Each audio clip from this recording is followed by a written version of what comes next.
culture, and I don't think people really understand this whole hip hop shit was birthed from Jamaica. Of course, you hear me. I just want to repeat myself. Yeah. So the man am going Rasta pasta, rice and peas, snapper, steam, okra, fried chicken. Sweet chili chicken. Yeah. Yeah. So the man am going eat. Yeah, man. Whole heap of food there around the here. See there, stew chicken. Curry chicken. And you them there. No? Stew chicken. Yeah. Look at the man them pretty up fruit. Hey yo, fuck them camera phones too. Let's get back to interacting like humans. Put them weird devices down. I ain't from that era. Them still control the soul. Your phone. Excuse me, gentlemen. Thank you very much. I will point every last one of y'all out until y'all asses up. 33 years of doing this. I ain't used to sitting down at my show. I don't give a fuck. All age groups, get your ass up now. I see you, beautiful queen. Get up too. What's going on? Everybody up top too. Get your big head asses up. Look, the reason why there will be zero tolerance for bullshit energy in here is because this is my first time in New Orleans at the 30-year anniversary of the Festival. This my first time. This my brother's first time. And it's my other brother's first time. That's right. Make me feel like we home. Right. Make me feel like we home. Like we home. In a dramatic turn of events, Busta Rhymes has found himself in legal trouble after being arrested in New York. The iconic rapper is facing charges of assault, an unexpected twist that has left fans in shock. Amidst the chaos, details surrounding the incident remain under wraps, igniting curiosity and concern about the implications for his career and personal life.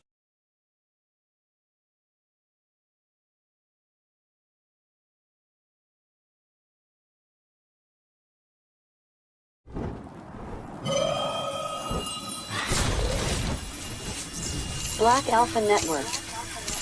Home of Black excellence. Power to the people.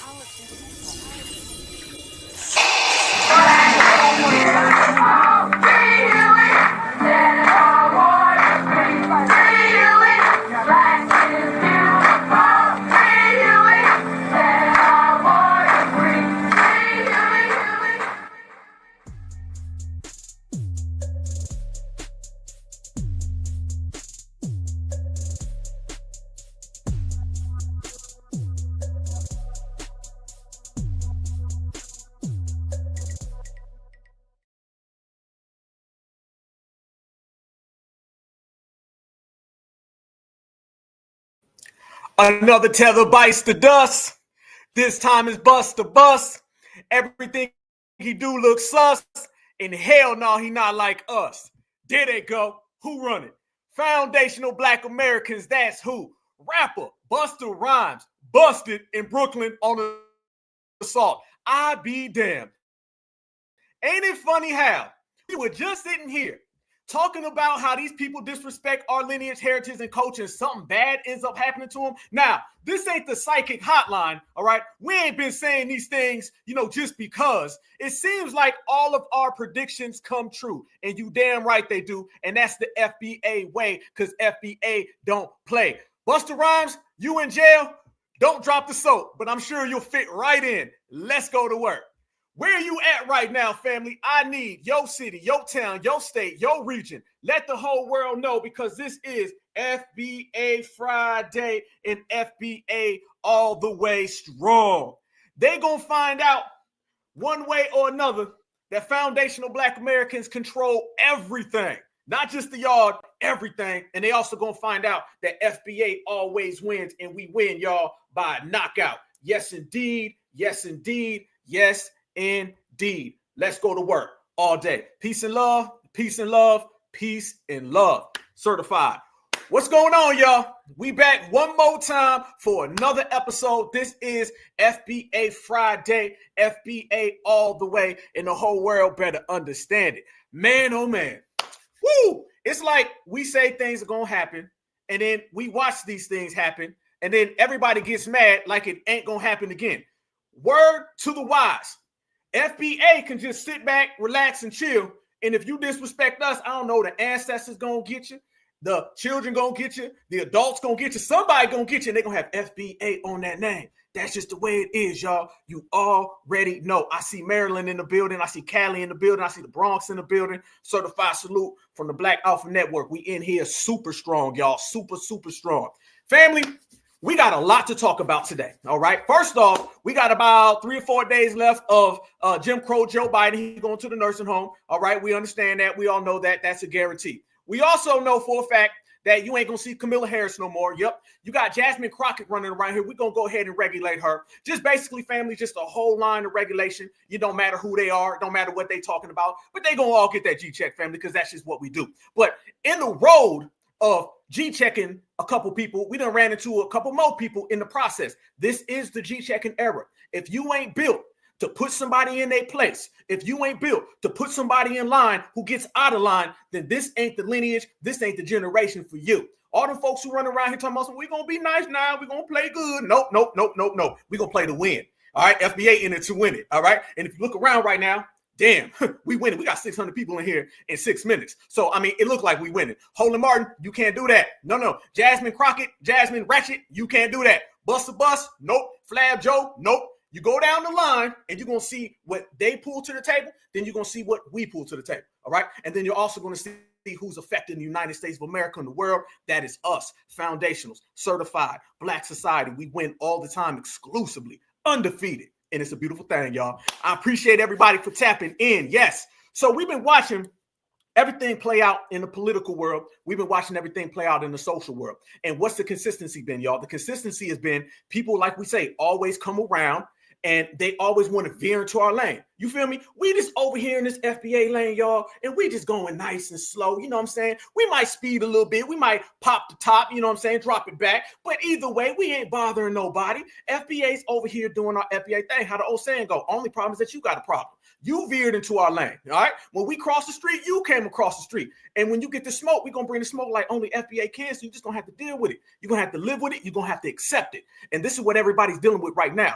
Busta Rhymes had one of the biggest crash outs, family, that we've ever seen. Let's go back, y'all. Y'all seen it. Busta Rhymes was one around here unsolicited talking about this all started in Jamaica, all right? Then Fat Joe said Puerto Rico. They don't even know. If y'all notice, their stories don't even add up. All right, we to the point, family, we checking them so much, I got to give updates. All right, we checked these guys in May, had to check them again in July, checked them again in goddamn October. Then now we got to check them in 2025. They just keep messing up. All right, and this is the point, y'all. It's that FBA energy, that vibration, that frequency gonna get you. All right, this is how we get down. When that frequency sees you and you disrupt it, you gonna get disrupted right on back, family. So now you starting to see Busta Bust, and he probably in there trying to get Busta busted, but you know that's not our problem, homie. That's not our problem at all. And I want y'all to notice something. Apparently, Busta Rhymes ended up punching his manager. Okay, and why did he end up punching his manager, y'all? He ended up punching his manager because his manager was on the phone while they were supposed to be doing business. Wait a minute now. Wasn't that the same Busta Rhymes who was mad at foundational Black Americans, right, in Louisiana when he was saying, y'all gonna get off that damn phone. Get off the phone when I'm talking. Remember that now. Let's not forget. So did we make him completely crash out over telephones? Is this what's going on right now with this guy? You upset because nobody wants to listen to you? When we sat here a few months ago, y'all, and we said that this man was crashing all the way out in Louisiana, and we said that was the very, very first start, because remember we said that, y'all. We said that was the start of people checking him. And then out of nowhere, y'all, you see it happen again and again and again. Ain't that basically saying what we've already confirmed, y'all? It's saying that nobody wants to hear you talk, Busta. So now you out here not just yelling at people at the damn Essence Festival. Now you out here putting hands on your assistant because nobody gives a damn what you talking about. Deal with it, bruh. And now you see these people at the table and they're gone. Career's over. You won't see them no more. Walmart about to drop this dude. Everybody was clowning his Walmart commercials in the first damn place. Wasn't nobody trying to go to Walmart because of Busta Rhymes? Hell no. They didn't uptick nothing. So now foundational Black Americans have made you crash out for the third time. How the hell you crash out for the third time? It's that easy. This is how easy FBA puts in that work. These people will fall flat and we ain't even got to do a damn thing. And you know what? We sitting back, we eating that popcorn, and we enjoying the show, y'all. You know, we make all of the statements and then we watch every last one of them come to fruition. And that's how we get down every single time. So the man is out here literally crashing out all the way across the board. And if you think about it, y'all, 2 weeks ago, Fat Joe resigned on a Thursday night going into Friday. All right. He crashed out and had to step down, got fired from BET. Do y'all know 2 weeks to the day Busta Rhymes ended up having to turn himself in because he crashed out? I want y'all to put that into perspective now. You talking about crash out, crash out, crash out. Yep. And then Math Hoffa, we got some receipts on him today. Y'all gonna enjoy all of those. He's crashing out because now he said he want to step down. It's to the point, y'all, they just all stepping down, getting fired, resigning, anything they can to get away from the smoke. Y'all know what it really is. They want to get away from that FBA smoke because we ruined careers. We said it last week. This is the Air family where we going into your pockets now. You feel me? You thought it was all good when you was out here talking about Jamaica. You thought it was all good when you was out here disrespecting the whole lineage. Now you starting to find out that we are affecting every single penny that you thought you was going to have, and you can't do nothing about it. It's got to be a damn shame, y'all. You got to hate it. You got to hate it, but we love it. We love it because we the ones doing that. As we say, FBA did that. You mean to tell me Busta Rhymes ended up trying to punch his assistant over a phone a few months after foundational Black Americans were on their phones, going to the bathroom, going to get some snacks while he was performing? Man had a whole meltdown on stage. We said when it happened then that that's because FBA. Louisiana, okay, certified salute. He thought he was going to go on down there to Louisiana and start talking that talk. That Louisiana situation at the Essence Festival, that was the very first domino of Busta Rhymes coming back down into reality. Everybody's coming back down into reality now, y'all. Everybody's seeing it. You can't live in this fantasy land no more where you cast aspersions about foundational Black Americans. You're going to have to pay up. You can't live in this fantasy land where you try to make up fake identities. You try to come up with fake situations, fake addresses, try to put your address where we live. No, you're going to have to pay up. And now everybody's having to pay up dollar for dollar. And that is what it is. Man, I'm telling you, they done messed around and got the wrong people started, y'all. They done got the wrong people started. It wasn't supposed to be this way. It was not supposed to be this way. Never, not at all. But now they got to deal with it. And speaking of things people got to deal with, talking about people crashing out, nobody's crashing out more right now, family, than the Democratic plantation. Why is the Democratic plantation crashing out so bad, y'all? It's because the inauguration is coming. And now they notice, fam, when the inauguration comes knocking on the door, they coming back down to reality. See, they was trying to hold on to a little hope. We got the whole world crashing out, y'all. Everybody in every single situation is falling down. What we say come true. This ain't no psychic hotline. We just some big, bad, bold, foundational Black Americans who know what the hell gonna happen if you cross that line. It don't take no psychic. This ain't rocket science. It ain't even that damn deep. If you disrespect FBA, we gonna tell you what's gonna happen to you, and then we gonna laugh when it go down. We gonna pop our popcorn in the process. We knew Fat Joe was gonna end up getting fired. For real, family. Was it a shock? Was it a shock that happened? Remember, we used to have like 2 names on the list, and then literally we got pages now. We got to turn over the pages to see all the names and dates. When you ruining Kamala Harris, you ruining Barack Obama, you ruining Busta Rhymes, Uber drivers. I mean, it don't matter. I don't give a damn what your profession is. If you disrespect, you gonna get checked. And that's what we doing. This is how we are. So now you watching every single last one of them same people that was running around here talking that same nonsense. Now they all going down that same situation. And they falling out fast. Did y'all see Holland Martin? Tell me if y'all seen Holland Martin. Y'all know it's bad. Y'all know how we G-check Fat Joe on Memorial Day, and he waited all the way until Christmas Eve to say something, and then his ass ended up getting fired before New Year's Eve. Damn, that's cold. 2 weeks later, Busta Rhymes is saying, I'm sorry now. Lock me on up now. I was a wrongs tether. I was a zest monster. He right where he belonged, okay? This is what we did to everybody. Ain't nobody got a track record like us. Ain't nobody got a resume like us. Nobody is online like us. I want y'all to see this right now, though, okay? I want y'all to remember, next time you see any of these Democratic shills trying to talk reckless about foundational Black Americans, I want you to remember this. You won, they lost. This ain't somebody who's upset about an election. This is somebody who's upset about his actual place, his address, and his profession that he ain't gonna have no more. We still got these folks mad. We got these folks going into group therapy. That's how bad we got them. This is Roland Martin right here, and I want y'all to see how the man is still mad about election day when election day was 3 months ago. This is how easy it is when you foundational. Let's go to work. Certified. All these Negroes, all y'all, as I know some of y'all brothers out there, I saw y'all tweets and y'all posts. It's amazing how y'all asses went silent. But wait a minute. Damn it, hold on. I know I was gonna play that. Let me go ahead and put some receipts on the table before I go all the way with that one. Okay. Let me go all the way. First off, Roland, let me tell you, I gotta talk to Roland because I know Roland don't like me. You know what I'm saying? I know I be upsetting Roland. You know what I'm saying? Roland gets about as mad at Black Alpha as he does at Zaxby's when they don't have his favorite club sandwich. Okay, and I understand that. Everybody likes Zaxby's. I like Zaxby's. You know what I'm saying? But I ain't gonna try to fight nobody over Zaxby's. But I understand Roland. You know what I'm saying? He ain't got the paper no more. He ain't got the dividends to go ahead and get his favorite meal anymore. You know what I'm saying? I heard, this is just word on the street, family. I heard that Roland ran right through all of the damn money that he thought he was gonna get from Kamala Harris. You feel me? I heard that Roland can't afford his favorite snacks no more. You feel me? I heard that, all the damn fruit roll up and all the Twinkies is gone. So I know he's really upset at that. And I understand. If I had that type of issue, perhaps I'd be in the same area, but I don't, so I ain't. You know what I'm saying? But here's the difference between us and him, okay? Let me show y'all what he's really mad at. I'm going to show y'all what Roland's really mad at. This is what Roland's mad at before we get all into the real G checking.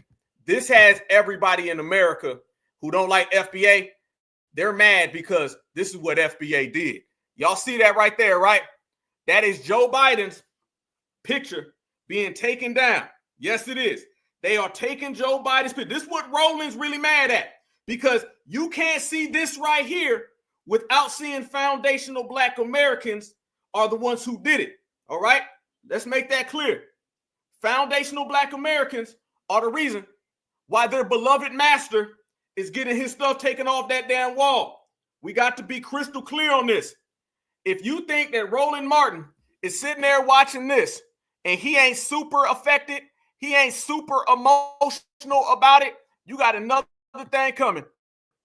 This is it right now in real time. They are taking down this man's whole little picture, and somewhere you got them out there saying anybody but Massa. FBA done did this. We thought we was going to get 4-5 more years. Look at that, family. Ain't that lovely? Ain't that lovely to sit back and watch that all play out? Ain't that a wonderful thing to see these people that upset, that angry, all because they getting their stuff tore down off the wall? That is the effect of foundational Black Americans. That's the effect in which we created. That's the effect of what happens when you get on code and you don't allow these people to disrespect the lineage, the heritage, and the culture. Now reality's coming in. I could watch this for days, y'all. I could watch this for days. This is the reality to why you starting to see these people get angry, upset, mad. Because now they have to accept the very, very fact that foundational Black Americans did all of that, and you have to deal with it. You ain't got to like it. You ain't got to love it, but you better respect it because you damn sure can't check it. Now, speaking of things that can't be checked, we going to show y'all right now how this man is crashing out over foundational Black American. Look at the eyes. This man setting the eye bucking record. I ain't even played it yet. Y'all look at this man's eyes. Look at this. This man done set the eye bucking record. I ain't never seen nobody buck their eyes like that. If this was the Olympics, he getting the gold, silver, and the bronze. This man is getting the lavender medal, and they don't even make them. This is the Butter Biscuit Awards. Look at this man. This is the face of somebody who's defeated. Matter of fact, look at all of them. Look how defeated they are. Roland Martin and Gray Carr have a message for B1 and FBA folks. I'm going to tell you what the message is. The message is upset, defeated, beat down, broke down. That doesn't look like people who are happy. That don't look like people who are winning. Understand the difference between winning and losing, y'all. That is the face of people who are losing. Look at us. We are our foundational Black American exceptional selves. You see them, y'all?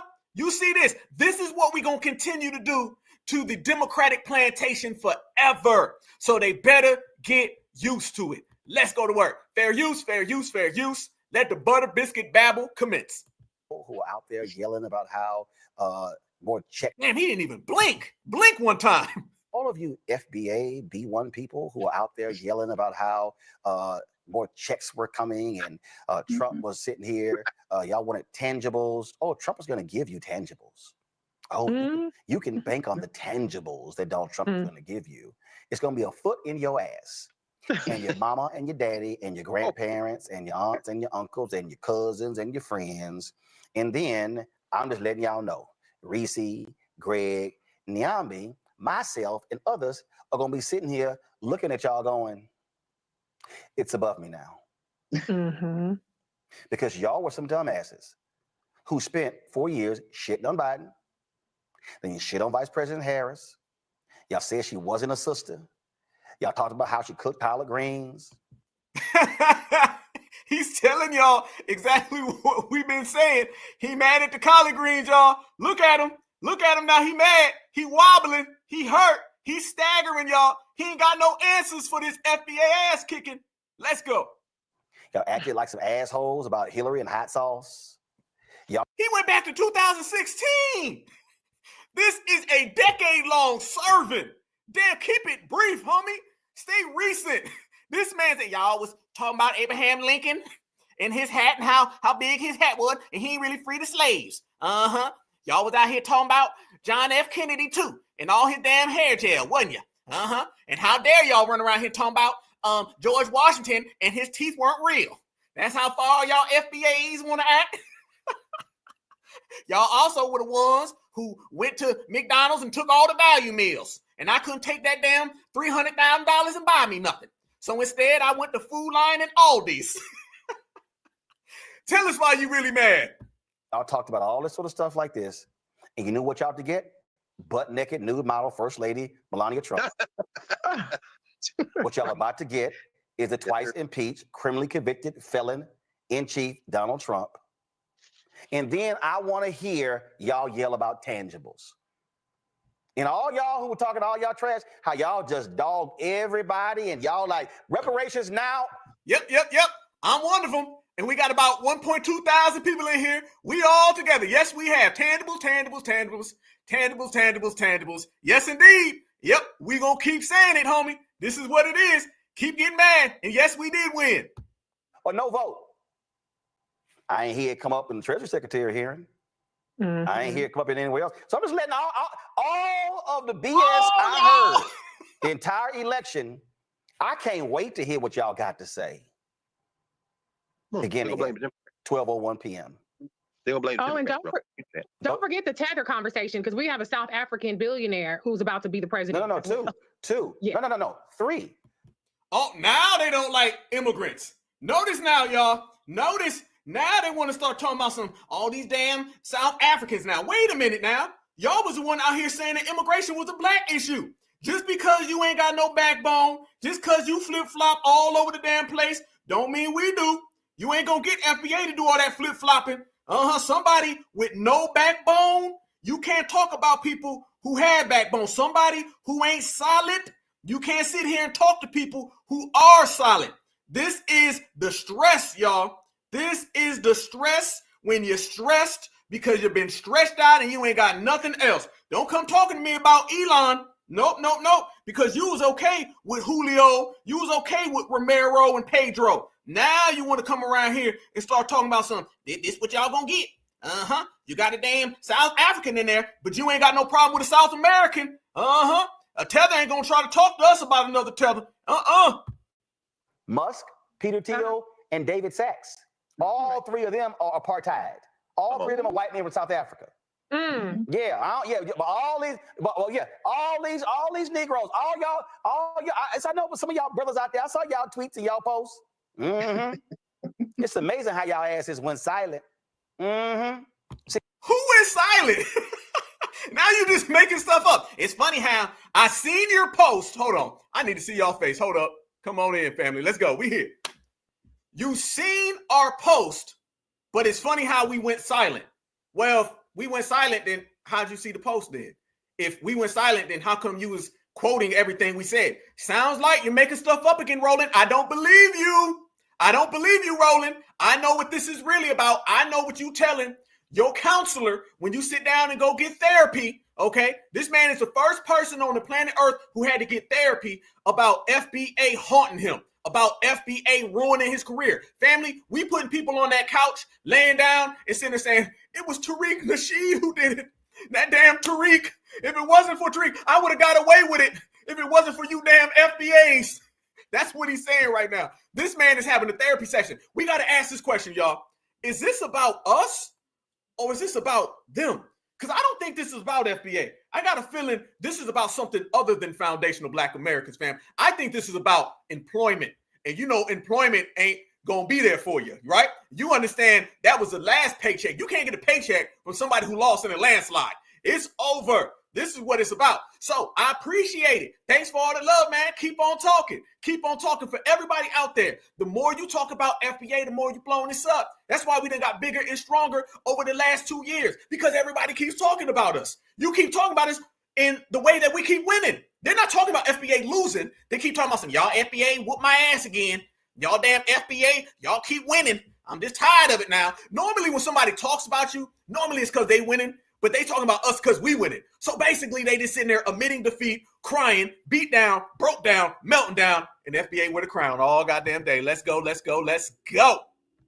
See, I could start naming some names. Philip Scott, Boyce Watkins. Don't do it. Don't Vicky Dillett, Tariq Nasheed. All that stuff y'all were talking. Let me know what's coming Black folks' way with the billionaires running the show. Mm-hmm. Barack Obama's a billionaire. Let's be honest with you. Joe Biden just pardoned his son. Kamala Harris is rich. Now, all of a sudden, these are the people, family, they only want to talk about racism when they can dump it on a Republican. They don't like the fact that now everybody's calling out their own racism in their party. Is this what this is really about, Roland? Are you upset because foundational Black Americans done expose you for what you is? A Democratic shield. Keep on shilling, but you can't come in and you can't win because FBA gets it in. Let's go. But don't forget, immigrant. Go ahead, Greg. We're shields for the Democrats, and this is for. Oh yeah, that's right. Right, we're shields. Not that we fight on behalf of Black people. Not that we fight. Not that we look at policy and fight on behalf of Black people. This man fights on behalf of Black people, but told us that we don't need an anti-Black American hate crime bill. You can't make this up. This man fights for foundational Black Americans, but told us that we don't deserve reparations. I told y'all, reality is setting in. He's sitting there having to acknowledge that they Democratic shields. People who win don't have to acknowledge these things. Like my brother Tariq said, kings don't address court jesters. So these must be court jesters trying to address the kings and the queens, the brothers and sisters, the goddess and gods, us. It is a wrap for these people. Enjoy every single moment of this meltdown, y'all. Don't you for 1 second not pop your collar and enjoy this. This is what we envisioned. Same way with Busta Rhymes breaking down. Same way with Flab Joe stepping down. This is what we envisioned, y'all. We whooped them in the election. Now they folded and they having therapy sessions, basically telling us how they are such losers and how foundational Black Americans are the winners. You gotta love it. In fact, ain't it interesting that all these some bitches been real quiet about pardons and clemencies? And so, well, it's amazing. It's amazing. Greg, go ahead. Go make the final point before I go to break, because I'm gonna start cussing some folks out. And this is a word too, because I'm sure that this is going to be clipped. Look at that. Look at that, family. Look at that. They ain't learned. They ain't learned. Family. Here we go. We in here deep. 1.5. Smash that like button. We building, we working, we shining, we grinding. We going down that list. Rolling, about to get checked. Oh, the inauguration's coming. That's like the worst day for them. Remember, y'all, the inauguration with Donald Trump taking that oath to be the president, Joe Biden, Kamala Harris, Barack Obama gone. That will be the worst day in their lives. I'm telling you. Family, this is going to be the worst day for the Democrats, the worst day for all the Democratic shields. All right. This is a nightmare for them. And we're going to be loving it. Oh, I'm loving it every single second. At this point, I don't give a damn about what Trump talking about. I'm talking about them. I'm talking about the people who said, I'm going to cuss you out. No, listen what he just said. He said he going to cuss us out.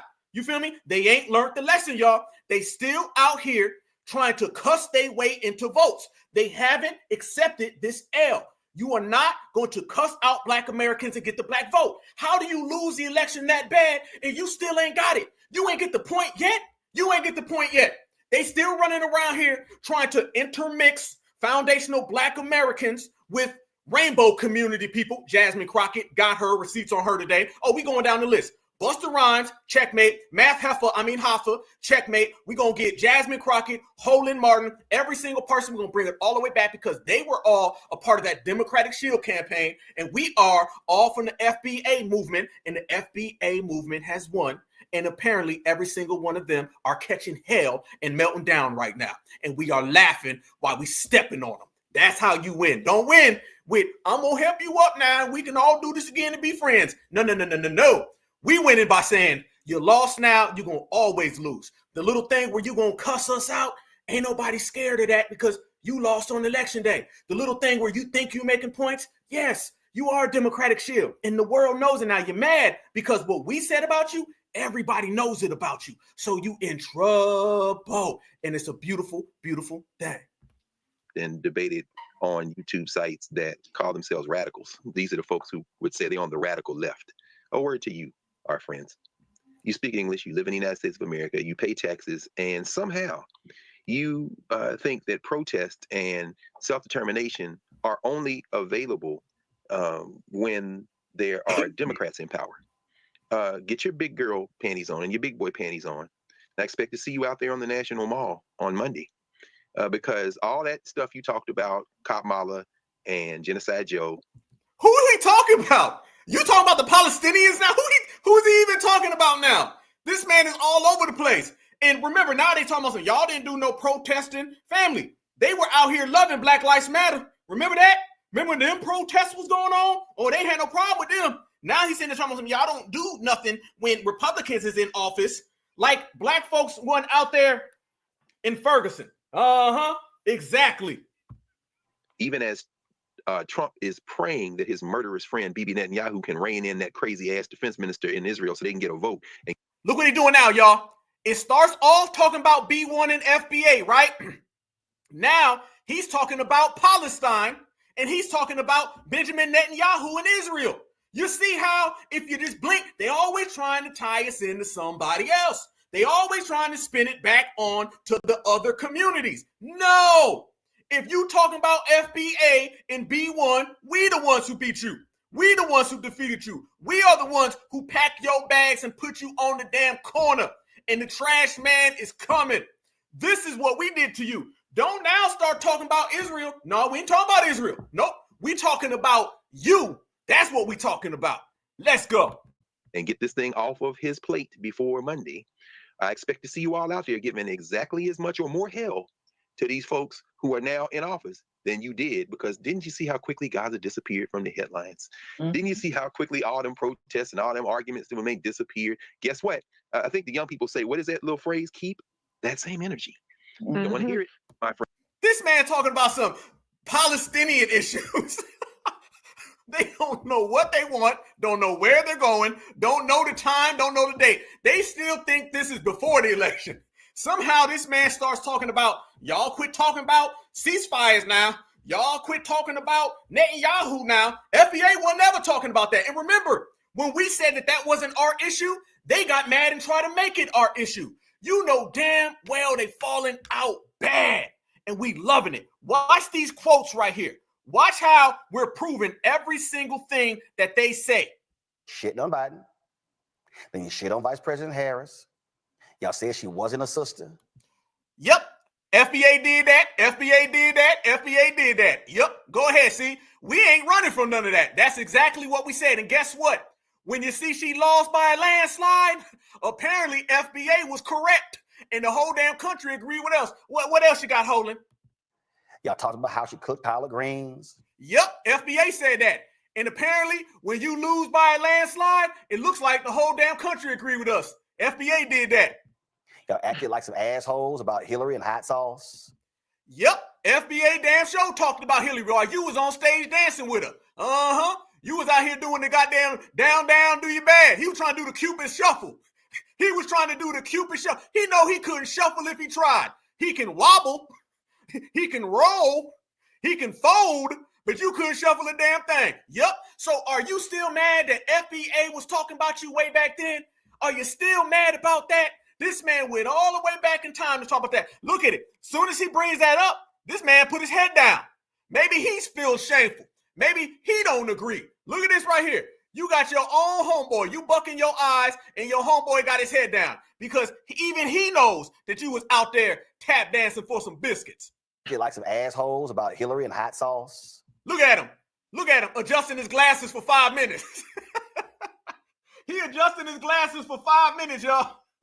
He know what it is. Y'all talked about all this sort of stuff like this, and you knew what y'all to get?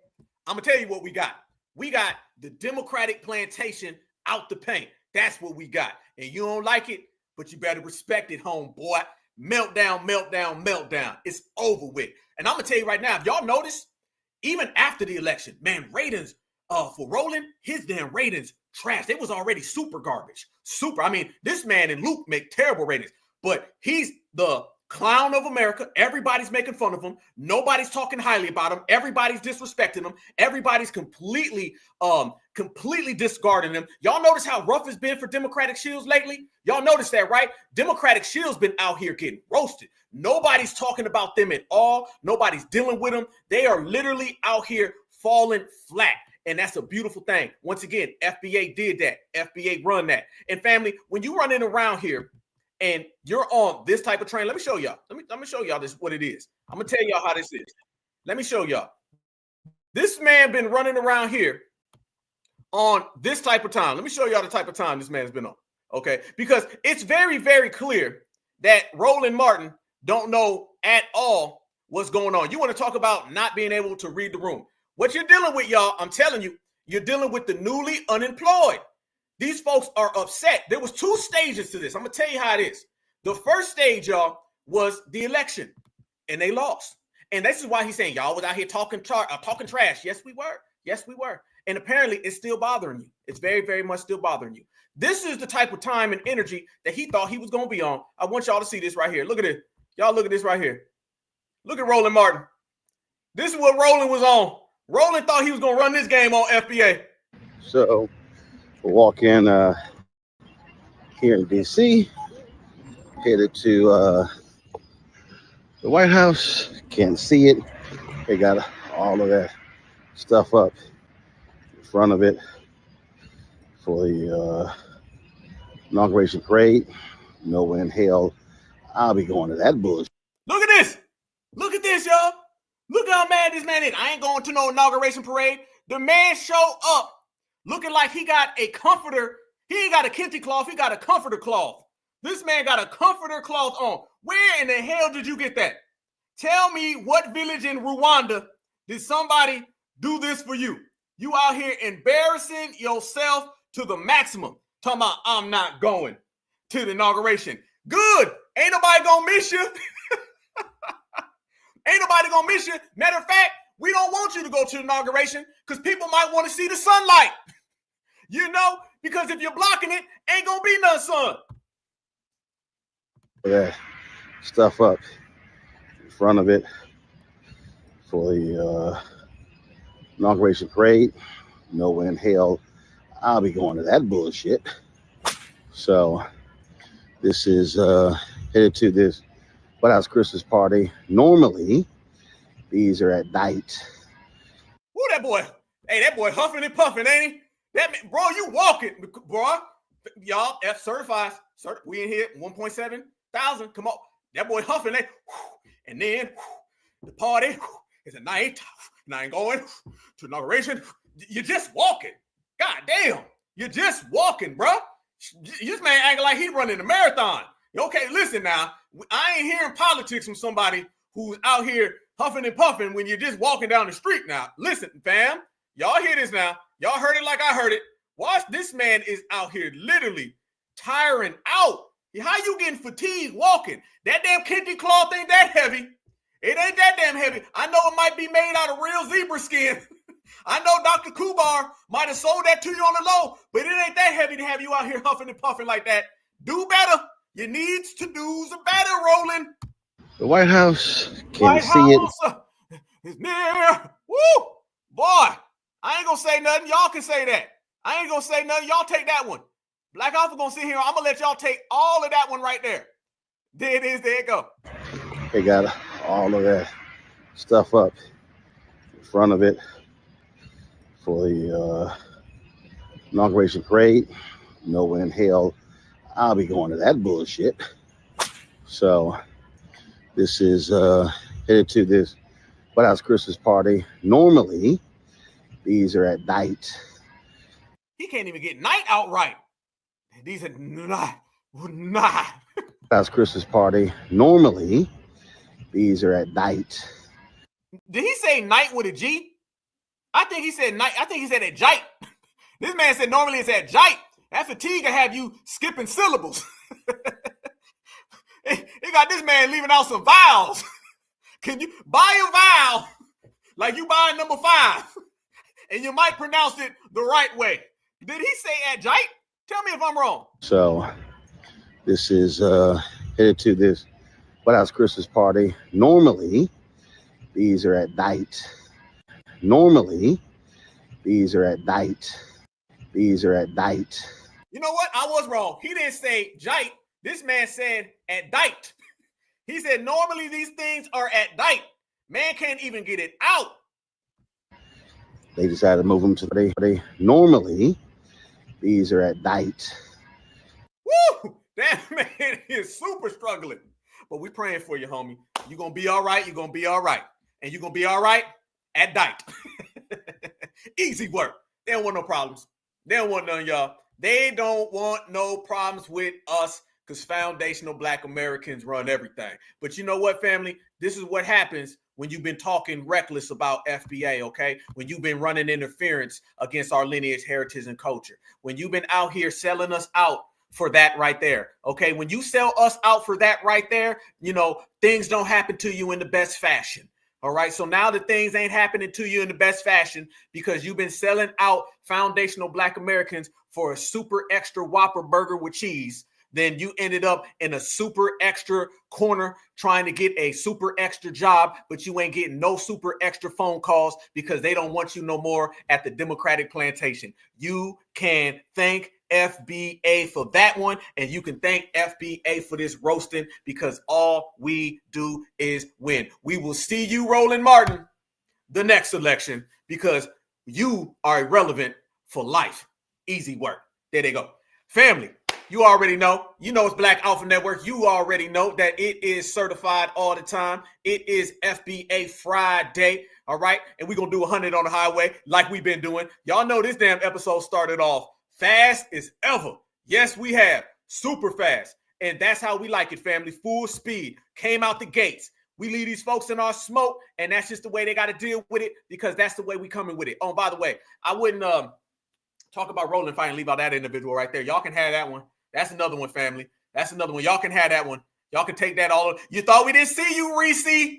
Reese, we saw you, Reese.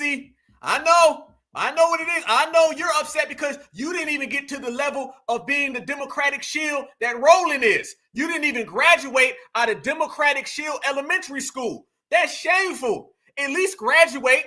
At least you can get through the 2nd grade. You did all that tap dancing and you didn't even get to see Kamala win. Damn, Reese.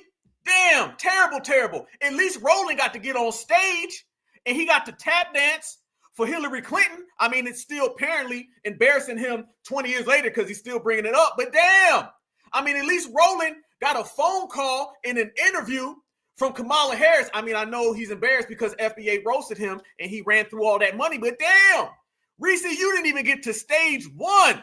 Terrible, terrible thing. But it's all good, Reese, because I can tell by the look of that picture that you are most absolutely positively heading in the right direction. Absolutely. There it is. So, family, back on track. They know what it is. This is what's going on. This is what's happening. You got a few more days left. It's going to be a nightmare for them, y'all. It's going to be a nightmare for them. And the reason why it's going to be a nightmare is because they are living in the reality that they didn't want to, occur. They didn't want this to happen. Nobody thought that FBA would wake up. Now you're starting to see the aftershock of FBA ruining the Democratic plantation. This is what you're seeing. Now you're starting to see the second stage of it. We ruined the Democratic plantation, inauguration coming, and they all got to deal with that work. They all got to deal with it. I see it on the chat.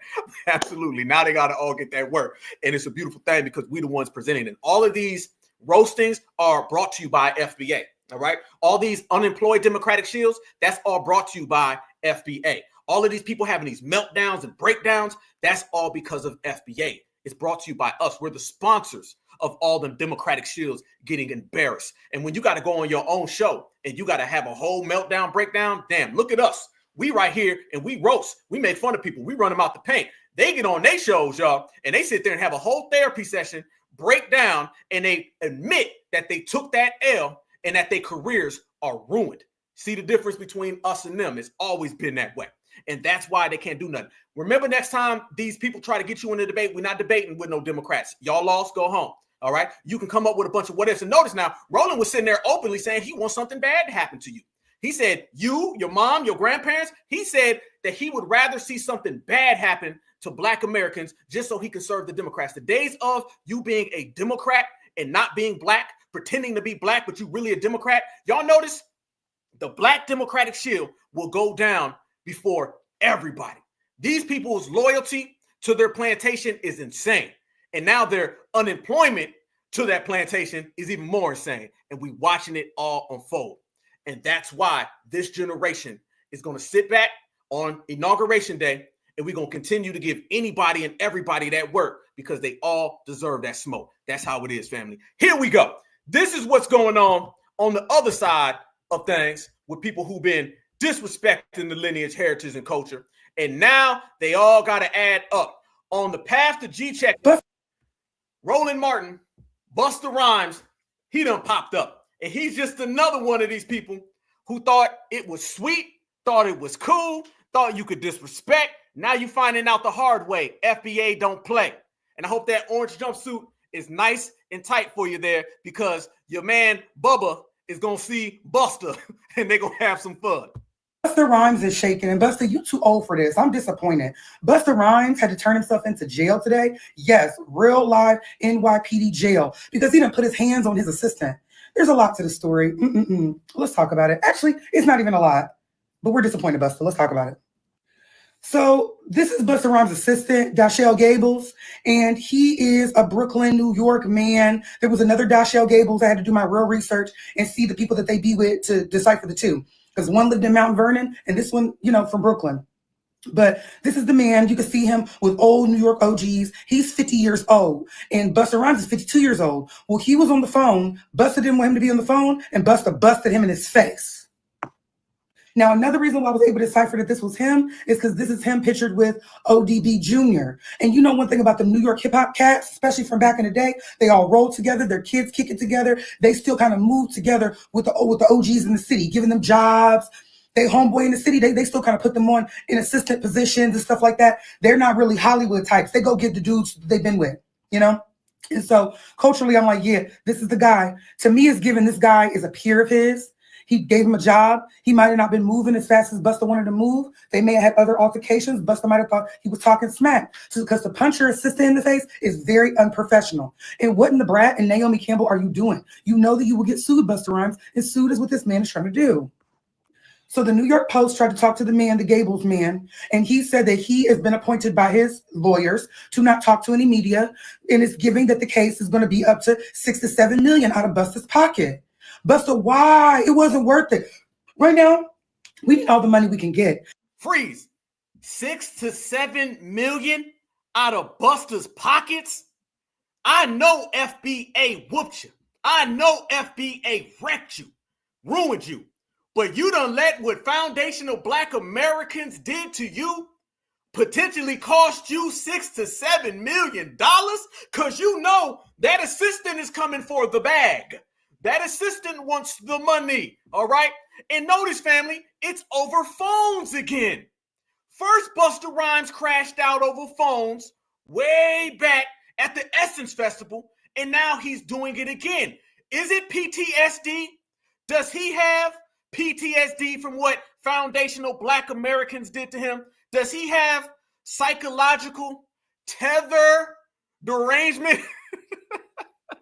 Does he, y'all? Somebody tell me what's going on. Somebody let me know. He's got psychological tether stress disorder. Yes, I said it. Psychological tether stress disorder. PTSD. That's what it is. FBA got this man so shook that he done went and said, you acting like them damn FBAs at the Essence Festival. Put your phone down. And then he hit the man. We got this man seeing ghosts. We got this man petrified. The man is seeing ghosts to the point where anybody with a phone, he just running up on them because it's giving him flashbacks of foundational Black Americans booing him out of the building at the Essence Festival. We said it right here when it happened. We said that was the first domino to fall. That was the very first domino to fall for him completely getting ruined and career out.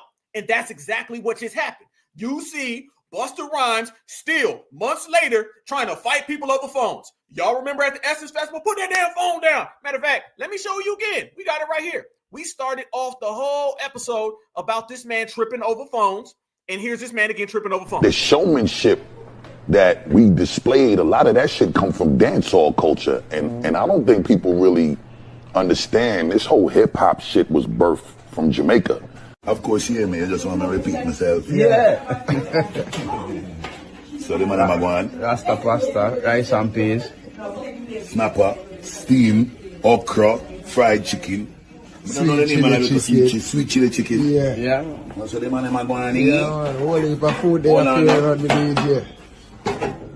See there, stew chicken. Curry chicken. And you with them there. Stew chicken. Yeah. Look at the man them pretty up fruit.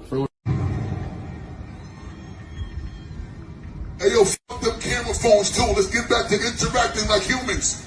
Put them weird devices down. I ain't from that era. Them don't control the soul. Your phone. Excuse me, gentlemen. Thank you very much. I will point every last one of y'all out until y'all asses up. 33 years of doing this. I ain't used to sitting down at my show. I don't give a fuck. All age groups, get your ass up now. I see you, beautiful queen. Get up too. What's going on? Everybody up top too. Get your big head ass up. They got PTSD about the phones, and you see it further. We need to keep all our funds, okay? We don't have time to be making nobody's else Valentine's Day good with no $6 or $7 million, Busta. What were you thinking? Cooler heads have to prevail because this is a recession. We don't have money. We don't have enough reunion tours for Busta Rhymes to be able to do right now for him to be recouping this $6 or $7 million like that. Notice what she just said. Reunion tours. Now, y'all remember, like I remember, Busta Rhymes ruined every tour that he was on. Every tour that Busta Rhymes wanted to go on ended up getting canceled. So if all the tours that Busta Rhymes tried to go on ended up getting canceled, he ain't got nothing to go on. How you going to recoup that money? Family, I'm telling you right now, and I'm not joking, FBA has literally ruined these people to the maximum where they have nowhere to go and they have to resort to hitting their own assistants over phones. They got PTSD, psychological tether stress disorder. We got these tethers in distress, y'all, where they willing to risk their careers and their pockets because we in their heads. Okay? We need to be thinking, what's smarter for my future? Let me just fire this dude. You're done. Security, let them handle it. You being rough and stuff with your Afro puffs and feeling like you need to punch this guy, unnecessary, Busta. Like I said, you're 52 years old. You have something to lose. Do we? I mean, what, a Walmart commercial that everybody's laughing at anyway? What does he have to lose? That's the question. Don't look like he's got much because we ruined his career. I'm telling y'all, we are literally in this man's head. Straight up. I'm just saying, if we sat here and told you that Busta Rhymes was going to crash out over a phone 4 months after he crashed out over phones when FBA were not watching him in Louisiana, people would tell us that we making it up. They say, ain't no damn way. You got to be joking. We not joking. We are not joking at all. That is literally what's happening. He getting them FBA flashbacks from the Essence Festival.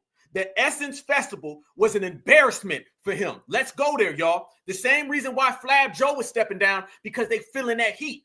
When FBA puts pressure on these people, they all fall all the way back because they understand they cannot continue. Have you seen Fat Joe since?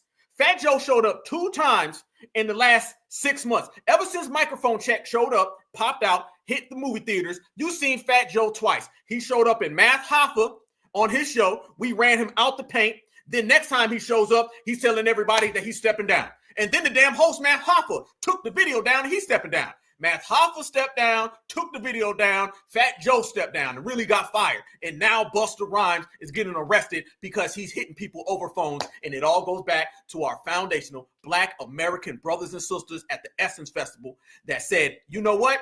Jamaica started hip hop, right? Yeah, okay, all right. Well, let's boo your ass out the building. And he had that whole temper tantrum. And then now everybody is watching him unfold and meltdown.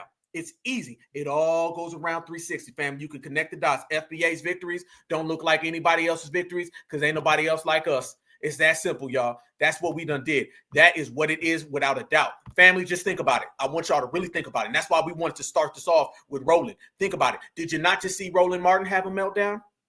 Did you? You mean to tell me that Roland Martin just sat there and had a whole meltdown about FBA?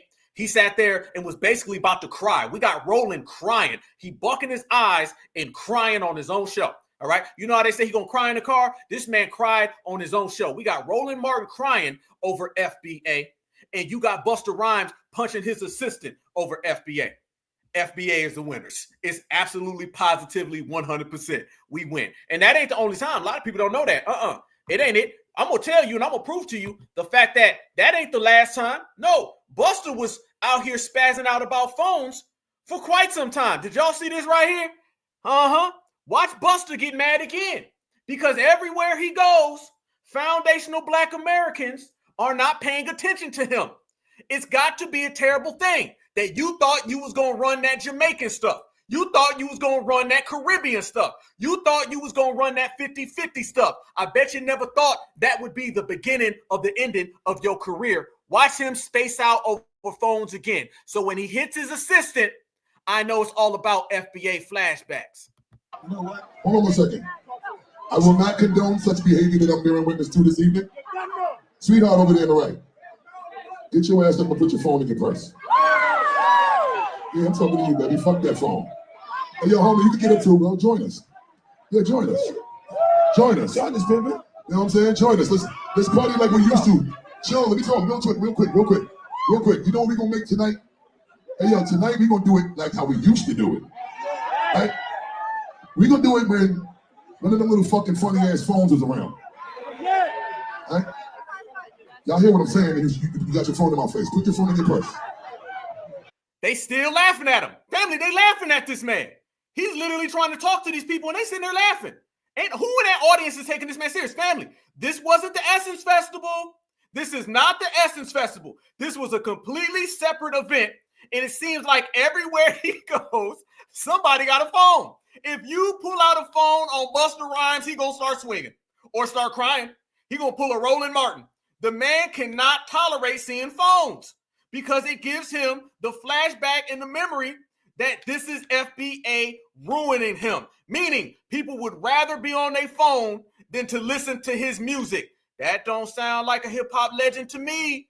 If you're 50-50 in hip hop, you wouldn't have these problems. All right?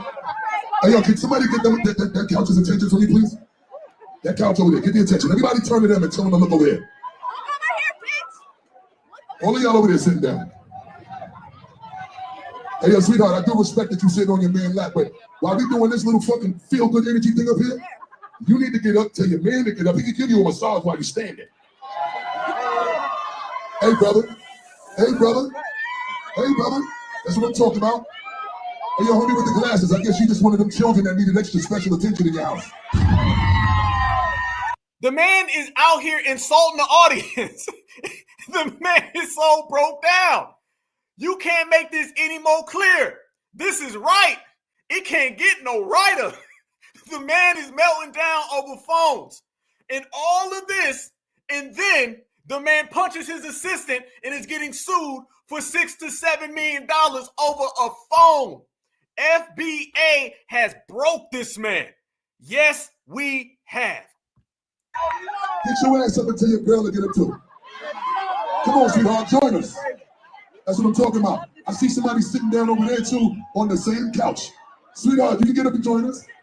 It's been 2 minutes, and he's still trying to get people to get up. 2 minutes, and you still can't get people to move. They not gonna move, family. You can cuss them out. You can bumble clot all the curry chicken that you want to. If they ain't got up after 2 minutes, family, you ain't even playing a song. A song is damn near 2 to 3 minutes. He done gave his whole set. He done had to not play 3 or 4 songs because he's taking that time to try to get people to move. You ain't moving the crowd. I thought you was an MC, though. I thought you was an MC. See, FBA, we know how to move the crowd. We don't have to tell them, please get up, would you? Put the phone down. Don't hide behind the people. We see you. Thank you, baby. I know you got your nails and your toes done to show it off. Show it off then. Don't hide in the corner. Show it off. What's good? Y'all ain't gonna join us? Y'all gonna sit on the couch? Damn, look at that. Look at that. Y'all not gonna join it? Y'all still sitting on the couch? He might as well pay the damn audience. The man might as well pay the audience to get on up because they not moving. So one more time, let's connect the dots. FBA, FBA, FBA. Not listening to him, not watching him, not paying him no attention. Upset, angry, meltdown, punches his assistant, $6-7 million down the drain. FBA broke your homeboy. You thought that you was going to run that 50-50 game, and now you are arrested, turning yourself in, and probably somewhere saying, FBA did this to me, and I have to accept it. You goddamn right you do. You damn right you do. You better accept it because you damn sure can't check it, y'all. You see what it is? Let me tell y'all, if it was any other situation that he got arrested for, we'd be like, well, let's find out. Because I ain't going to lie. When it said Busta Rhymes got arrested, I said, what did he get arrested for? Because now I'm knowing everybody who crossed our line. Let's be real, y'all. How many episodes? All my certifieds. We in here deep right now. 1.8 thousand. Okay, make sure y'all smash that like button. Make sure y'all subscribe to the Black Alpha Network. We building, we working, we shining, we grinding. We here right now. But family, when y'all see Busta Rhymes got arrested, was y'all thinking to yourself, damn, FBA did it again. Another tether bites the dust. This time it's bust the bus. Everything he do looks sus, and hell no, he not like us. Were y'all shocked? Because y'all know every single episode, it seems like we're always back right here, and it's always somebody else all the time. Family, we was here 2 weeks ago talking about Fat Joe. We was here 2 months ago talking about Kamala Harris. We were back talking about Joe Biden. Every single person. We running out of names. We running out of names, family. It seems like every single time somebody disrespects us, something ends up happening to them. Sometimes they get arrested. Sometimes they get fired. Sometimes they got to step down. It just shows you that the ancestors who are FBA are putting in overtime. All of us who are present FBA, we putting in overtime. So if everybody's putting in overtime and we are righting all the wrongs, we G-checking all of the ops, this is what you get in return. FBA always wins. But when I seen it, I said, let me see why this man is upset. D.L. Hughley, good one. Yep. Man, y'all got names in there. I'm forgetting. D.L. Hughley, literally, this man dropped off the face of the earth. D.L. Hughley dropped off the face of the earth. Why? Why he do that, y'all? Because he knew FBA was going to give him that smoke. Ricky Smiley, same thing. How many? Kamala Harris, Ricky Smiley, Kamala Harris popping up drunk. It seems like every single person, damn seems like it is, every single person who's disrespected the lineage, particularly the last year, but 2 years on top, have all ended up getting ruined. It's like the energy, the atmosphere is checking these people. And that's a beautiful damn thing. Steve Harvey, absolutely, my sister. Yes, indeed. Every last one of them. And people are out here showing it. So I said, I guarantee you, I'm going to see something in this Busta Rhymes arrest that has FBA fingerprints. I'm going to see something because I seen Busta Rhymes got arrested. Mind you, 2 weeks ago, Thursday night, I found out and the news broke that Fat Joe got fired from the BET Awards. 2 weeks to the day, I find out Thursday night that Busta Rhymes got arrested. I'm talking about we breaking these folks simultaneously 2 weeks to the damn day. They synchronized with getting this G-check. What that tell you? So when I seen all that, I said something in this arrest has something to do with FBA. Because, you know, we know how the ancestors, that Mujahid spirit. We knew it was something in regards to us. Soon as I seen Busta Rhymes punch somebody over the phone, first thing I thought of was Essence Festival. I said, you be damned. Busta Rhymes was yelling at people at the Essence Festival to put their phones down, and then he punched his assistant who didn't put his phone down. You might as well just have a big-ass sign. It says, Foundational Black Americans got me in distress. That's what it is. And family, people been out here, they've been clowning. They've been giving that man that work. Yes, he has. Let me show y'all this. People been out here. Ain't nobody been out here taking his side. People been out here saying, bro, if don't nobody like your stuff and you ain't getting the crowd up, that's all on you. Don't be mad at the people. Be mad at your own tetherisms. Because remember, if hip-hop was 50-50, you wouldn't have this problem. If people are choosing to sit down and go through their phone during your concert, that's your problem. You're not doing your job properly enough for them to be going through their phone. The whole point of the concert is that they can be focused on you. They are entertained so much, they can't even look at their phone. Look at all the empty seats. Look at that.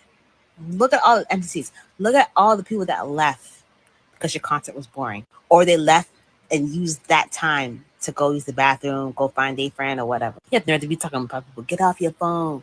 I'm not from y'all generation, all this stuff. Like, I came from a generation where we interacted with people. You act like you're going to come down and start a conversation with every single one of them. What you talking about interact? You should be more worried about the fact that there's nobody there and the fact that nobody's interacting with you. If people are choosing to sit down. There you go. That's your problem. That's your problem. Ain't nobody there. Ain't nobody there. And the seats were empty. And that was embarrassing, y'all. You got to remember, the news media picked up on that real fast. The news media picked up on, they were like, yo, Busta Rhymes crashes out. Busta Rhymes has a meltdown. Busta Rhymes is shook. Everybody started going around and really just clowning this dude. And that's what it is. And he ain't really liking the way that all unfolded. And people is out here saying, Busta, you a little too old. You a little too old to be having these damn problems out here in these damn streets. But I want y'all to see this as well. The dominant society follows our lead. Everybody knows that. Everything we do, you can guarantee the dominant society is going to follow right behind and see it. So now what's happening was the man thought he was going to go out there and do them damn Walmart commercials. People start clowning him for that. They was like, Walmart, man, get the hell out of here. But you're starting to see a bunch of people pop up and they clowning Busta Rhymes. The whole world is laughing at you right now, Busta. The whole world. Just like Roland getting laughed at, he getting laughed at. Watch this right here. Watch how everybody is out here absolutely clowning Busta without the rhymes. Look at this right here, y'all. The man started with FBA, and just like everything else, everybody starts saying, oh, FBA ain't rocking with him? I don't like him neither. You the joke of America. So I'm here at the 50 Cent show with Authentic Alon and Adiel, and Busta Rhymes was just on, and he publicly shamed us. And I'm not quite sure how I feel about it yet. I don't know. I'm still processing that. It did make me not want to go back in, though. It's like, Can somebody please tell me the world we live in when, damn, what's his name? Okay, back to the story. Can somebody please explain to me what world we're living in when Busta Rhymes gets turned down at the door? Busta Rhymes? Now, I know I forgot his damn name for a minute, but there's a lot going on in this damn head of mine. So Busta Rhymes, whatever happened with the Flip Mode Squad? Remember Flip Mode? I used to hear it a million times as a kid, but I haven't heard anything from the Flip Mode Squad in about 10 years. So what the fuck, Busta Rhymes? Where are the bodies, Busta? Where are the bodies? Damn. Are they laughing at this man? Are they laughing at this guy? Dude said, what's his name? I don't even remember his damn name. Busta what? Okay, back to the story. Can somebody please explain to me what world we're living in when Busta Rhymes gets turned down at the when damn, what's his name? Okay, back to the story. Can somebody please explain to me what world we're living in when Busta Rhymes gets turned down at the door? Busta Rhymes? Now, I know I forgot his damn name for a minute, but there's a lot going on in this damn head of mine. So Busta Rhymes, whatever happened with the Flip Mode Squad? Remember Flip Mode? I used to hear it a million times as a kid, but I haven't heard anything from the Flip Mode Squad in about 10 years. So what the fuck, Busta Rhymes? Where are the bodies, Busta? Where are the bodies? Busta, bust up. All along your dirty life, they did not play in sight, you know. Freeze. Now I'm going to show you that a bunch of people from Busta Rhymes' community, remember, Busta was running around here acting like he was one of us. I want y'all to listen to this. These are people right now. This is a Jamaican guy. And he's saying the whole time Busta Rhymes was suspect. Y'all know what I mean. Skittles, you know what I mean. Starburst, you know what I mean. And he was doing it right in front of everybody's eyes. This is why Busta can't go running back to Jamaica. This is why Jamaica ain't rocking with Busta Rhymes. Because they looking at it saying, you ain't ever been on our side because you was cosplaying FBA. And you can't come running back over here to our side now. And then he got that whole Shotzi festival. They dropped him from that. So the man can't go there and watch. Even folks in Jamaica are calling him out in some of his suspect behavior. Busta bust up. All along your dirty life, they didn't play in sight, you know. Because I tell you from the 90s, you know, you sang them. Busta bust. Can't believe me never pick up on it. No ratings, no knowings. And a man come tell me nothing about no bumbuckler rituals. He said you ain't nothing but a bumbleclot. Listen to that. That ain't FBA saying that. Nope, that's your people. You can't even tether back over there. Where are the bodies, Busta? Where are the bodies? Busta bust up. All along your dirty life, they didn't play in sight, you know. Because I tell you from the 90s, you know, you sang them. Busta bust. Can't believe me never pick up on it. No ratings, no knowings. And a man come tell me nothing about no bumbuckler rituals. So I'm here. Damn, ain't nothing but a bumbleclot. I don't know too much, but I know that ain't no good.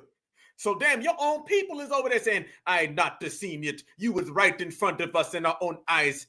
You lie way back in the 90s. You nothing but a bumbleclot. Shots, shots. And I'm over here, because that right there is our point. You try to tether over here to foundational Black Americans, then you try to tether on back. You didn't think that them people weren't going to see you out of nowhere get this Jamaican accent? Real talk, y'all. The man out of nowhere just popped up with a Jamaican accent. Did he really believe that that was going to be something? No. That ain't going to work. Because they over there looking at you going, hold on now, bro. You was over there acting like you was Mr. Brooklyn for the longest amount of time. And now out of nowhere, you Mr. Kingston. You can't go from Mr. Brooklyn to Mr. Kingston. That just ain't how it works. Let me show y'all this too while we build it. Check this out. So you seen the dominant society was laughing at you because they looking at foundational Black Americans and they saying, this, what's that guy's name again? Busta what? They clowning you. People back in Jamaica clowning you. FBA got you having flashbacks about the Essence Festival. Got you putting hands on your own people now. We are so into these tethers heads, y'all, they can't sleep. They having nightmares. They waking up in cold sweats because foundational Black Americans control the yard. Reality is set in. You thought you was going to try to hustle us. When you can't hustle us, you can't play us. And now you got to understand that we are in control of what you do and your pockets is messed up. Then it's a bad, bad day for them. This was what I was showing y'all before. This was him right here. Busta Rhymes explains why he wasn't at the Sashi show in Jamaica. Watch this right here, y'all. This was him telling everybody that his grand tour back in Jamaica got canceled. All right. I'm just letting the world see that when you disrespect FBA and we roast you, nobody else will come to save you. You can't even go back to Jamaica because apparently people are calling you Bumbleclod in the Sashi show said, we don't want your kind. Yes, y'all. More love, more life, more blessings on top of blessings because the blessings don't stop, so we ain't never going to stop. That man started off in a Jamaican accent somewhere halfway through. He went back to Brooklyn. Yes, y'all. More love, more life, more blessings on top of blessings because the blessings don't stop, so we ain't never going to stop. I just want to say this real quick. All of my beautiful people in Jamaica, I want to big up on myself. I unfortunately will not be at Sashi this particular day, which I was supposed to be performing, but you got to understand we are in the music business, and if we are doing business, the business needs to be done properly.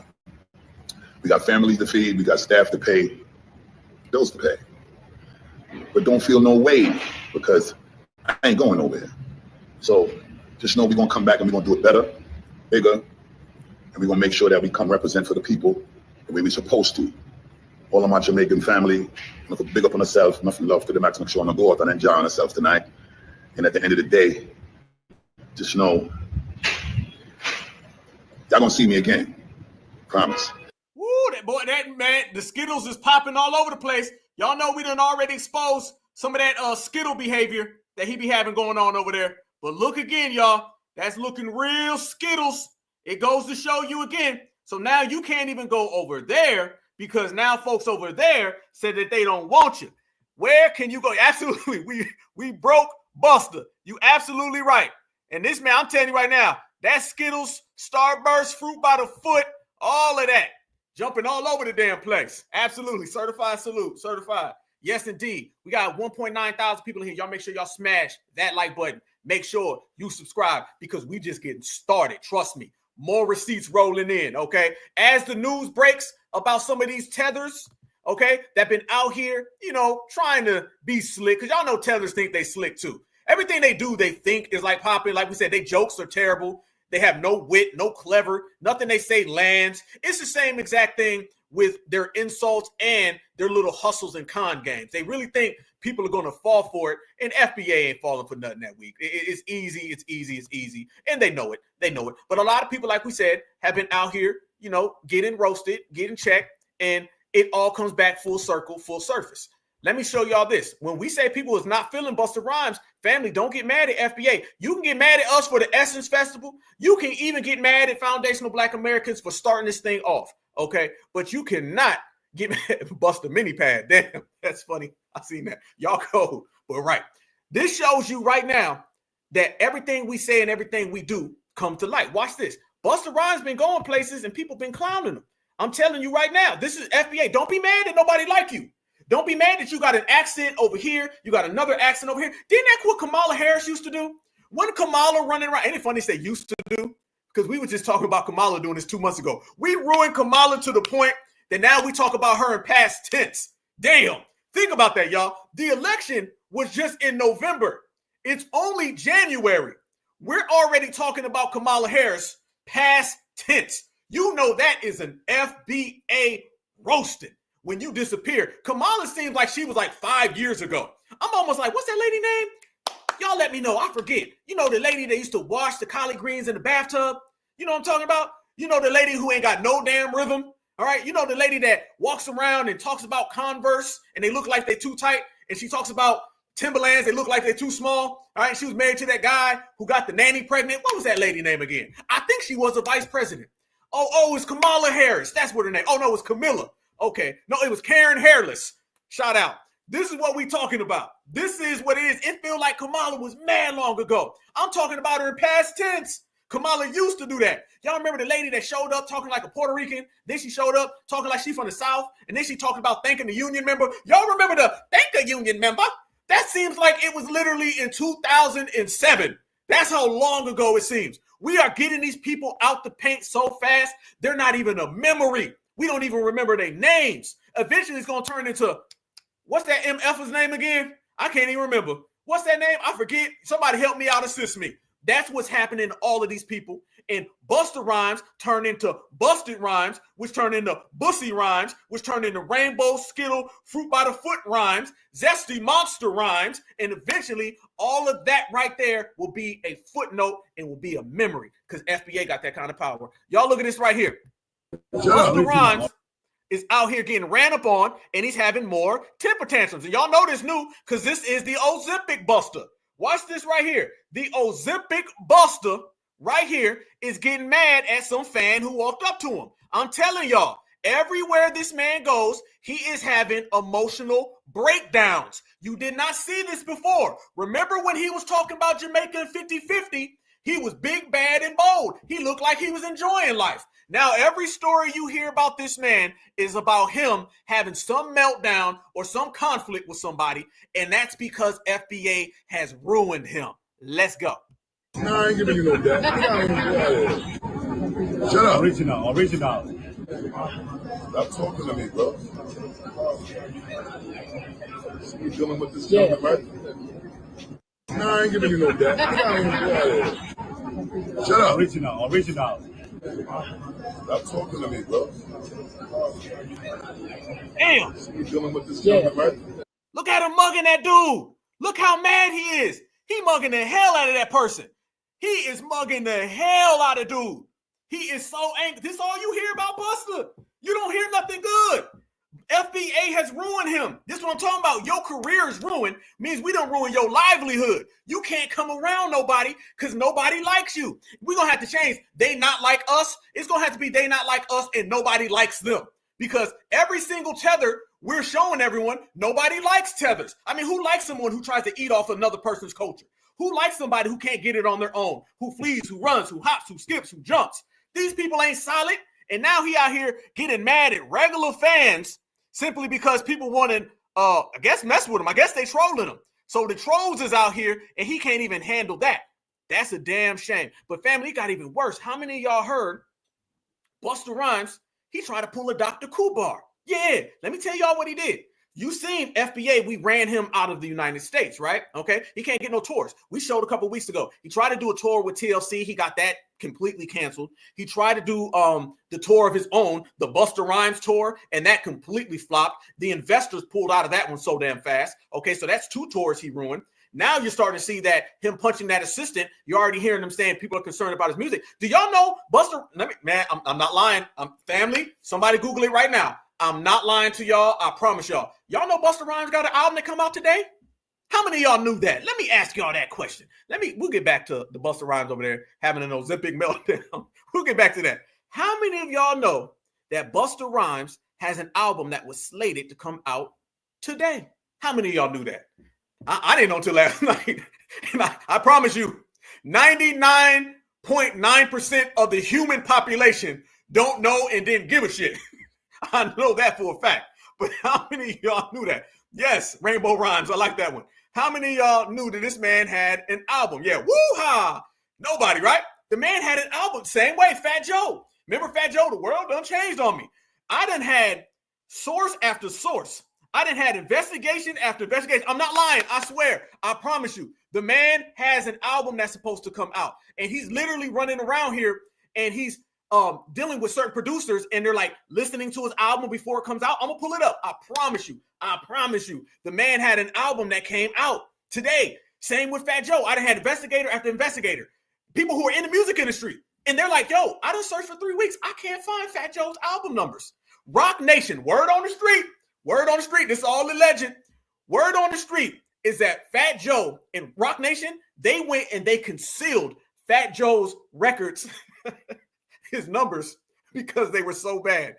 Y'all said last week, y'all said his album went below sea level. Somebody said it went double styrofoam. I said it went triple Tupperware.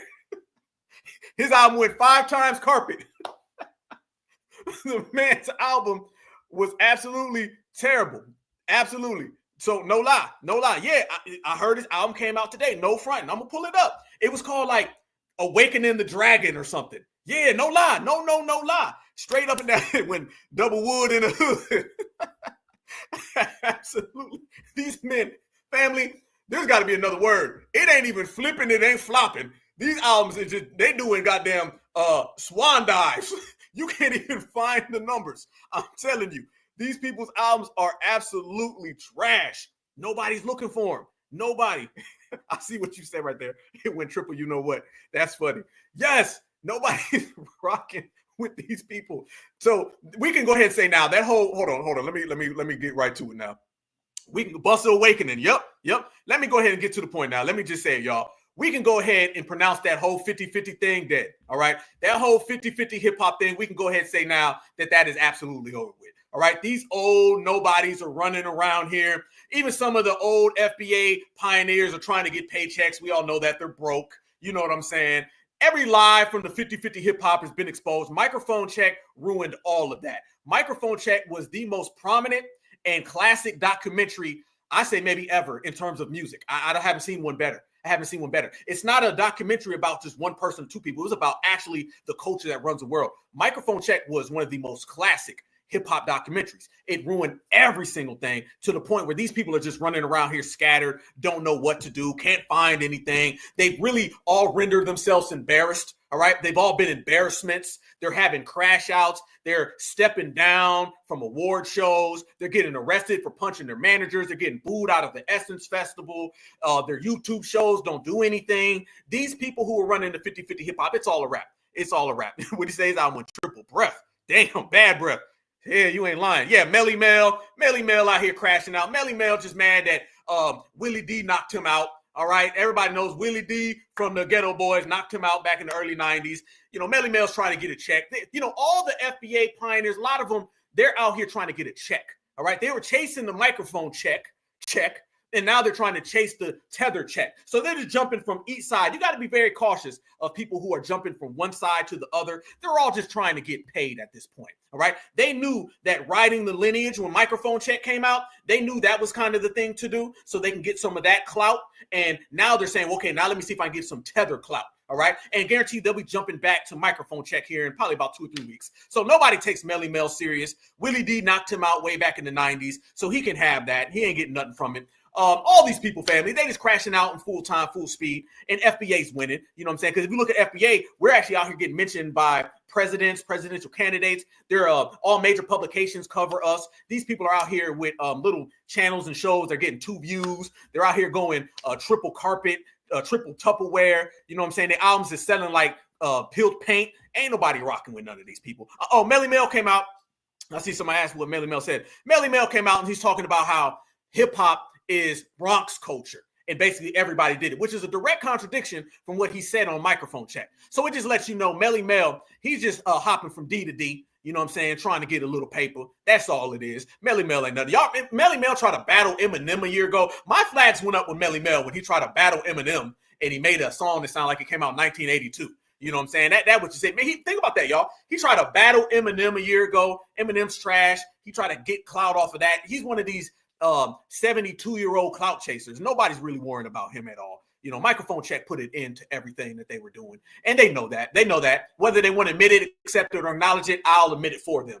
Microphone check ruined everybody's careers. Microphone check rendered all of these people useless, and they're all embarrassed. That's why you see them crashing out and displaying the behavior that they've been displaying. It's behavior of somebody who took an L, and microphone check dished that all out for them. So they know what it is. And speaking of people out here running around, do y'all know Busta Rhymes? He tried to go over to South Africa and he tried to go get citizenship. Yeah, the man is racially homeless. All right. FBA ran him out of America. Jamaica ain't really rocking with him. I'm hearing that he's over in Jamaica hanging out with Vibes Cake Soap Cartel. Yeah, Vibes Cartel and Busta are hanging out. And everybody knows Vibes Cartel, he be backstroking in cake soap. You know what I'm saying? This man out here on the Sammy Sosa. You feel me? So like I said, 2 tethers going to flock together, all right? So he's now getting ran out of Jamaica. They don't want him. His tours and his camps. Nobody's like, get out of here. He tried to go over to South Africa. Yes, he tried to go to South Africa and try to get some love over there. Let me show y'all. This is him going over to South Africa. In South Africa, the man thinks that he's going to get some type of play over there. Just like Dr. Kubar. We made Dr. Kubar flee to Ghana. All right. Mind you, Dr. Kubar been talking about Africa for the longest time. He starts running over there as soon as FBA really get it popping. This is what it is. We got these people trying to change their address because they know they can't have ours.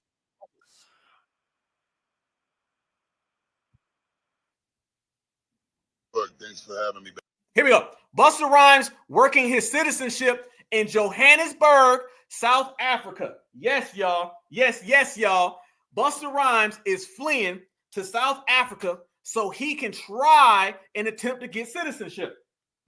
Only reason you're doing this is because you realize FBA did not allow you to co-opt and hijack our lineage, heritage, and culture. So you feel the best thing to do is to run over there just like Dr. Kubar did. Watch for yourselves. Back.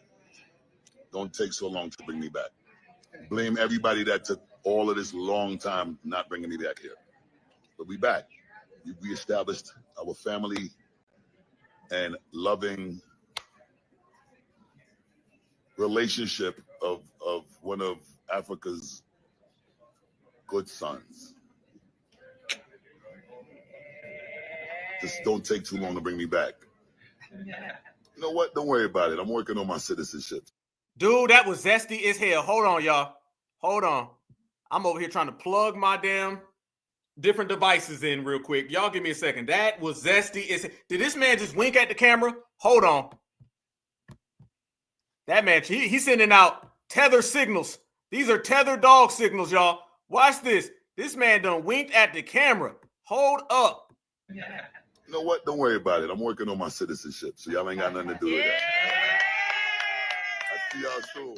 Love. Thank y'all so much for the love. Joe Berg, I really had Just don't take too long to bring me back. You know what? Don't worry about it. I'm working on my citizenship, so y'all ain't got nothing to do with that. Relationship of one of Africa's good sons. Hell no. Sons. Just don't take too long to bring me back. You know what? Don't worry about it. I'm working on my citizenship, so y'all ain't got nothing to do with that. I see y'all soon. Love. Thank y'all so much for the love. Joe Berg, I really had a blast tonight. Delicious festival. Everybody a part of the team. Bringing us out here. It was beautiful. Blessings on top of blessings. See y'all again soon. Berg, thanks. There y'all go. I told you. Busta Rhymes is trying to flee over to South Africa the same way Dr. Kubar fled over to Ghana. These people are jumping from continent to continent, country to country, trying to find another place because FBA has ran them completely out of the United States of America. This goes to show you exactly every single thing that we talk about, y'all.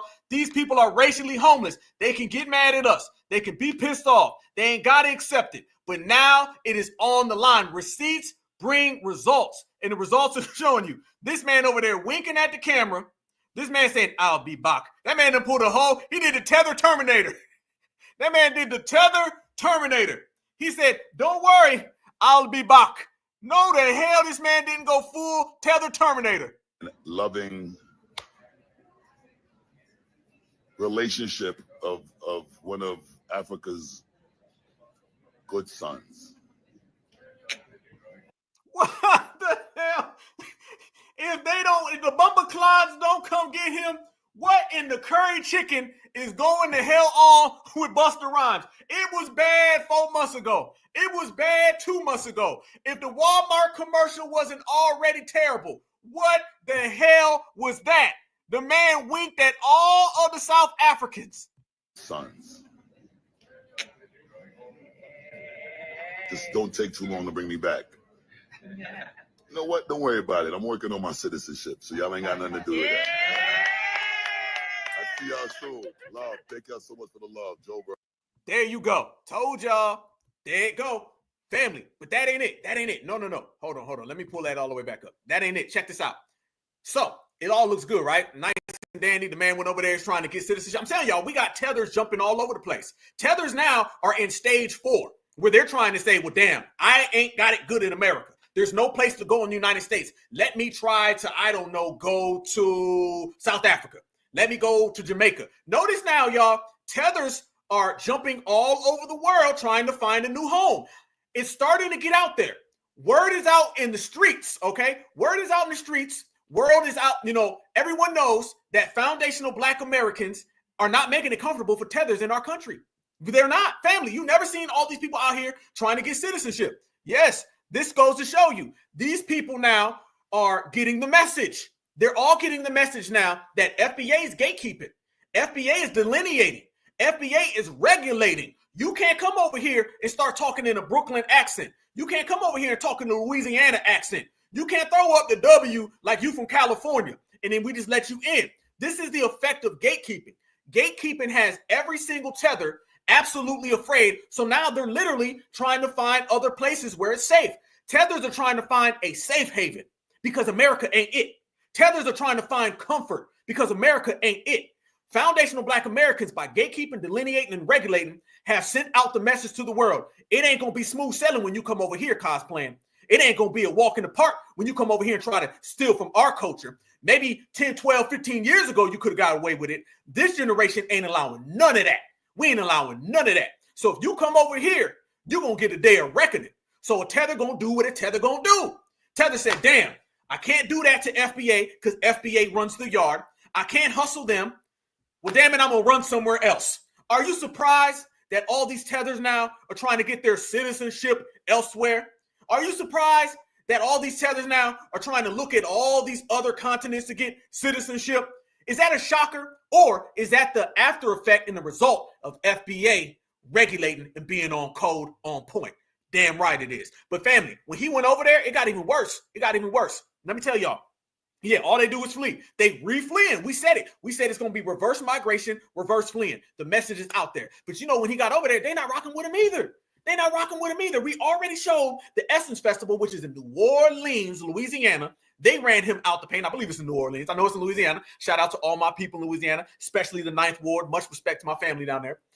You seen him get ran out of Louisiana, right? You seen him now. He's having temper tantrums, tethered temper tantrums, and he's punching his assistant because he's having FBA flashbacks. He goes absolutely insane when he sees a phone because it reminds him of how FBA were on our phones, not paying him no attention and boot him out the building. Then on top of both of those, y'all, you seen people out in the street running up on him. You seen the dominant society laughing at him, saying they don't remember his name. Then you seen him getting his tours canceled in Jamaica. You seen the Jamaican guy said, "You look real sus. All right, you're looking like a Bantu boy, all right, in a bumbleclad." You seen that. And then you see him over there going to South Africa. Well, guess what, y'all? When he went over there to South Africa, somebody, I'm not lying. Y'all gonna say Black Alpha, you making it up. I promise you, I'm telling you now, this is not a joke. This is very real. I promise you on everything. Do y'all know when Busta Rhymes went over to South Africa, somebody stole his phone? I'm not lying. No cap. When Busta Rhymes went to South Africa, somebody stole his phone. I don't know what's up with this man and phones. There's some problem with this man and phones. The Essence Festival, he crashed out over people's phones. That little hole in the wall show, he crashed out over people's phones. He crashed out over phones when it came to his assistant. It's going to cost him $6-7 million potentially over a phone. And then when he tries to go get his citizenship, as he retethers to South Africa, somebody stole his phone. I don't know what's up with you in phones, Busta. I don't know. You got some serious bad luck. It all goes back to you disrespecting FBA. Your life hit a fork in the road soon as you pulled that 50-50 hip-hop stuff. Soon as you said we ain't got no culture, you out here breaking down over cell phones. I'm hearing, family, it wasn't even a good one. This man crashing out over a Galaxy 2. This man ain't even got an Obama phone. He got a Bill Clinton phone. This man ain't got an iPhone. He got a me phone. This man ain't got nothing. Everything this man is crashing out over has something to do with FBA. Your life was going good. You was cosplaying us. You was trying to tether. And then you pulled that 50-50 Jamaican. We ain't got no culture. And then ever since then, your life done went down the drain. To the point that you going over to South Africa and somebody out there trying to steal your Jimmy Carter phone. And I ain't lying. Watch this right here, y'all. Yeah, he got a flip phone that don't flip. If he don't get the hell out of here, his phone don't even. Watch this. Busta Rhymes' iPhone at least Stanton. If you took the iPhone 12, you're a pussy. Literally, like we up to the. Sorry, Busta. South Africans have welcomed you with open arms. That's how they welcome people in South Africa. You are lucky it's your phone they stole. Usually they will steal you yourself and they will come back for the phone later. And they will also blame you. They will blame you for stealing your own phone. The way they blame Nigerians. Busta Rhymes' iPhone at least Stanton. If you took the iPhone 12, you're a pussy. Literally, like we up to the. Sorry, Busta. Freeze. Y'all see that right there? The man got his phone stolen. His phone troubles follow him over the ocean. His phone troubles follow him to other continents. And listen to what this guy right here says. He said, "You lucky, Busta Rhymes, because them folks welcomed you by stealing your phone." He said, "They'll take your stuff and treat you like the Nigerians. All these people talking about FBA. We ain't got no culture. We mean. We a hate group. And now they over there getting their phones stolen and getting treated how they treat the damn Nigerians. They treating Busta. The man got his phone snatched. They got his phone took. He got his phone took like Neil Hoynier took Roland Martin's ex-wife. And if you know that story, it ain't good. This shows you again, These people got bad tether karma. This is tether karma. And he's out here crashing out over a phone way in South Africa. And notice this guy right here, he's laughing at you, Busta. He's clowning you, Busta, the same exact way that Brad, Chad, Becky, and Karen are clowning you, Busta. You should have never bit the hand that fed you. Now you got to deal with your tether karma. South Africans have welcomed you with open arms. That's how they welcome people in South Africa. You are lucky it's your phone they stole. Usually they will steal you yourself and they will come back for the phone later. And they will also blame you.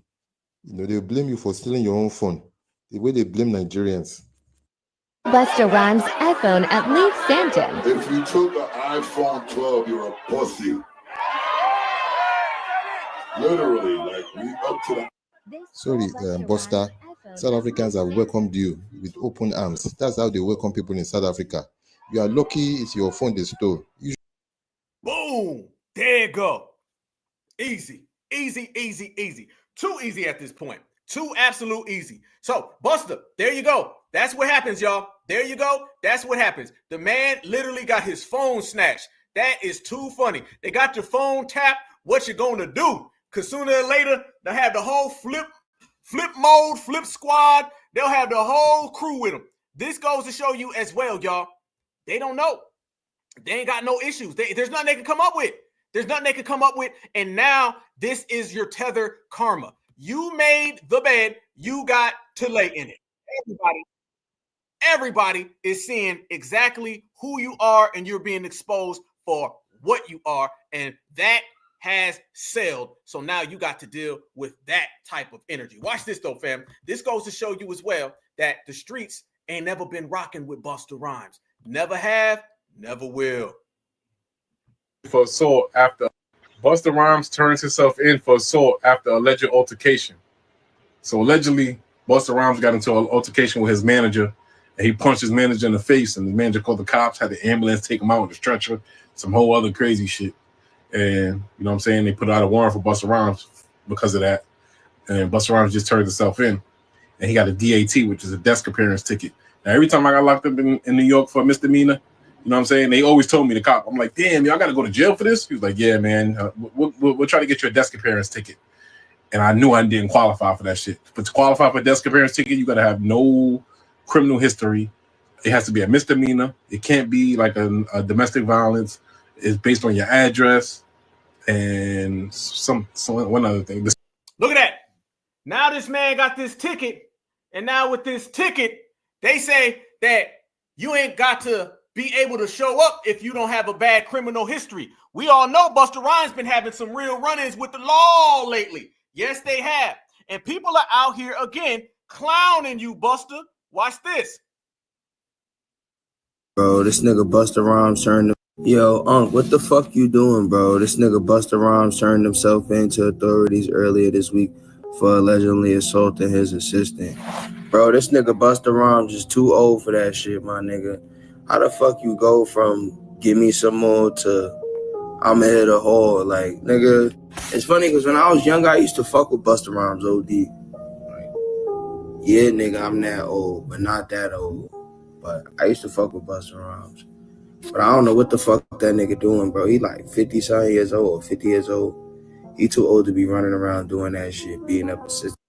Nah, he ain't too old. I'm going to tell you, because when you go against foundational Black Americans, there isn't any limitation. There's no jurisdiction. It don't matter. You could be 50 years old, 5 years old, 75 years old. You disrespect the lineage and we roast you, you got to wear that forever. And that's what's happening with him. He got to wear all of that forever. So it goes to show you again, it's bad. But fam, y'all know the dominant society done got a hold of that, right? The dominant society got a hold of everything that just happened. They are out here putting out articles on Boston and they ain't too good in the hood. No. Y'all got to look at some of this right here. This shows you how they're viewing the whole Busta Rhymes situation. And I'm telling you now, the dominant society is throwing him under the bus. When I tell you right now that he going to have a hard time getting that Walmart commercial back. And by the way, that commercial was a disaster. Everybody made fun of that damn commercial. Everybody did. I was seeing people talk about the commercial, clowning it. They got whole videos clowning it. It's absolutely insane that they thought that was going to work, and it didn't. It crashed out. So your Walmart commercial was a disgrace. That crashed out. That was a failure. Your album that I guess you thought was coming out, failure. And now I want y'all to see this. The Dominant Society is coming after this dude thoroughly. Shout out to my brother Church. You got the popcorn out, brother. So do I, family. So do I. Y'all watch this right here. They are getting a hold of this whole case now, and watch how the Dominant Society is breaking it down. They are letting everyone see in real time. Matter of fact, I'm going to pull it up. Let me pull this up in a better way. I'm going to show y'all this in a real better way. Because now this got to be seen. This got to be shown. This goes to show you now that when you, once again, the disrespect for FBA, it will be accounted for, and you will have to pay, you know, the receipts. You know what I'm saying? You're going to have to get that money back. So check this out. They go to show you now, absolutely, that whenever you come after FBA and the Dominant Society starts watching it, the Dominant Society now, they see him as disposable. Same way we was talking about all the other tethers, family. All these people are seen as disposable. Nobody's running around here saying, hey, Busta Rhymes, we got to go get Busta Rhymes. No, you know, I'm going to tell you why. It's because Busta Rhymes now is seen as an absolute positively failure. He's a failure. The Dominant Society don't want nothing to do with a guy who can't sell no goddamn units. All right? You can't sell no damn units. Don't nobody want to deal with you. And if you can't sell no goddamn units, you can't sell no tickets. Your name is dirt out here in the street. Who the hell gonna want to rock with you? Nobody is. So since nobody want to rock with you, now you start to see it all boil back down to what we said it was going to be. Those two people right there have made the same exact mistake that Kamala Harris made. And I'm going to tell you what that is. They thought there was a bag in disrespecting FBA, and now they're finding out that disrespecting FBA hurts your bag. Let me say that one more time, y'all. They thought that by disrespecting our lineage, there was a come up. They could get some paper off of that.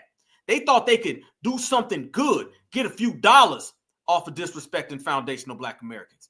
Now they're seeing they can't do that, and disrespecting foundational Black Americans actually has the reverse effect. It hurts your career. So that's a way big difference than what they thought it was going to be previously. When you think that I'm going to go ahead and throw FBA under the bus, I'm going to get some money from it, everything's going to be good, and then you find out, nope, it don't work that way. The same people that I thought I can get a bag from are the same people who out here destroying my bag. That hurt them completely. Now watch this, y'all. This is how the Dominant Society has been covering this whole Busta Rhymes situation, and it ain't too good. This right here is absolute positively confirmation that when you come against FBA and we ruin you, we will ruin your careers. Now he's in the target of the Dominant Society. Watch this.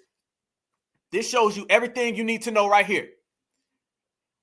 Busta Rhymes arrested, charged with assault in New York. Police say, look at this, family. Look how they phrase it. Police say the Break Your Neck rapper was charged with assault in the 3rd degree. Whoa, one more time. Police say the Break Your Neck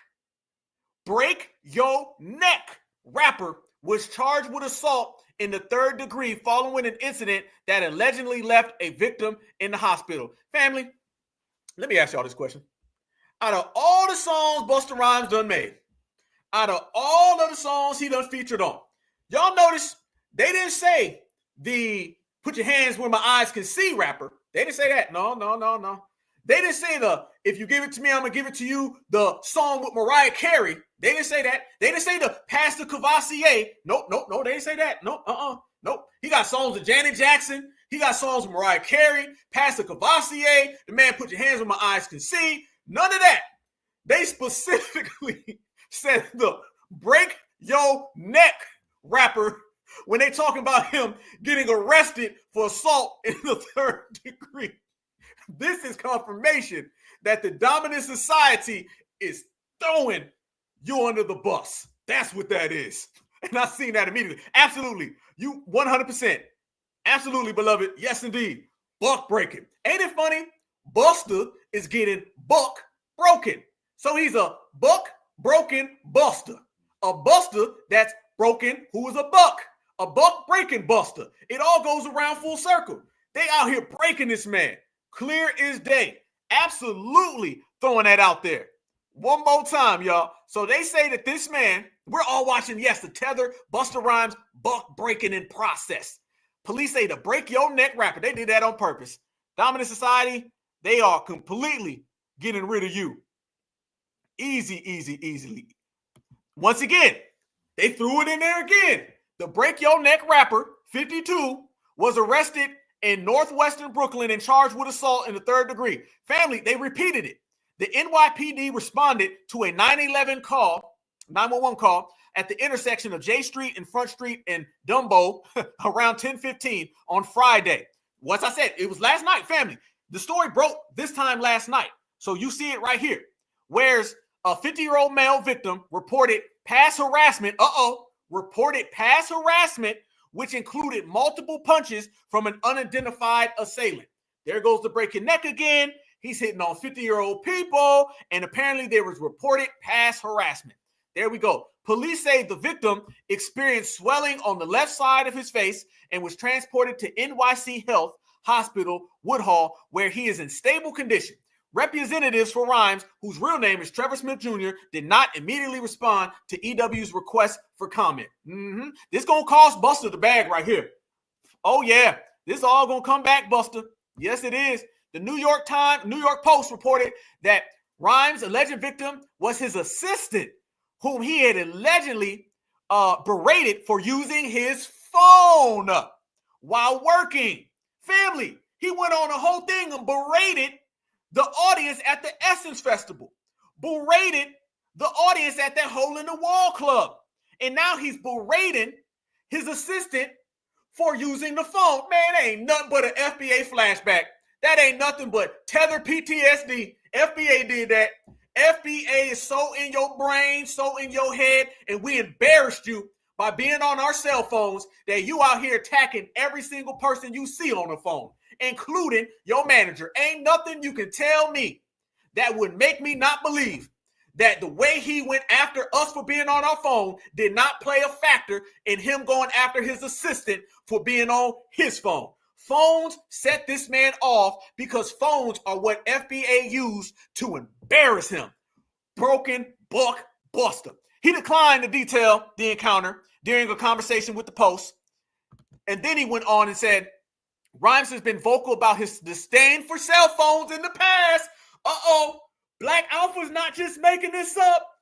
It ain't just an FBA thing. Apparently, the New York Post is connecting the same dots that we're connecting. Every time we put a receipt on the table, you can connect our dots like the North Star, y'all. This is how thorough we are at the Black Alpha Network, certified. The New York Post is saying everything that we've been saying. The New York Post is admitting and acknowledging that this man has a distaste for cell phones. During a 2024 performance at the Essence Festival of Culture, he told the audience, hey, yo, F them damn camera phones too. Let's get back to interacting like humans. Put them weird devices down. He also said, hey, I ain't from that era. Them don't control the soul. F your phone. Damn. So you mean to tell me that FBA and the New York Post are all connecting the dots and all exposing that Busta Rhymes has a problem with phones dating back to FBA ignoring him at the Essence Festival?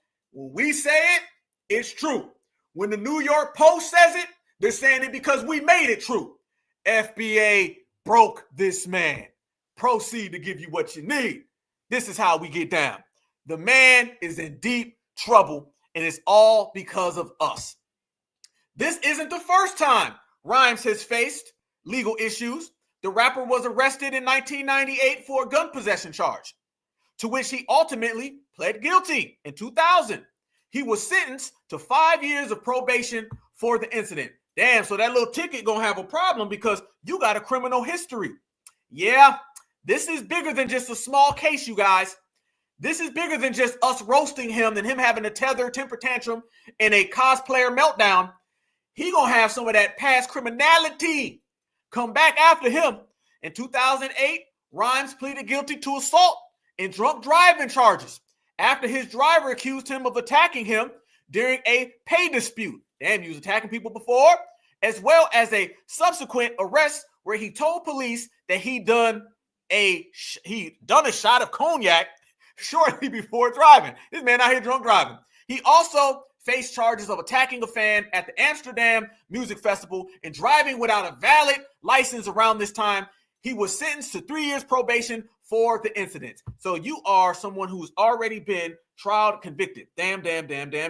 All right, let's proceed to further expose how this man is broken and how FBA did that. In 2015, Rhymes was arrested on assault charges for throwing a protein shake drink at the gym at an employee.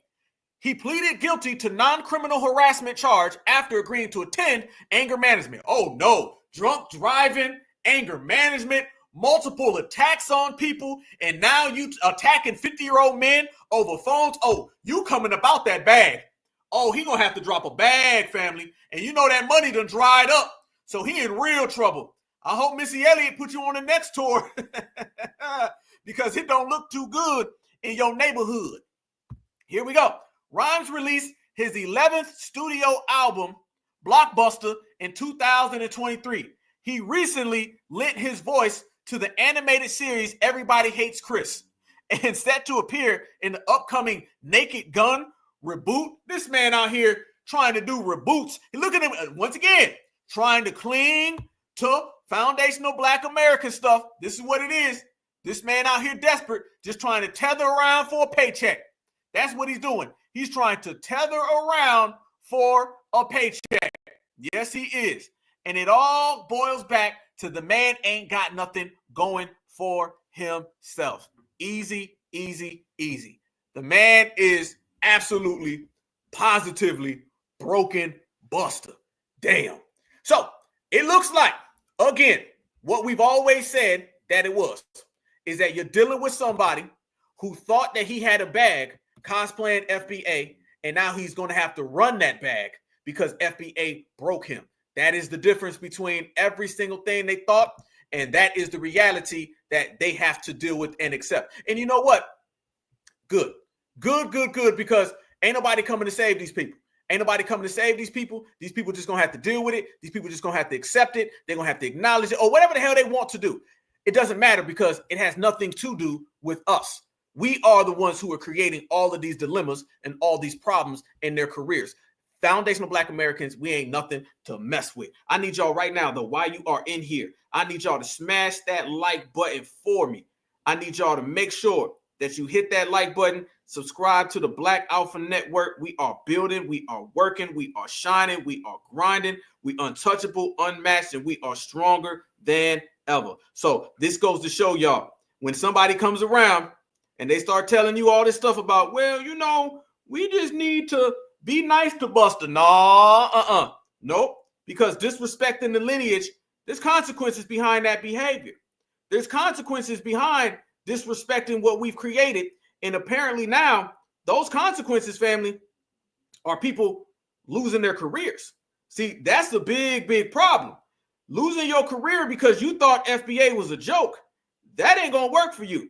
Losing your career because you thought we was an easy come up, that ain't gonna work for you. And now you see, ain't nobody want Busta Rhymes to work for them. See, that's the difference. It don't work for anybody involved with these people. This is why, like we said previously, y'all, we are affecting their bag, their money. They can't get no money because they don't have a position or anywhere to stand. When you ain't got nowhere to stand and nobody's rocking with you, the last thing left for you to do is to do what, y'all? To go ahead and flee, try to run, try to hide, because now foundational Black Americans have made it clear. If you disrespect us in any element, I don't give a damn what you do for a living. I don't give a damn what you think you're doing. I don't give a damn what bag you think you was going to get. Now you're going to have to pay the price. And the price is being paid right now. Busta going to have to come out that bag. I'm telling you today, Busta is going to have to pay. He's going to have to pay. He's going to have to pay. And it goes to show you, when you was out here doing all this eye bucking right here, y'all remember this? Look at this man.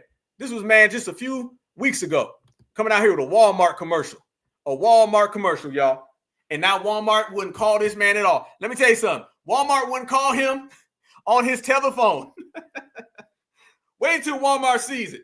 When Walmart come to find out, man, this dude out here absolutely having meltdowns and punching people, get this man the hell up out of here. Oh, then it's a wrap. So that check done went all the way dry, and now everybody's laughing at you. Speaking of people laughing at him, that's not the only time, family. Brothers and sisters been out here laughing at this guy. Laughing because, you know, you put yourself in that position. I'm telling you, at this point, y'all, we embarrassing a lot of people. A lot of people are out here getting very, very embarrassed. And that's a good thing, because that's how you shame people. That's how you run people off the block. Watch this right here. This shows you again, when he came out here and he was disrespecting foundational Black Americans, man, people seen it for what it was. Look at that. Hell no. Wait a minute. That right there, co-created hip hop, that right there is a hip hop legend, or is that a tether in a balloon suit? You be the judge.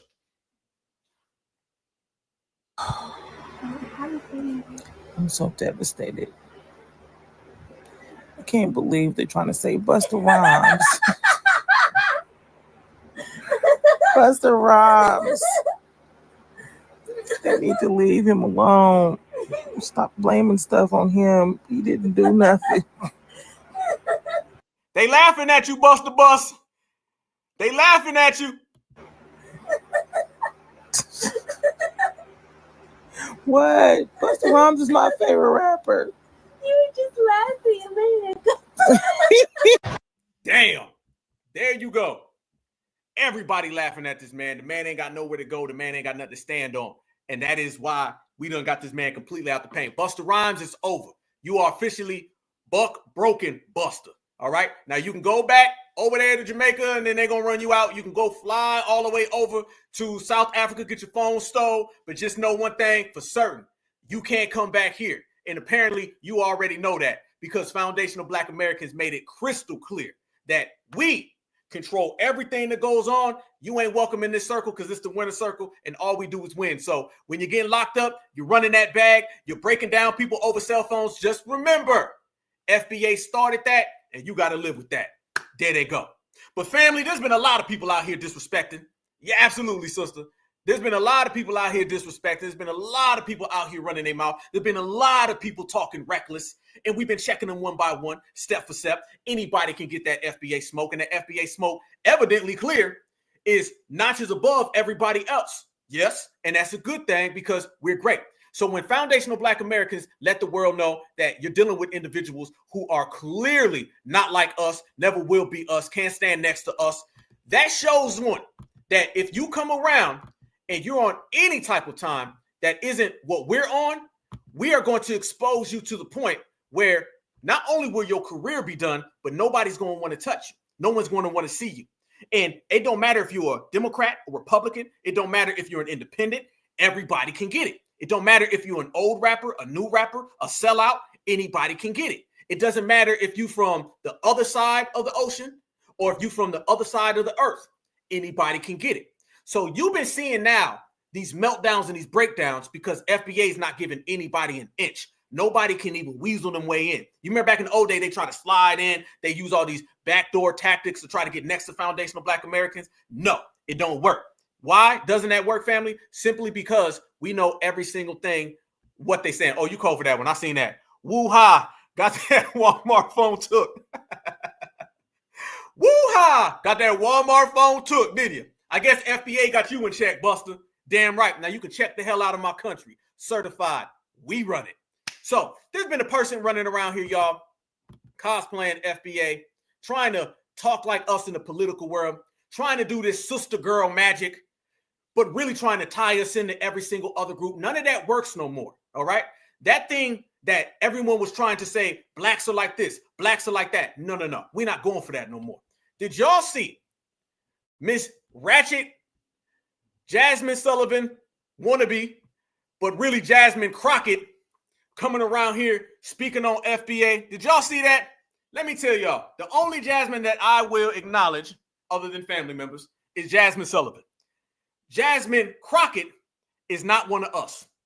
And I'm going to tell you why. I don't give a damn what your lineage is, because her lineage is in super question with me. But I'm going to tell you one thing. A Democrat shield is going to be a Democratic shield. And did y'all see this individual come out and tie FBA into the rainbow community? Did y'all see that? I'm going to show y'all this clip right here. And I want y'all to see how this all started and how we've been canceling out all that sister girl talk that she's been on. Watch this. I know that it was characterized as, this is the cool thing to do. And maybe people are encouraged to be trans. And so they don't want to speak out. And now that it is not the easy thing to do. When you have to sit here and prove your personhood every single time that you're walking around. You got people that feel away because they losing in the sport. People that feel away because they losing in the sport. And listen, the trans person, it don't sound like even came in first from what I could tell. But nevertheless, I think we need to focus on real things that are real issues as it relates to women. I know that it was characterized as, this is the cool thing to do. And maybe people are encouraged to be trans. And so they don't want to speak out. And now that it is not the easy thing to do. When you have to sit here and prove your personhood every single time that you're walking around. You got people that feel away because they losing in the sport. And listen, the trans person, it don't sound like even came in first from what I could tell. Freeze. This is what we speak of, y'all. This is what we've been saying. What she's trying to do, y'all, is she's trying to be that person that hand walks black folks back to the plantation. All right. This is the Democrats saying, let's go sister girl it up for somebody so we can try to lead black folks back to the plantation. Problem is, there isn't a plantation. So she's trying to conflate and combine Black American issues with the rainbow community. And I want y'all to see this. Now, notice what she said. Notice what she said right there, y'all. This individual just said, women are just mad because women are losing in sports to people who became women. Listen to what she's saying. And remember, anytime a black Democrat says that, they're talking about black people first, all right?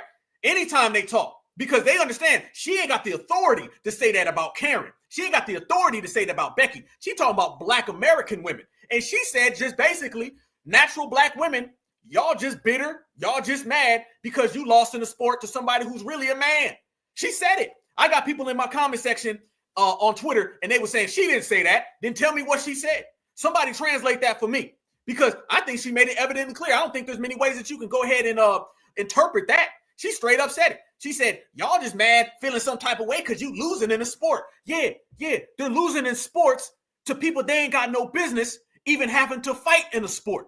This is what we're saying, and you know what we're saying. And it goes to show you again, Democrats ain't got the message. I'm telling you now, if the Democrats think they're going to put their eggs in her basket, it ain't going to work. She ain't going to win nothing. Ain't nobody voting for her. I know they trying to pump her up and try to make her like the new one. I'm telling you today, ain't nobody going for no damn Jasmine Crockett. It will not happen. That sister girl act will not work.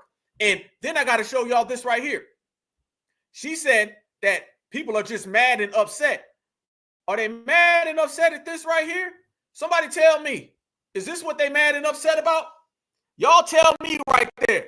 Y'all see what they trying to push on us, y'all. Y'all see what they're trying to push. They knew it did not work with Kamala Harris. So now they're saying she's the only one left. Everybody else has ran away from the plantation. See, you got to remember, during slavery, there was always that one person, I'm still going to stay on the plantation. I'm still going to do master's work. Ain't nothing in the world going to stop me from doing what I needs to do for massa. That's really what she is, y'all. She's one of them, I ain't leaving the plantation. I'm going to sit here, carry out my damn orders, and I'm going to try to get any black person back. That's what the dominant society is trying to push to her. And to be honest with you, to keep it all the way real, it ain't really a lot of people. It ain't really a lot of people that are really on that. It's only a few people that you're seeing from the dominant society, because most of them say we ain't even investing. We don't want nothing to do with her. But they're saying, well, I'll tell you what, let's see if we can go get that chick. If she sticks around, maybe we can get her to conflate black issues in one desperate attempt to get black Americans back. That's really what they're trying to do right here. But I'm telling you now, based on the backlash from her whole situation, oh, that ain't working at all. Never. But remember, when y'all look at that right there, look at that picture. She said this right here. But nevertheless, I think we need to focus on real things that are real issues as it relates to women. I know that it was characterized as, oh, this is the cool thing to do. And maybe people are encouraged to be trans. And so they don't want to speak out. And now that it is not the easy thing to do. When you have to sit here and prove your personhood every single time that you're walking around. You got people that feel away because they losing in the sport. People that feel away because they losing in the sport. She basically said people are just mad because they losing the guys. So if your daughter is getting tackled or thrown in a chokehold by a boy, it's okay. If your niece is getting tackled or thrown in a chokehold by a boy, it's okay. And then at the end, family, she had the nerve to say, we need to focus on real women issues. This is what the Democrats feel is black girl magic. I think we need to focus on real things that are real issues as it relates to women. And I guarantee you, we got millions of foundational black American women who gonna tell you that ain't one of them. Try again. So you see right there? So now they're trying to push that right there, okay? And that ain't working. I'm telling you now. She came out talking that reckless talk, and they thought that was going to eat. Man, wasn't nobody going for that. Everybody I seen was like, oh, hell no. Hell no, hell no, hell no. She better try another one. Democrats are that desperate, and they're really just trying to throw anything at the wall to get anything to stick. And I'm telling you, she ain't it. She ain't it. That's nasty work. But let me show y'all. Y'all seen how that all kind of started. I'm going to show y'all what ended up actually happening. This is when she had that little run-in everybody's been talking about. She had that little run-in with that W lady. Because what she does, y'all, she comes out there and she talks real sister girl because she's really out here, y'all, doing a minstrel show. That's really her style of politics. Every time y'all see her, she's out here shucking and jiving because she feels that's her way into the door. Watch this right here. This was the exchange she had with that W lady. Let me tell you something. Y'all need to find some people that actually care about their constituents. And honestly, whenever y'all are ready to work, we on this side of the aisle have always been ready to do what is right by the American people. Instead, what you can continue to do is go after the most vulnerable in our country. The fact that you just sat up there and somehow figured out how to tie trans folk to your argument makes no sense to me. But let me tell you something. Trans people ain't going nowhere. Just like when the racists wanted to make sure that black people somehow were going to be dismissed in this country. We ain't left either. What? Y'all see what we talking about? One more time for your mind. Oh, y'all knew we was going to get to this roast. People ain't going nowhere. Just like when the racists wanted to make sure that black people somehow were going to be dismissed in this country. We ain't left either. Hell no, no, no, no, no, no. Are you surprised that a Democrat is sitting there comparing us to another community, comparing us to a whole different group and trying to legitimize them by throwing us under the bus? Trans folk to your argument makes no sense to me. But let me tell you something. Trans people ain't going nowhere. Just like when the racists wanted to make sure that black people somehow were going to be dismissed in this country. We ain't left either. And that right there, y'all, that is your typical Democratic behavior. That's your typical Democratic talk. Furthermore, that just because someone fantasizes or wants to be dramatic about the idea of someone could be a quote unquote man in a locker room or in a bathroom. Freeze. There's no fantasizing about it. There's no fantasizing about it. Now, mind you, y'all, this is an issue that the majority of people in the United States of America did not support. The majority of people in the United States of America are not on that. But you see what we're saying, where the Democrats are out here trying to use foundational Black Americans as a shield for other communities. Are you surprised? Are you shocked? Not at all.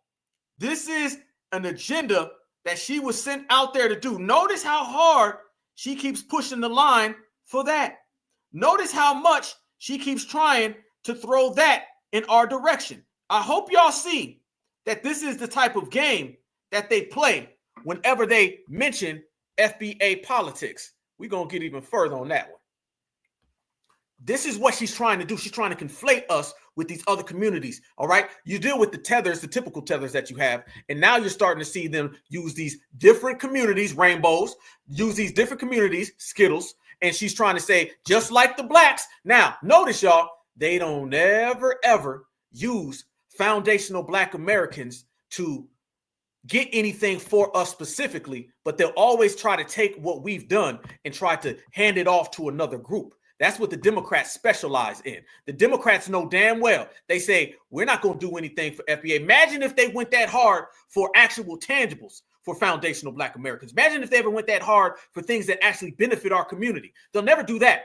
The foundational Black American struggle is only valuable to the Democrats when they can use it to legitimize someone else. It's the Palestinians are like the Blacks, right?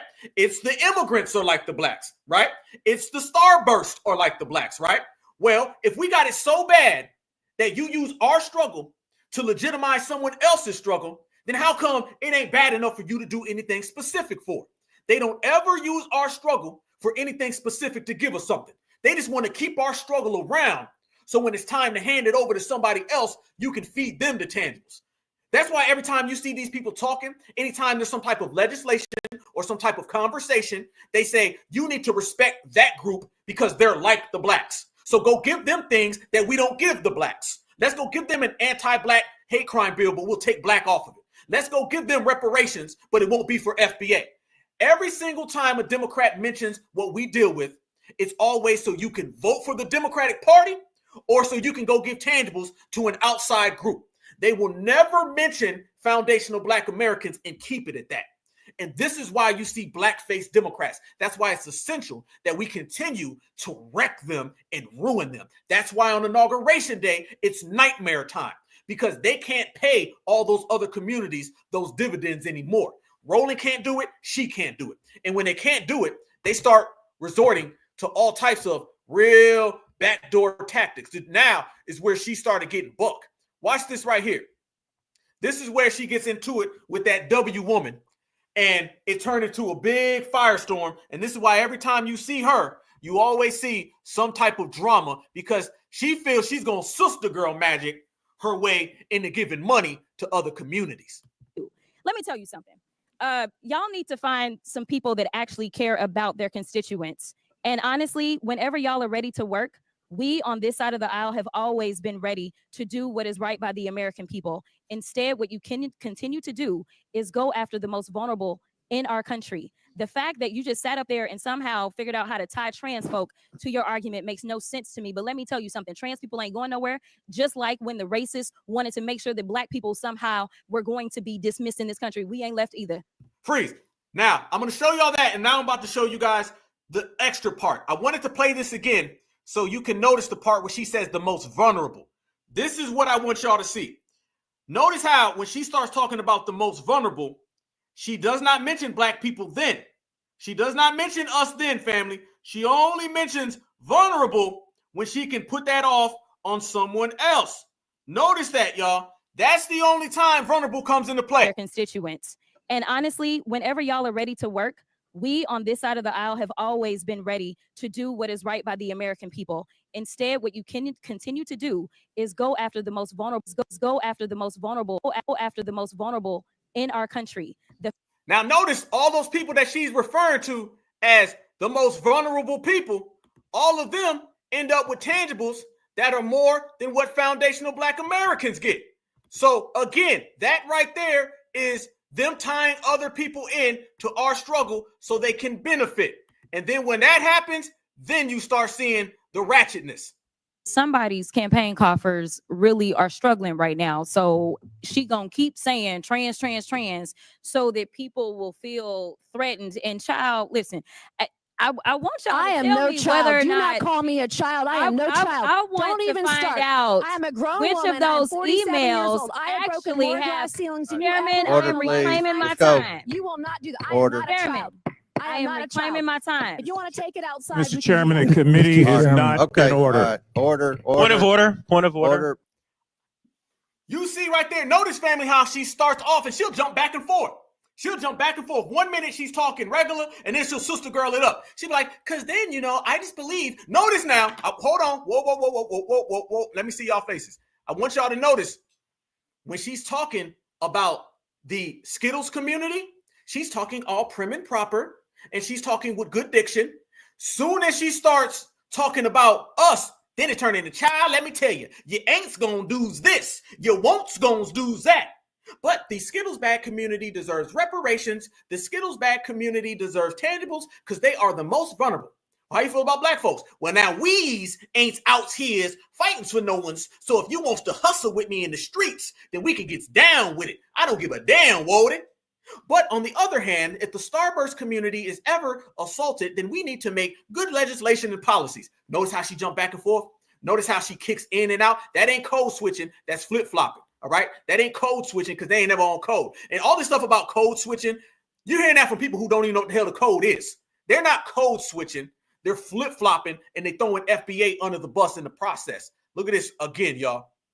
Watch how she starts. Somebody's campaign coffers really are struggling right now. So talking regular?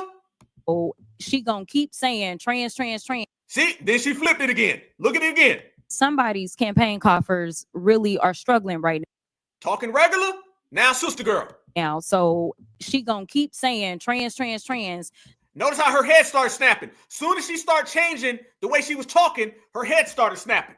Somebody's campaign coffers really are struggling right now. So she gonna keep saying trans, trans, trans so that people will feel threatened. And child, listen, I want y'all I to am tell no me child. whether or Do not not call me a child. I am no child. I want Don't to even find start. out I am a grown which woman. of those I am 47 years emails old. I have broken actually more have glass ceilings than you Chairman, ever I will. am reclaiming my Let's go. time. You will not do that. I Order. am not a Chairman, child. I am reclaiming my time. If you want to take it outside, Mr. Chairman, the committee is not. Okay. I'll be honest with you. I ain't even gonna lie.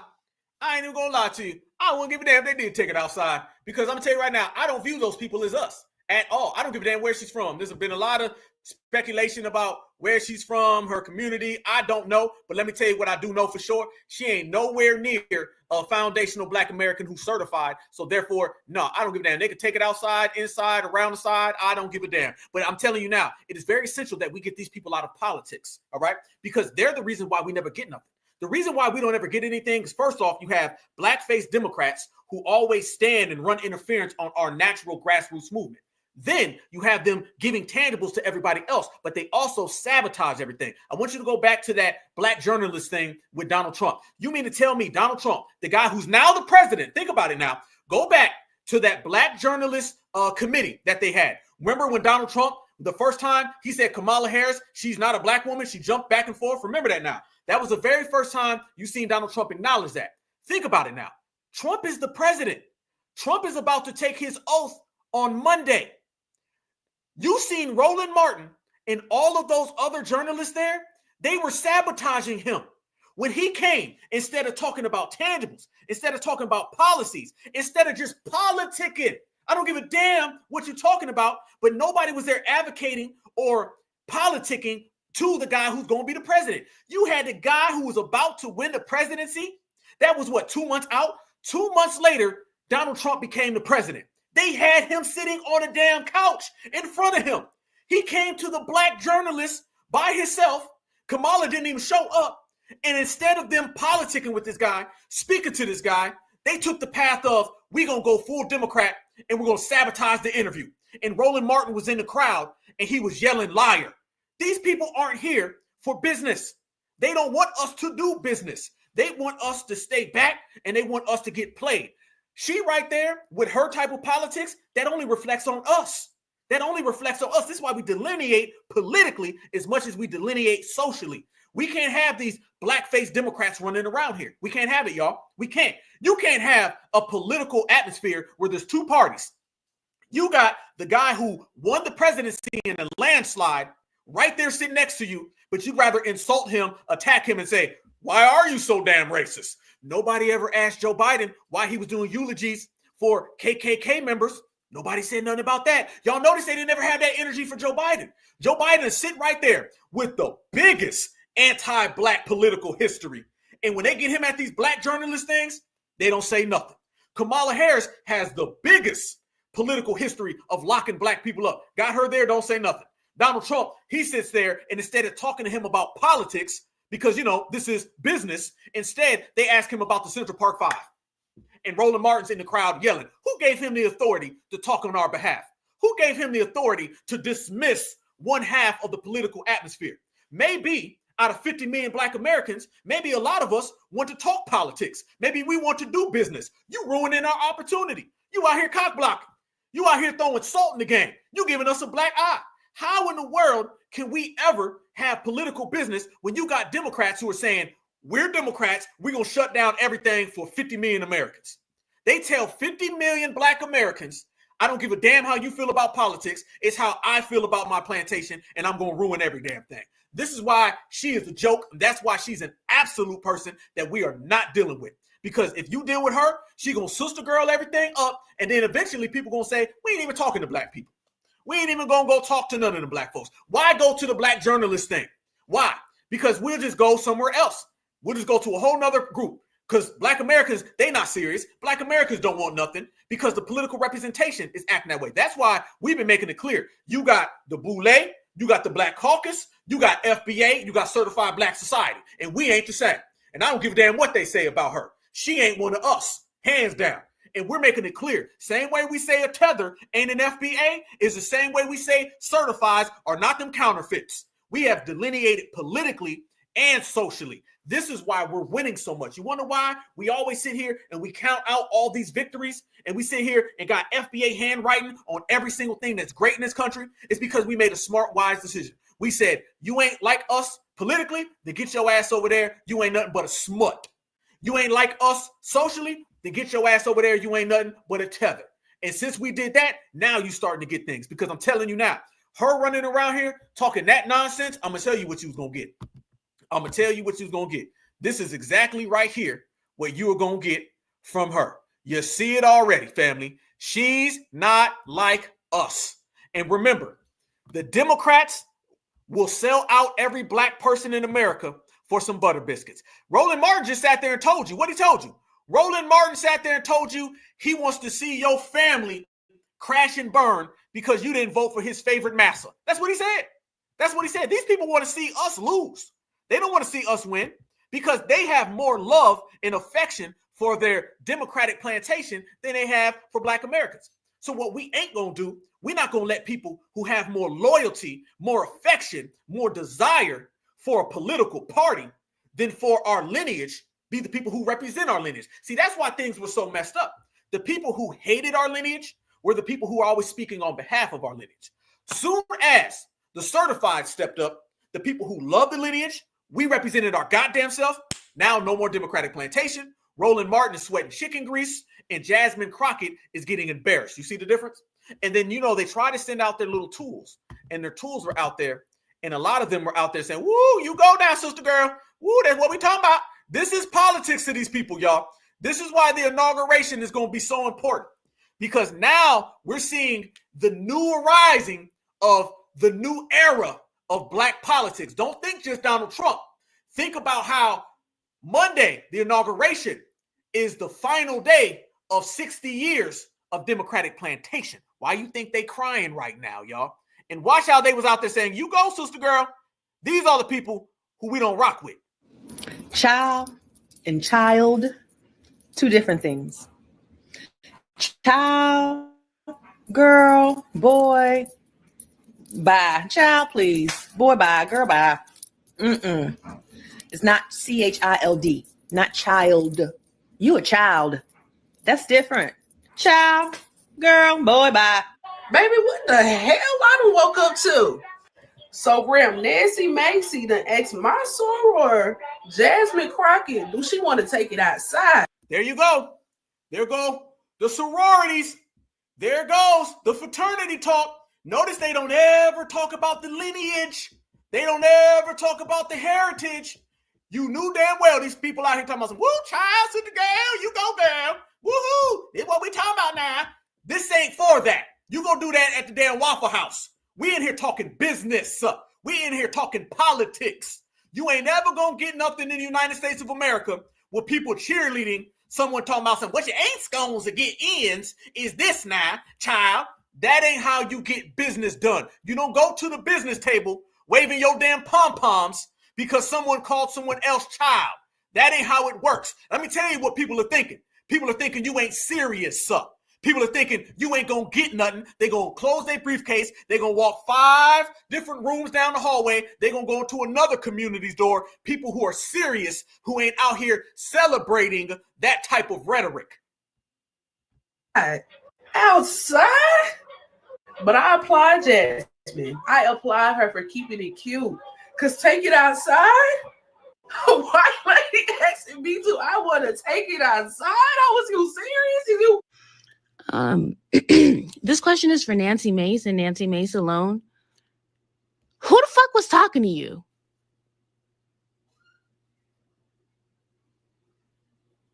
Thank you. But what gets me is not only did she get dog walked verbally twice in the same week, but then she gonna ask somebody, oh, you want to take it outside? You want to take it outside? And this is gonna sound terrible, but I'm gonna say it anyway. Why? So you can get your ass whooped in a government building again? Bleach blonde. Freeze. What are they celebrating, y'all?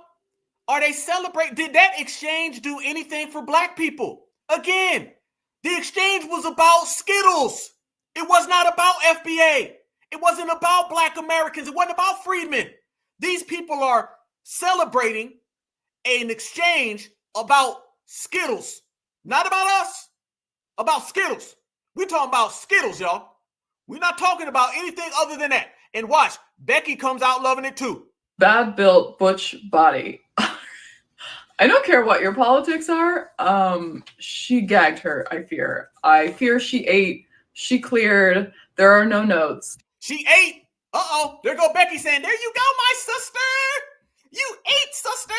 You did a great job. You know, anytime you start seeing that sister girl talk, you start seeing Becky's pop up. Y'all know that same Becky right there is the same exact Becky in the real world who calling the police on Jasmine Crockett.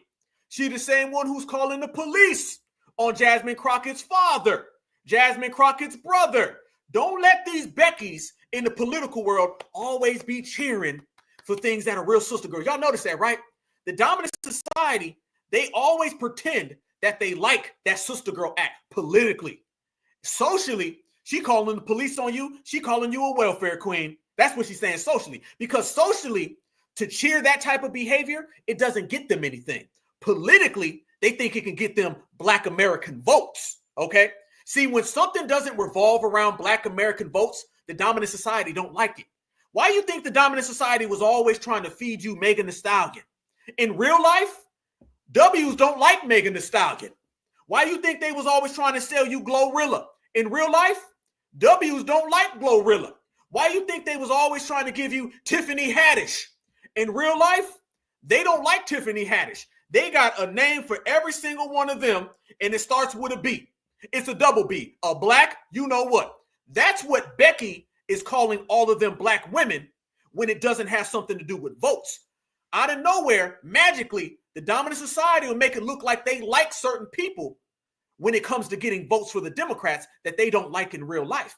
The same oppression that they put on all them women, they'll be like, I don't know what you're talking about. But when they get you to vote, it's, hey, girl, you go now, sister. You see what we're talking about. We know the way the game is played. Let me tell you this. Every time you see a black Democrat or a W Democrat, they only are concerned about black folks as much as black folks vote Democrat. Other than that, they don't give a damn. So this is why they always come out and start cheering people that they don't cheer in real life. Anytime you see a W, cheering behavior politically that they don't cheer in real life, they hustling you. Anytime you see a W, start cheering certain individuals that they don't even be around in real life. How many times you seen a Becky that look like that hanging with Megan Thee Stallion? You don't. And to be honest with you, Jasmine Crockett is kind of like the Tiffany Haddish of politics, if you really want to go there. And what they really like is they like the minstrel show. That's really what it is, because they love the minstrel show because it entertains them and it's not a threat to them. This is how the dominant society works. We're going to get into the system of supremacy. The system of supremacy, they love black folks who participate in shucking and jiving because they understand that black person is not a threat. You go ahead and give them some butter biscuits, they'll be quiet. They'll do all that sister girl talk, but they're not really going to do anything. This is why you don't ever see Becky hanging out with Tiffany Haddish in real life. This is why you don't ever see Karen hanging out with Jasmine Crockett in real life. You don't ever see them hanging out together because they know in the real world, you stay way the hell away from Jasmine Crockett. You stay way the hell away from Tiffany Haddish. But when you need Tiffany Haddish and Jasmine Crockett's community to come vote for the Democrats so you can give them a gain over W Republicans, then you act like that's your best friend. It's easy work when you understand the system of supremacy. One thing we're going to do on the Black Alpha Network, we're going to roast, we're going to put receipts on the table, we're going to ruin careers, we're going to laugh at people, we're going to embarrass them, and then we're also going to structurally break down the system of supremacy from a mental standpoint so we can operate and function in it better than everybody else. If you don't have the opportunity or the ability to break down the system of supremacy like our master teachers do, like Dr. Francis Cress Wilson, like our brother Neely Fuller, like Dr. Kaba Hiawatha, if you can't break it down systematically, structurally, then you're going to be blind. I was just telling somebody the other day, I said, the ability to understand the way the world operates and the way the system of supremacy operates, then you got you a royal flush in your deck. You got you a secret weapon in your back pocket, something that nobody else has. If you put 50 million people in a room and only 10 of them understand the way the system of supremacy works, those 10 who understand, they're going to go further than everybody else. Understanding the system of supremacy in every single element and every single aspect of life, that gives you a royal flush that you will always have the advantage over everybody. Yes, indeed. We do it all on the Black Alpha Network. That's why we win it. Y'all check this out, though. Now, notice that same Becky that you just seen right there talking. Yep, John Henry Clark. Yes, John Henry Clark. Absolutely. Another great master teacher. So many to name. So many to name. This is what we are. And Black Alpha's on his way to being one. This is how you get down. This is how you see. That woman right there would never talk to this woman right here at all in real life.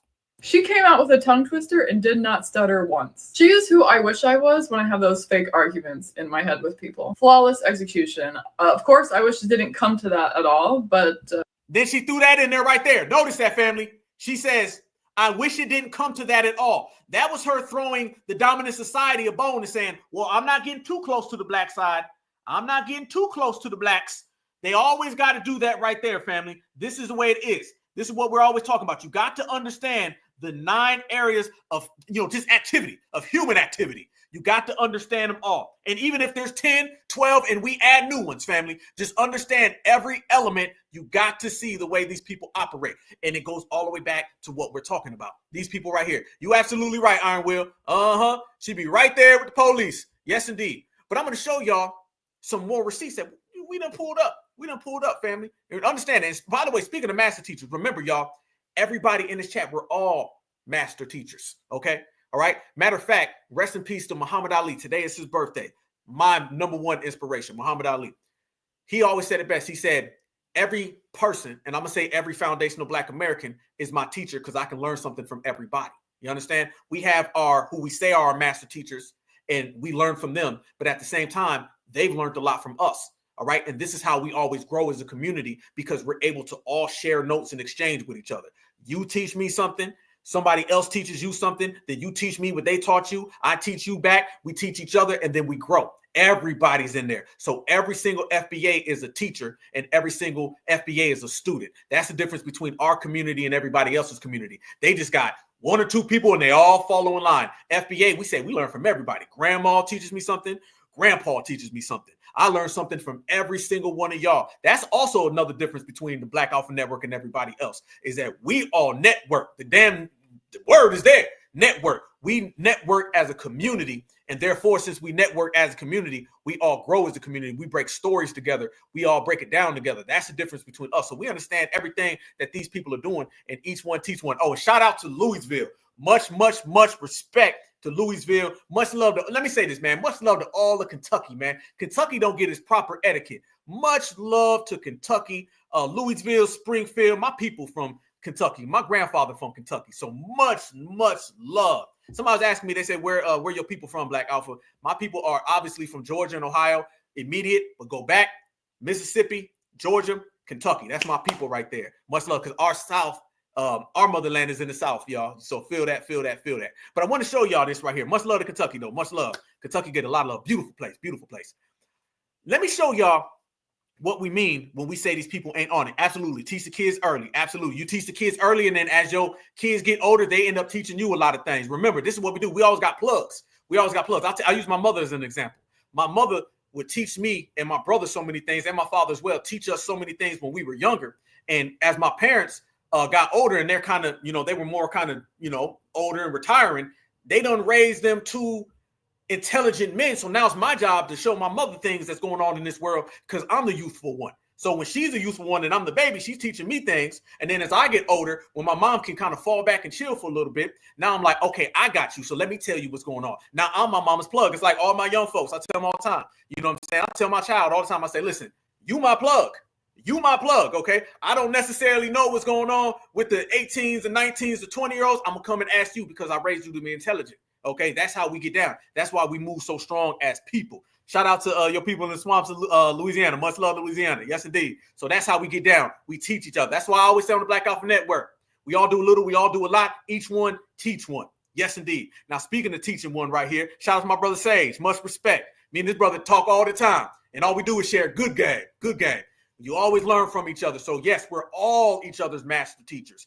That's the way our community continues to grow. Now, as I was saying, watch this right here. Imagine if these people went as hard for FBA as they go for everybody else. We done did some real research on this Jasmine Crockett, and let me tell y'all what we've seen. I want y'all to look very, very, very closely, y'all. Very closely. When we say that she's been out here on some real funny style time, let me show y'all some real funny style energy. Look at her tweets, y'all. We did some research on her tweets. I want you to see every time in her tweets, you see TRANS. It will be highlighted in bold print, and you're going to see what she's on and if they have the same energy for Black people. Imagine if this energy came towards foundational Black Americans. Imagine if you put an ounce of this towards reparations, towards tangibles. What she is an all lives matter and all Skittles matter person, and she's trying to tie us in with Skittles. Watch this right here. Let me put it plainly. There she goes right there. Here she goes further. Watch even further, y'all. You see it right there? Let's go to work. There's another one. Look at it. It's highlighted 1, 2, 3 times. Y'all know what I'm talking about. Y'all know the community I'm talking about. You can see for yourself. Here we go. The Stonewall riots were driven by courageous activism and you know what community? Women of color. Then she threw us in there. Look at this, y'all. This is everything you need to know. This is everything you need to know. This ain't an FBA rider. No. This counterfeit right here. This counterfeit. This Democratic shield. This is all everybody matters. This is all starburst matter. This ain't got nothing to do with us. Furthermore, she said we must defend their rights just as fiercely. I've got your back. Nothing about FBA rights. Nothing about certified Black society. Nope. Let's continue. Here we go. Here's another one. You see it again. She said it's their day of remembrance. Nothing about Black Wall Street. Nope. Nothing about our young brother who I wear his wristband, Noah Bush, who was harmed right down the street from me just 6-7 months ago. No talk. Oh, we exposing you today, Jasmine Ratchet. We exposing you today, Jasmine Haddish. We exposing you today, Democratic Shield. Let's continue. Oh, we got them receipts. Oh, by the way, Today, I'm joining the Equality Caucus. Did y'all know that was a thing? Did y'all know that was a thing? The Equality Caucus? Here we go. Standing up to that community hate and committing to ensuring full equality for them. Nothing about an anti-foundational Black American hate crime bill. Nothing about it. Let's proceed. Give you what you need. There we go. Let's go. She says she wants to get legislation for their communities. Extreme politicians are relentlessly attacking their rights and liberties. I thought that people were attacking our rights and liberties too. Ain't that funny? How about the next one? You see it again. Texans, you are loved. Their day of visibility. She says, happy their day.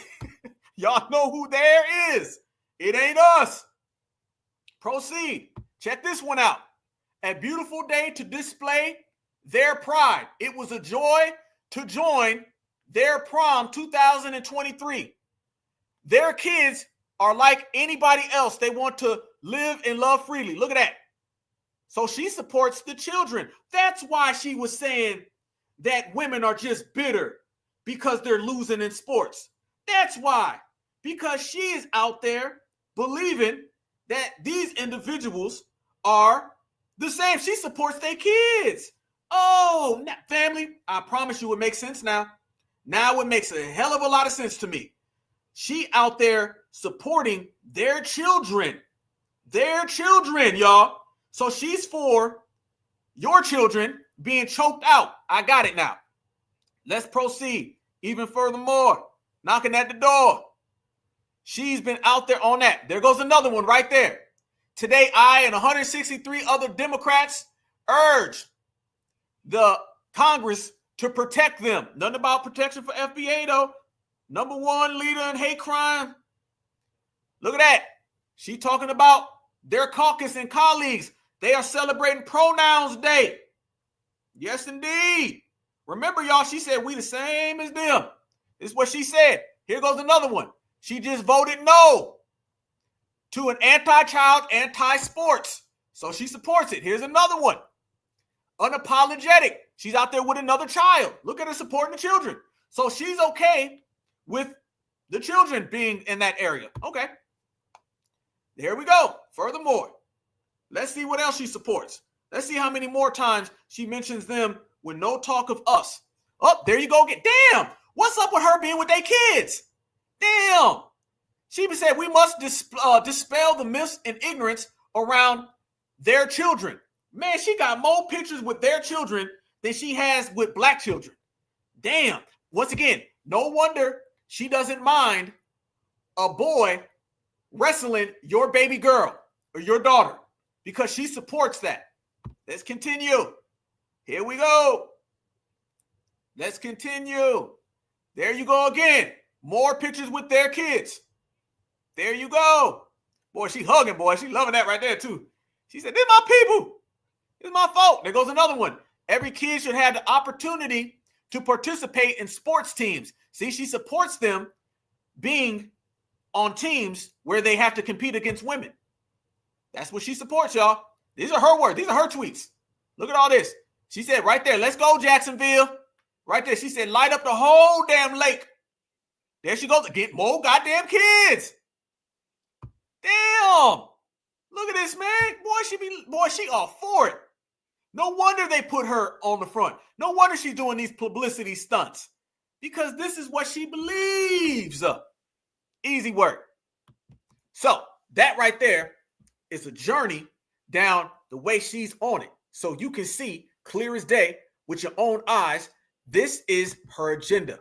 They send her out so she can mix in, conflate our struggle with everyone else's. She is the main one that goes out there and tries to say, well, Black folks are like everybody and everybody should get something, but Black folks should get nothing. That individual is not for Black people. So all that, she said, child, sister girl in the house, let's go, girl. All that talk right there, that is exactly what we're speaking of. These people are literally celebrating her using the word child and her using that type of lingo. And she didn't say nothing about Black people. Listen, say what you want. I don't even mind. Go out there and talk how you want to talk. Go ahead and do it. I don't give a damn. But do it and then represent the people who created that type of language.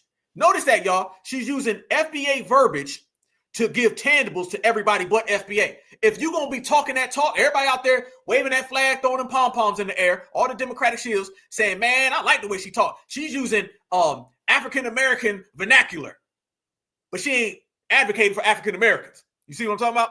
This is what we're saying here. And mind you, y'all, she was just out there a few days ago before that whole charade popped off. She was out there doing this right here, doing the same exact thing, trying to conflate the two again. This is who she is. Air, our water, our soil is contaminated because we have been a dumping ground for so long. And literally, we have homes that are killing us because when we walk outside, there's somebody that's polluting us. And so I am trying to do my part, but because you're not getting a check directly into your hands, or because it's not as well publicized, Black folk are like, we're not getting anything. And whoa, freeze, run that back. And do my part, but because you're not getting a check directly into your hands, or because it's not as well publicized, Black folk are like, we're not getting anything. You see what she's doing right there, y'all? You see what she just did? She just ran that whole game right there of Black folks, y'all just don't understand. Just because y'all not getting no money, y'all don't really understand that good things have been happening to you. You see, this is also another one of the con games. This is that same talk where y'all just don't get it. If you did get it, you would be a little more smart. Nah, homie, that ain't got nothing to do with what we saying. Let's make this crystal clear each side of the street. She's trying to divert FBA from getting to the bag. Then when we do not get the bag, she said you would get the bag. You just complaining because they done did so many other good things for you. You just don't understand. No, homie. Try again. And then tethers of a feather gonna flock together. Guess who ended up giving her a reward? Yep, you right. Al Sharpton. So she done had to spin over and go to that damn Al Sharpton block and see if she can go get some butter biscuits from Al, because he ain't got none.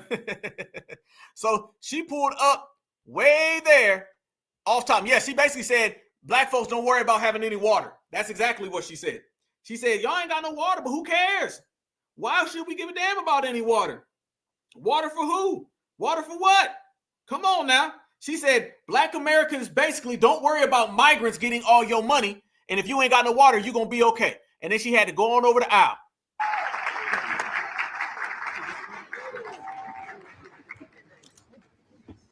Getting an award for what? I'm telling you, Democratic shields are the most get rewards for nothing people that you ever see in your life.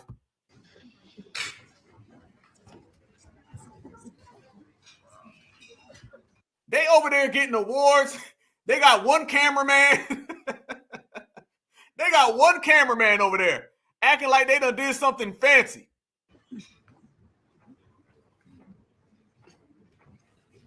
I'm gonna be real brief, even though y'all know I'm a lawyer and I'm a child preacher. But I gotta get to my black child.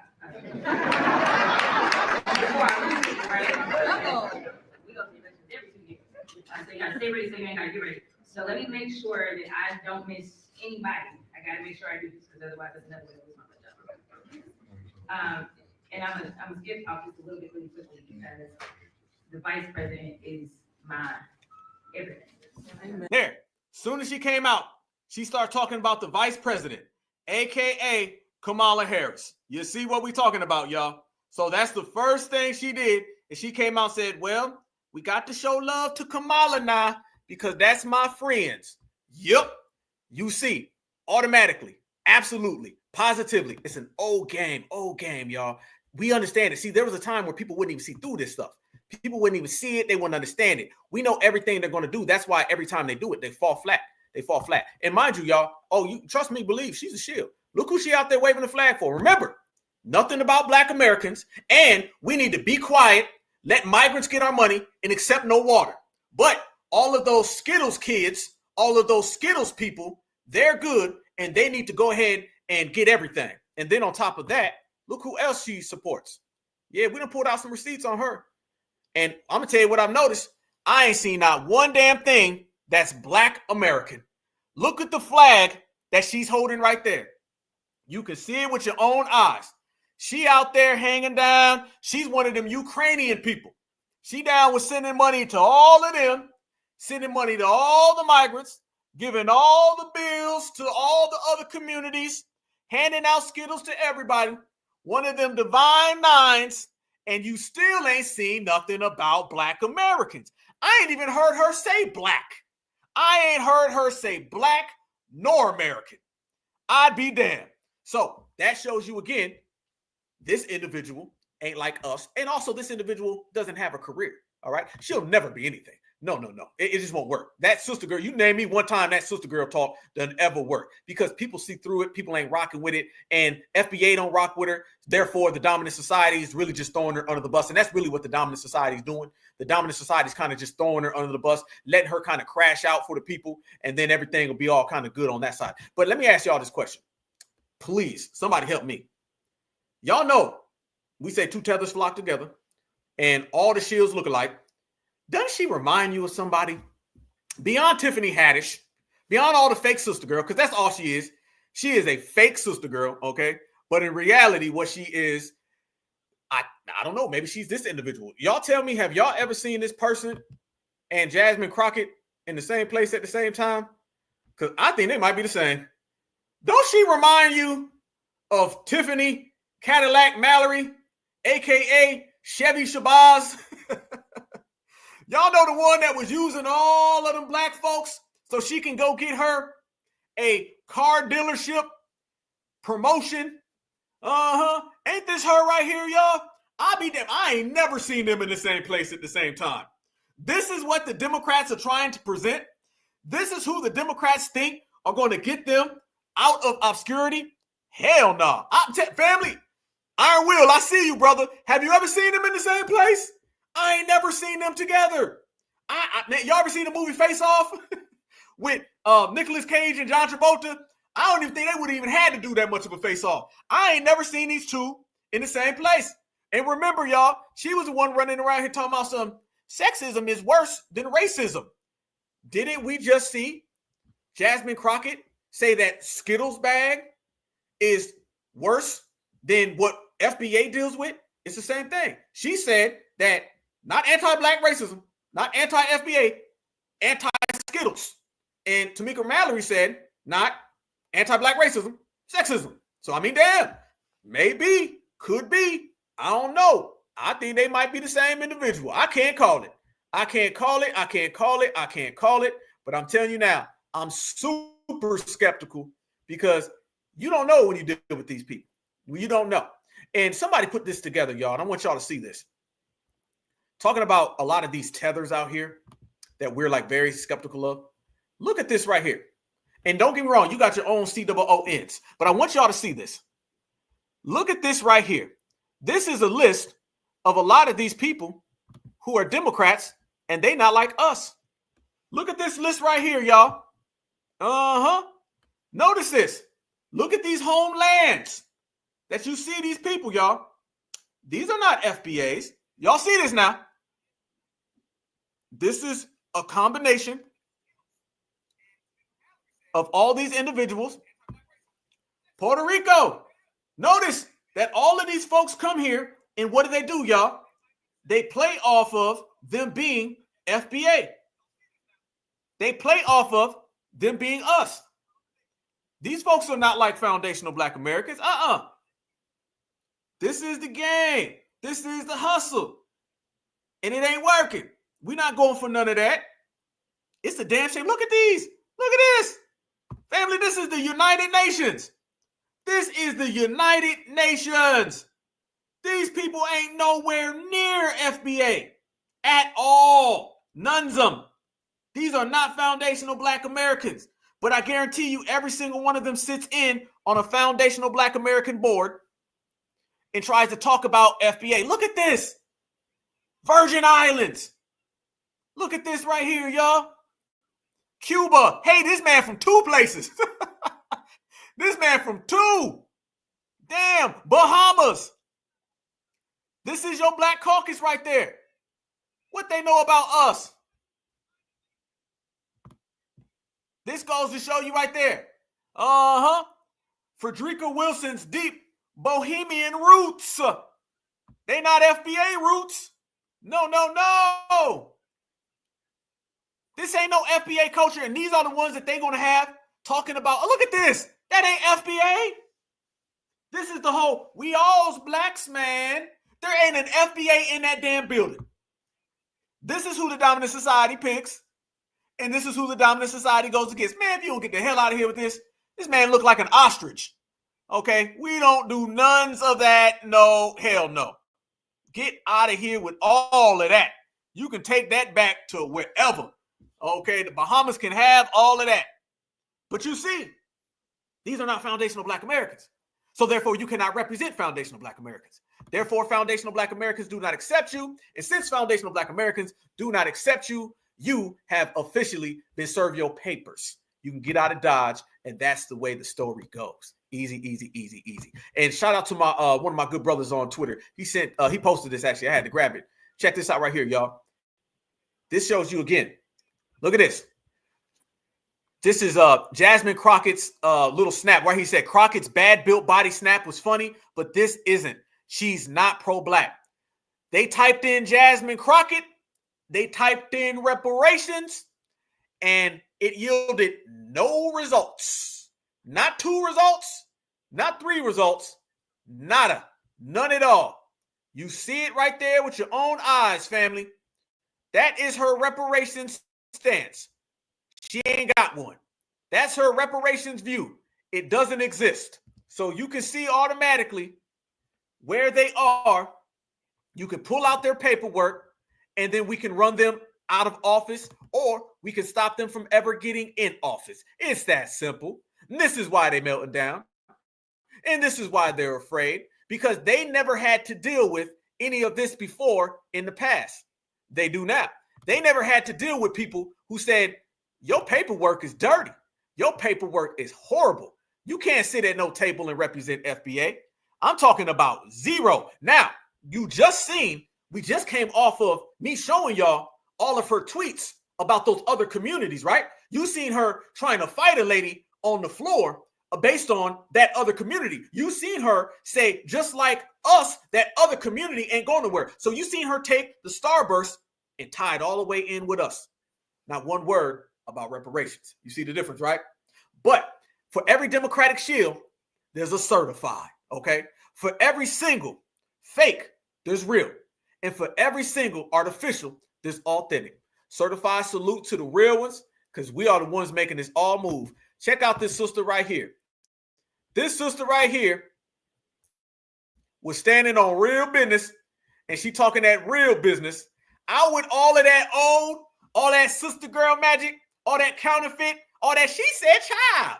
In with the real certifieds who asking them questions and pulling your paperwork.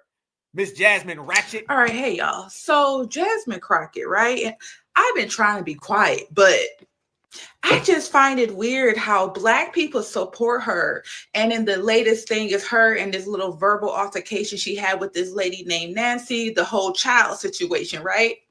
I generally find it weird how y'all support her, but she represents your sons mutilating their bodies because their mental wants to be something that they naturally are not.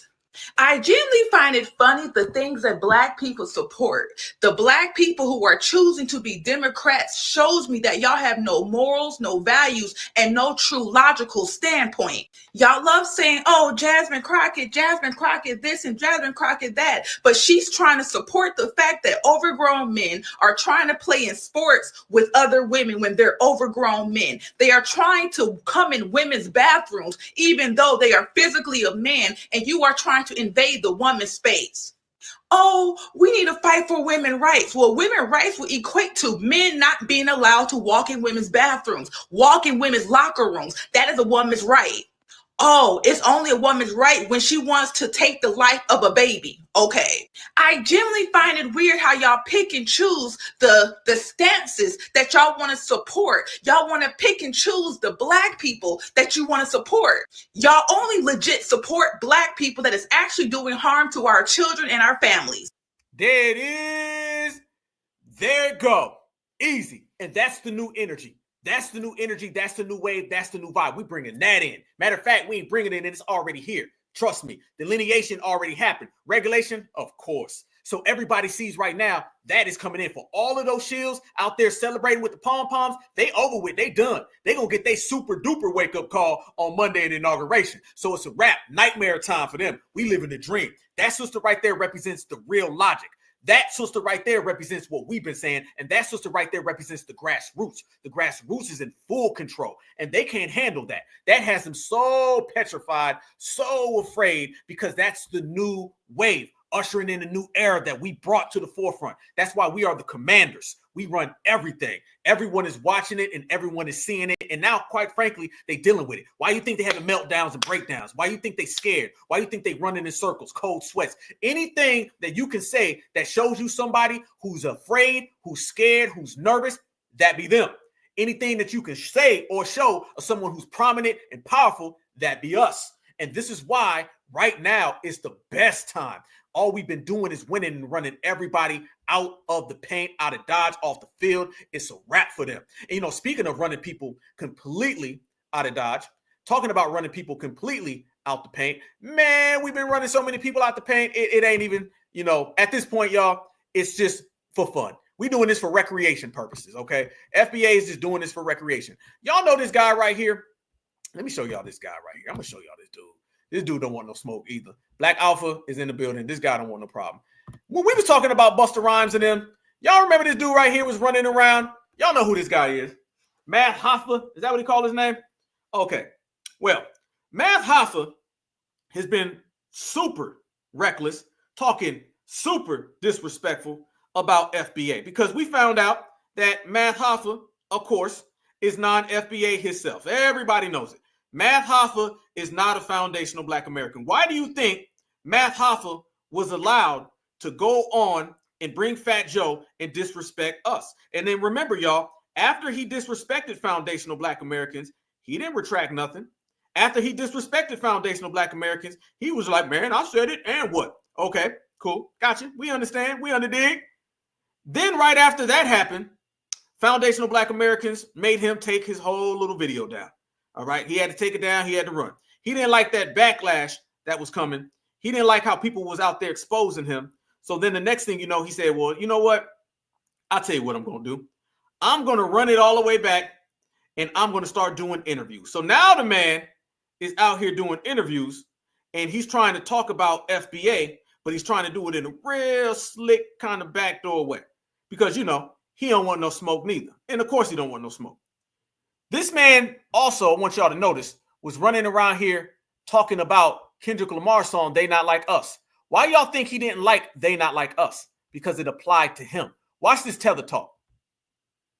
By the way, fair use, fair use, fair use. Drake go down. We got Not Like Us playing 24 hours a day. You know what I'm saying? Like, there ain't no other rap songs in the world. I'm not mad at Steph Curry for feeling like that, because I ain't gonna lie, I loved the song when it first came out, but after a while it was like, yo, come on now. Come on. Come on. Why you don't like They Not Like Us, Hoffa? How come you don't like They Not Like Us, bruh? Could it be that it applies to you? Could it be that this song right there, it hits a nerve? That's what I believe. I believe that Math Hoffa does not like that song because he knows that song is all about him. Could it be? Notice that these tethers stick together. The man out here running interference for Fat Joe, and now he out here trying to run interference for Drake. All of these people have one major thing in common. Tether, tether, tether. These are all tethers, y'all, that are all out here saying, well, it's not that it's bad or nothing. I liked it when it first came out, but I'm just not sure at this point if it's a good song or not. Come on. And we probably gonna fuck around and hear that shit at the Super Bowl now, right? Okay, cool. Why? What's wrong with that? Well, he said that like it's a bad thing. Didn't we say that Drake was out here trying to sue Kendrick Lamar because he didn't want it played at the Super Bowl? You see how Math is nervous of that too. Why are you nervous of that, Math? Math, why are you mad? Are you trying to save Drake the same way Dr. Kubar was trying to save Fat Joe? Notice that these people are all trying to save each other, y'all. Y'all see it. I see it. We're all watching it right here. Cool. Which is ill because, you know, J. Cole, first person shooter, big as the Super Bowl, and now somebody else got the Super Bowl. Shit's crazy, right? Thank you, baby. So he released this song recently. I forget the name of it. Somebody put the name of the song that he dropped in the chat. You know what I'm talking about. You know what I'm talking about.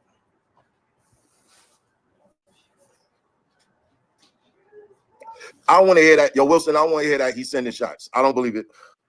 I do not believe it. Let me tell you what I know. Damn what we believe. Let me tell you what we know. This man has been out here throwing crazy, crazy shade at FBA. Been doing it for a hot one, right? Understood that. Trying to kind of act like he's FBA. A lot of them cats be trying to hide. I'm from New York. Yeah, a lot of people from New York. And there's a lot of foundational Black Americans from New York. Nice try. Okay, but let me tell y'all how real we done G-checked this man and how much we done put this man completely down. This is how easy it is. Easy, easy, easy. It's as easy as this right here, y'all. I want y'all to see Mr. Math Hoffa. There you go. Math Hoffa, we see you, homeboy. Math Hoffa talks possibly retiring from podcasting. Damn, look at that defeated tether right there, y'all. If that ain't a defeated tether, if I've ever seen one. You see how he's right there. By the way, he's going on DJ Vlad right now, trying to get DJ Vlad to help him out, doing a whole thing about FBA, admitting that it's FBA who ruined him, completely afraid. Now look at him right here, y'all. Now the man is talking about he wants to step down and retire. Didn't Fat Joe step down? Uh-huh. Yep. Melly Mel can go too. Uh-huh. Ain't no passes no more. Ain't no passes no more. Nah, all of y'all can split. Straight up and down. Nobody's bigger than the program. Nobody's bigger than the program. Remember that, y'all. I don't give a damn who these people are. Nobody's bigger than the program. So all these people running around here talking about some, well, we can't say that about him. Damn shit. I bet I will. I bet I will. And he been out here disrespecting the coach for a long time. So now he gonna have to step down. Yep. Easy just like that. But for a lot of people out there who don't know about Math Hoffa, let me tell you about Math Hoffa, okay? I'm going to tell you about Math Hoffa. Okay. Math Hoffa was running around here as a two-bid battle rapper. He lost a heck of a lot of battle rappers. He lost a battle rap to some clown named A Verb, okay? And then Math Hoffa's a clown, so they both just clowns. There's a lot of clowns in the whole battle rap world. And he got big off of sucker punching people, all right? Because I seen him get mollywopped. Math Hoffa's not this great battle rapper, okay? Method Man. Oh, by the way, shout out to Method Man. Y'all see the difference, right?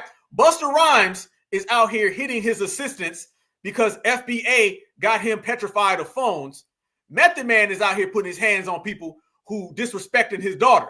Certified salute to Method Man. You see the difference between FBA and non-FBA. Shout out to Takai. Now, back to Method Man. Because Method Man destroyed Math Hoffa in a battle. Method Man, when he was a battle rapper, came out and destroyed Math Hoffa. Math Hoffa's never really done nothing, okay? So, yeah, he out here sucker punching people, you know what I'm saying? And his, running around like he was a bully or whatever. Nobody scared him. And then he tried to slide into the Tether podcast game. But, something happened to him. He was in a battle one time, and he was battling this W dude. Yeah, this W dude. I think the guy's name is Disaster or some diabolical disaster or something like that. And he got snatched up on. Yeah. And Math Hoffa, I've heard word on the street is that he been hush-hush trying to keep that footage at bay. He does his podcast like that never happened. And by the way, he was just on Angela Yee's show, and everybody from his podcast, they're all fighting each other right now. Again, the post-FBA G-checking meltdowns are continuing. I'm going to say that one more time.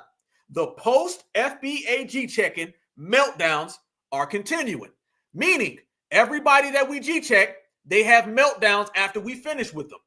Math Hoffa, he's having his. You seen Ozempic Joe, you seen Ozempic Busta Rhymes, you seen Kamala Harris, name them. Now Math Hoffa thought he was going to give Fat Joe some type of lifeline, thought he was going to disrespect FBA, thought he was going to go on DJ Vlad and go get some help. And now everybody from his own podcast are turning on each other. That's what tethers do.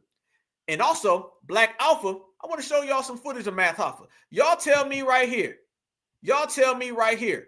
Is this FBA business or was this Tether all along? Because this looks like Tether all along to me. This is him right here. And yes, METHOD, man. Let's go. Watch what I found. I'm going to show y'all this.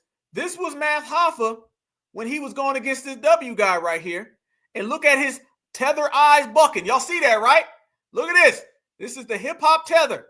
Math Hoffa had a very difficult time. He was talking reckless and in slow motion. Cock back, swing, release. Look at Hoffa. Look at him. He puckering his lips. Look at him. Look at him puckering his lips, y'all. Look at that right there. He don't even know what's coming. Do this slow motion. Do the blur. Do the blur. Look at the W's in the back laughing. Look at this. This is Chad. This is Brad. This is Billy. This is Bob. Chad, Billy, and Bob are watching Math Hoffa get hit. I thought you was a G. I thought you was bout it, fool. You don't look too bout it right there. Look at this man puckering his lips. Somebody screenshot that for me. Somebody screenshot that for me if you can. Look at that. Dude in slow motion. Yes, I'm being extra. Oh, I'm sorry. Did I not? I'm sorry, y'all. How come I didn't? I apologize for this. Petty alert. Petty alert. Petty alert. Yes, slow motion. Math Hoffa looked like he trying to kiss the knuckles. You know, FBA, we say bow down to kiss the ring. I guess tethers from wherever the hell, they say kiss the knuckles. Because damn, Math, that looks like exactly what you doing. There they go. Cock back. Look at him. 1. Motion. 2. Bop. I see tether rings flying all out of Math. He looking like Sonic the Hedgehog. Look at this right here. Looking like Sonic. Look at that. Bop. Bending. Look at his arm. Look at his arm. His arm was looking like Charleston White's leg flying in the sky. Look at his arm. Floating. I think he was holding a water bottle. He ain't even holding a water bottle no more. He knocked that tethered water bottle out of his hand. D-damn. I'll be damned. Boop. Knocked him back. Wait a minute. Who created hip-hop? Who's divisive? It looked like you getting divided from that water bottle. Same way you got divided from your homeland. Now you getting divided from your feet in the floor. Math Hoffa. Look at him scared. Look at him. Look at him backtracking. Look at that. Wait a minute. You was trying. I see why you didn't want this footage out there. That ain't good. Look at him right there. Look at Math, y'all. Math is shook. Brad is whooping on Math. I guess Brad passed the math test. This math test is easy work. What do you say? Tether Island. You ain't lying, sister. Got you on Tether Island. He was trying to kiss this man's knuckles, and now he got Sonic the Hedgehog rings flying out of him. Come on, bro. You got to do better than this. Come on. Look at him. Running back. Now he running. He fleeing. Math is fleeing. Look, he fleeing. Dude got his hand on his back. Look, they trying to console him. Look at that right there. Look, dude got his hand on his back. He said, it's going to be okay, Math. It's okay. I know you could always go back to your homeland. I know you ain't never going to live it down. I know one day you're going to be able to make a podcast, throw FBA under the bus, and then retire. It's okay. He getting a back rub. He getting a tether back rub. Family, he just went from 1 minute puckering, next minute arm flying, next minute water bottle flying, to the next minute getting a back rub. I done seen a lot of people get served. I ain't never seen somebody start off getting hit and then end up getting a back rub. I be damn. Math, I see why you don't want this footage out there. Look, I wasn't lying. Dude, look at dude's arm. I think that's a whole nother hand. He getting 2 back rubs. This man getting a masseuse. He getting a masseuse with a happy ending. He done went to go see Miss Chung Lee. Miss Chung Lee out here. He had the damn massage parlor with Robert Kraft. I be damn. Math, it's a bad way. Oh, by the way, Math, the fight is that way. Why are you going this way? The fight is that way, Math. You know you getting served when only thing you see is Brad. You see Brad's back with his arm swinging. You see this little mini-me over here laughing. Math getting the back rub, and you don't even see Math. Math, I don't even see you in your own fight. Wow. Please, screenshot. Hey, somebody right now, screenshot this for me and send this to my Twitter. I see something back here, but the screen is too small. I'm going to make it big. Y'all see Karen in the back? Tell me y'all see Karen. Look at Karen back here. Karen's in the back, and Karen's got her mouth open. She's like, whoa. Oh my goodness. He's beating on Math. Math is getting beat up. Look at her in the back, right underneath the E. Y'all see I got tethered. Tether, right underneath the E. Y'all, please, in the chat, put a thumbs up or 100 or something if you can see that W woman right there and how she's opening her mouth going, whoa. She's like, oh my God, this is terrible. You see it. You see it, brother. Karen in the back like, damn. Damn. Yes, leaning back like Fat Joe. I guess all these tethers are leaning back. I be damn. You out here getting served, bruh. I feel bad for you, Math. Family, I feel bad for Math in this scenario. This is bad news. There is no reason that this is happening to you. I've never in my life seen somebody get whooped up on, get a back rub. Becky's laughing at you, shocked. Becky's in the back like, damn, this is terrible. And everyone is sitting there looking at you, Math. Math, it ain't too good in your hood. This is real bad for you. This is why you disappearing. You should have retired after this. You know FBA done put in some work, y'all. When we got this man retiring, even after something like this happened, he should have retired way before this. This man is retiring after this. He should have retired way before. So, you know, FBA done broke every record. I'm sorry, I can't get over that. I can't get over that, family. That woman is literally in the back just utterly shocked. She's utterly shocked. I ain't even catch this before. I done looked at this like 3, 4, 5 times. And not one time did I see this right here. Now I am. This is bad for you, Math. Math, you're going to go ahead and get you a DM from me, partner. We need to put this out there. We need to put this all the way out. So, right there, let's see what else Math does. He going the opposite direction. Dude still giving him a back rub. Dude still whooping on him. Now you don't see him no more. And he's out the door. Damn. Bye, Math. Bye. Tell Buster we said hi and bye. Peace out. Damn. Woo, it ain't good to be a tether, man. That right there is another reason why I love being a foundational Black American. Being FBA, you don't have to deal with none of that. Thank you, guys. Y'all sent me some good shots. Thank you. I got it on Twitter. Yes. Here we go, y'all. Let me show y'all the widescreen. Look at this right here. Boom. There you go.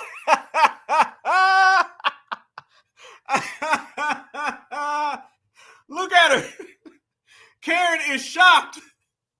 Karen's like, what the hell y'all out here doing? Damn, Math. That is terrible. You done crashed out terribly. That is the worst crash out I've ever seen. Karen in the background saying, hold up, wait a minute. I'm going to go ahead and give this one a break. Gone. I be damn. If that ain't the funniest thing I've seen all week, it is a wrap for you. But, you know, you should have known better, Tether. That's what we doing, y'all.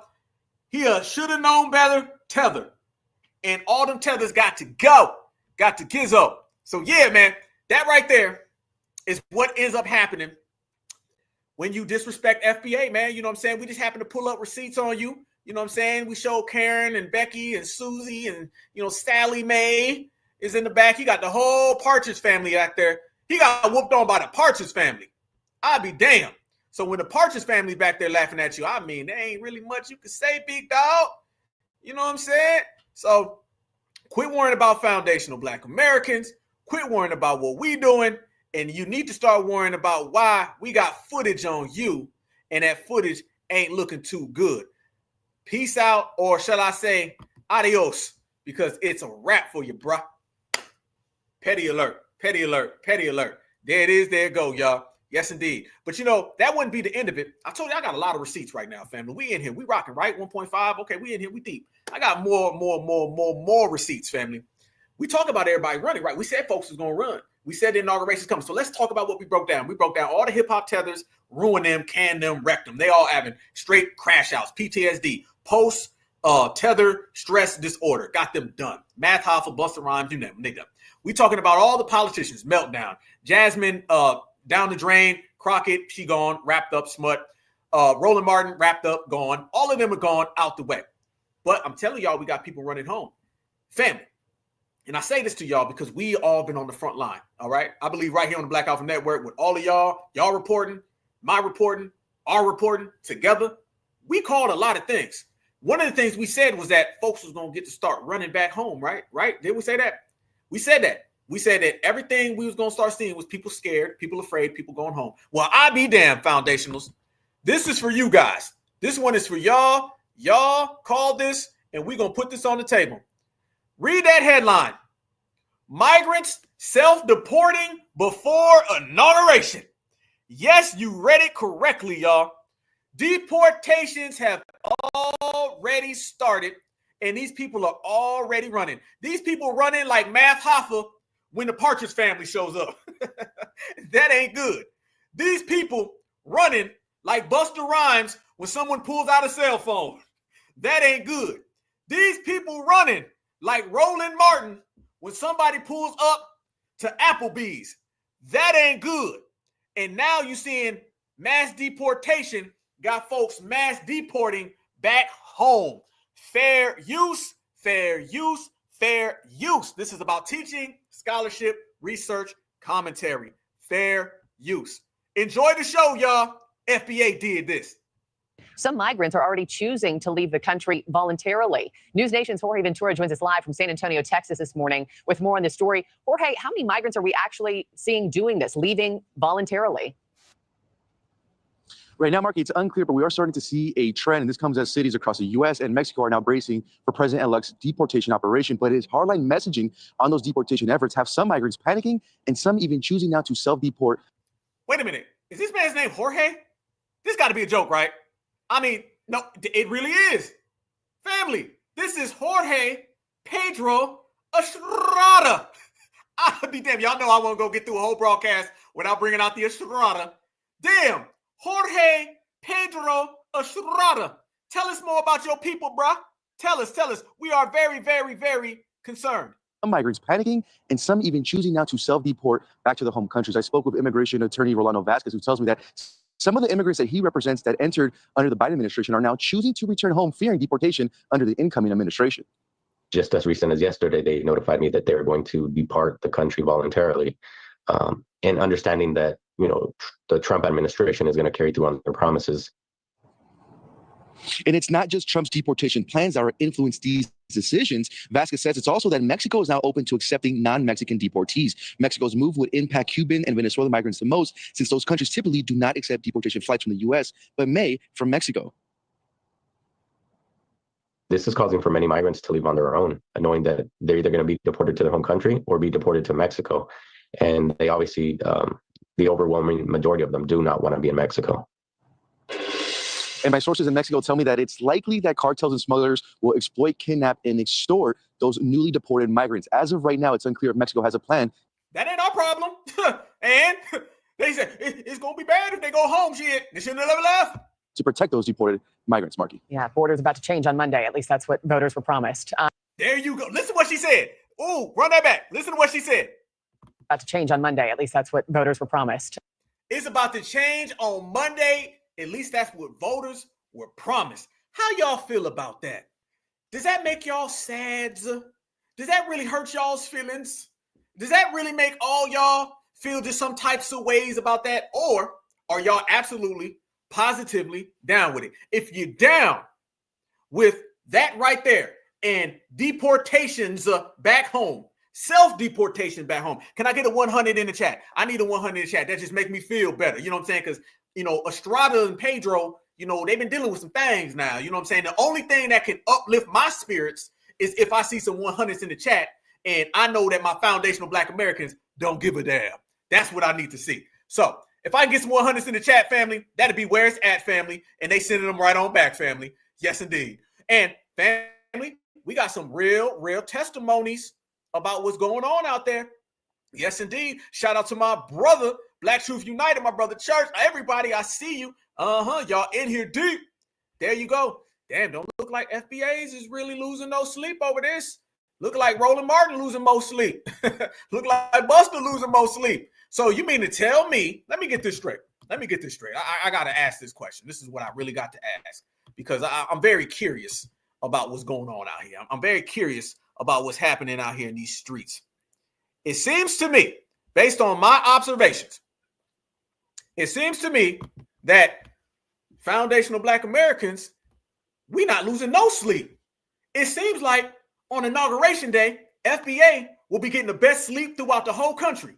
It looks like, seems like, feels like, come election day, come Inauguration Day, we're going to be sleeping real good and we ain't losing none of that. But everybody else can't sleep. They restless. Yeah, that's good. Ain't no problem. Yes, indeed. Give me all them hundreds. I need all of them hundreds. I mean, all of them hundreds. There they go. There they go. There they go. You definitely ain't losing no sleep. You in it. Let's go. But family, deportations have already started. Yeah. See, the thing is, they thought they were going to wait until after the election. I'm telling you, it is the day of reckoning for every Democratic shield, every single op, and every single tether. Every last one of them are going to be sweating bricks come Inauguration Day because they know out with the old, in with the new. Foundational Black Americans said we was going to vote for the couch. Foundational Black Americans said we were going to cripple the Democratic plantation. And Foundational Black Americans said we were going to ruin every single Democratic shield.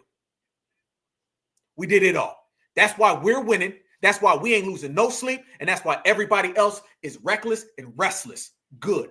We don't give a damn. We're about tangibles, benefits, resources for us. Only us. We ain't sharing. We're not playing this game of all lives matter. We're not being tangled in with nobody. We ain't letting no fake sister girl magic, brother man magic, none of that. You can keep that. If you're an op, a Democratic shield, anything of any sort that we deem opposite of us, then you gonna get that G check. And apparently, based on every single receipt and every single account, them FBA G checks, they ruin people.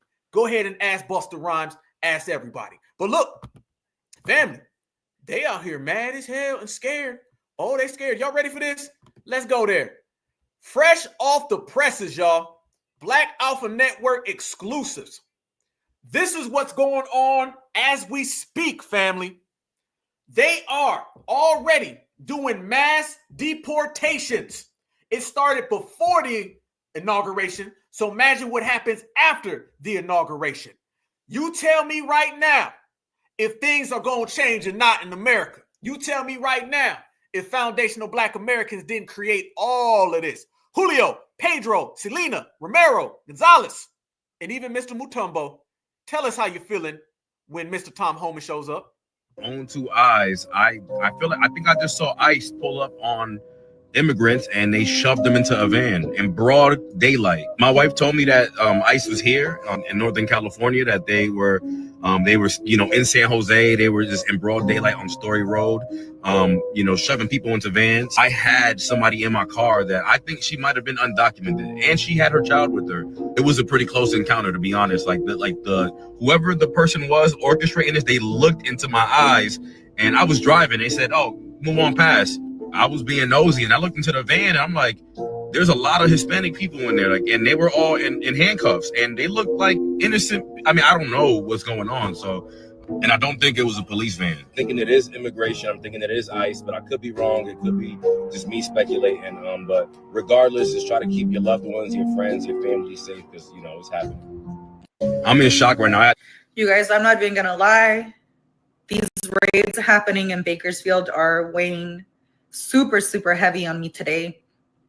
And unfortunately, I have experienced deportation firsthand when my parents were deported when I was, I think, 12 and 13 or 13 and 14. I don't even remember. It's been so long. And that was the hardest thing I had ever gone through in my entire life. Until this day, when I think about that little girl having to say goodbye to both of her parents, it's absolutely heartbreaking. It's 4 a.m. I can't sleep. For the last 6 hours, I have been looking at videos to make sure I can keep my family knowledgeable enough so that they know what to say if it happens. If it happens. a lot of people don't like coming on social crying because a lot of the time it's a oh brother moment, and I get it, but very up to here with immigration right now, and especially as a DACA recipient, it's just having to like jump over. Sorry, here we go again. Mi hijo estaba trabajando en una fábrica de hacer gabinetes. Yo quiero que por favor, si Carlos Espina me puede ayudar, ayuden a etiquetar a Carlos Eduardo Espina, por favor. But like, is anybody else seeing these videos of these families who are being affected by these ICE raids? And like, as a child, not having your parent come home from work because they were taken. But like, what I just saw right now with my own two eyes, I feel like I'm just saying. People get deported every day, B. People get sent home every day, B. You be all right. You tough, right? All day. All goddamn day. Yep. Hey, family has spoken. Boy, they was time. Why? Hey, man. Hey. I don't think any of them folks had any tears for Trayvon Martin. They ain't have any tears for Sandra Bland. They ain't have any tears for Noah Bush. They ain't have any tears for Tamir Rice. Nah, Corinne Gaines. Nah. So, foundational Black Americans, we ain't got no tears for nobody else. You know what I'm saying? It's simply just matching energy. That's all it is, man.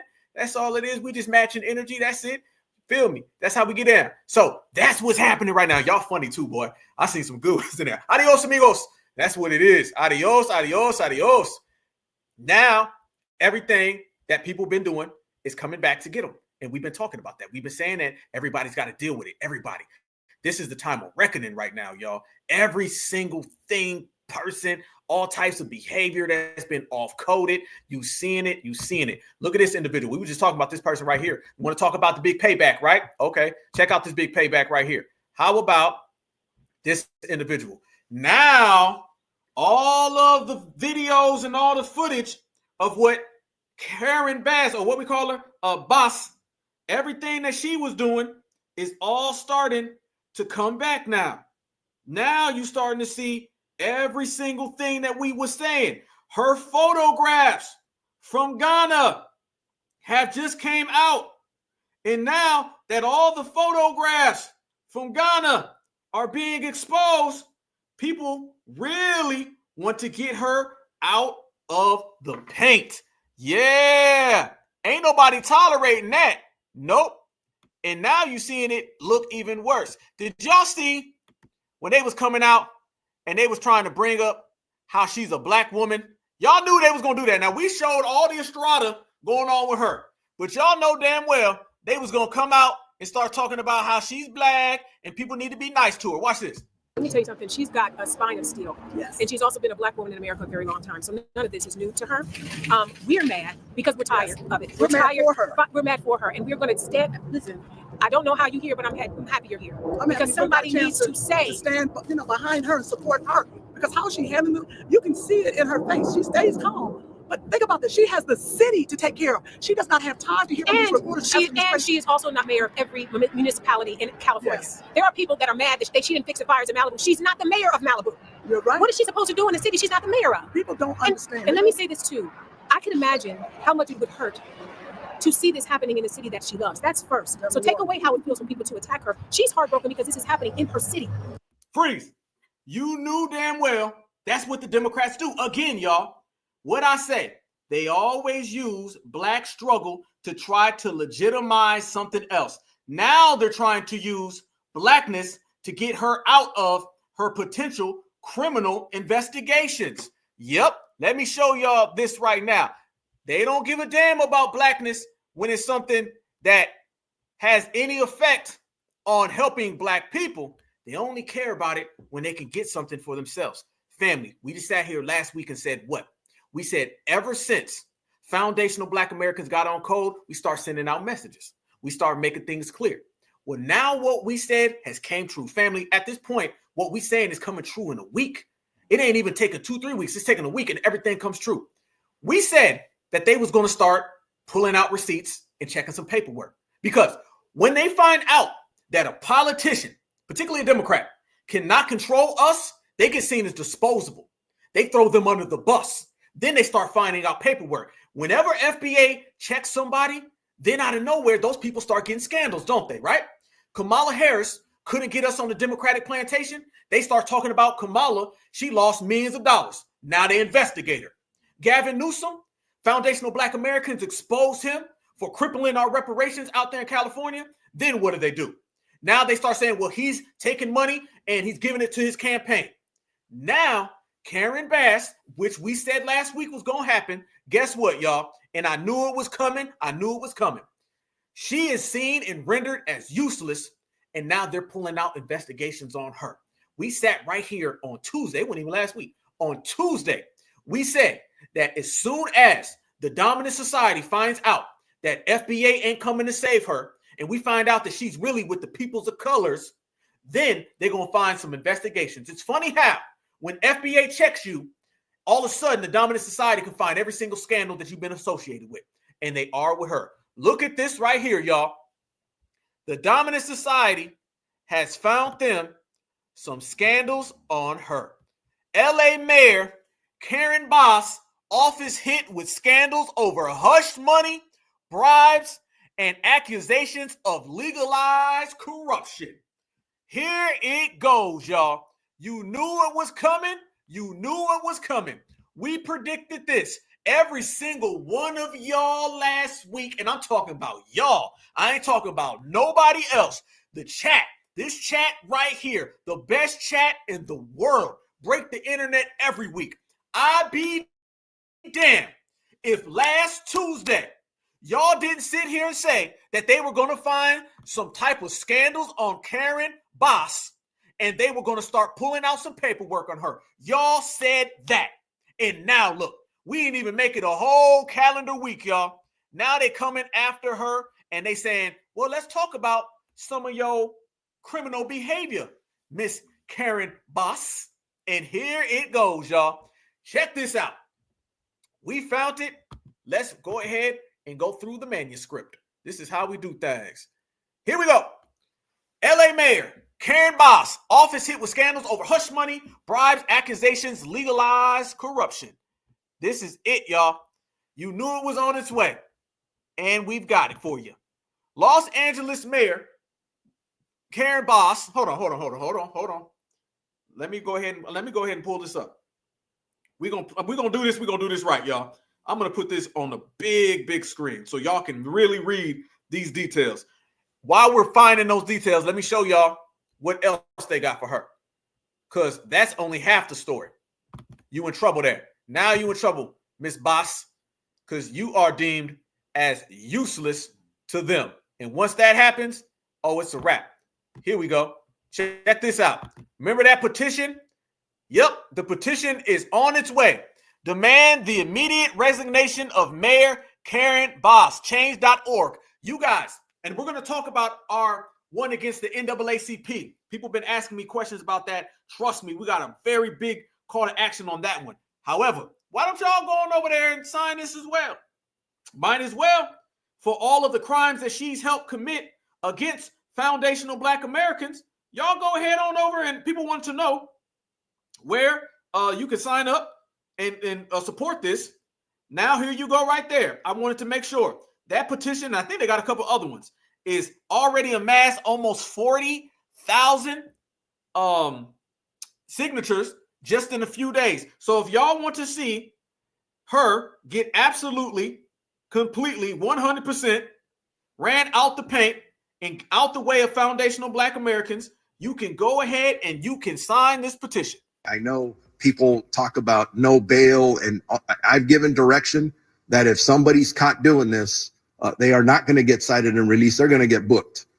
We are not screwing around with this. Luna says violators will be subject to arrest and could face a fine and jail time. That curfew is from 6 p.m.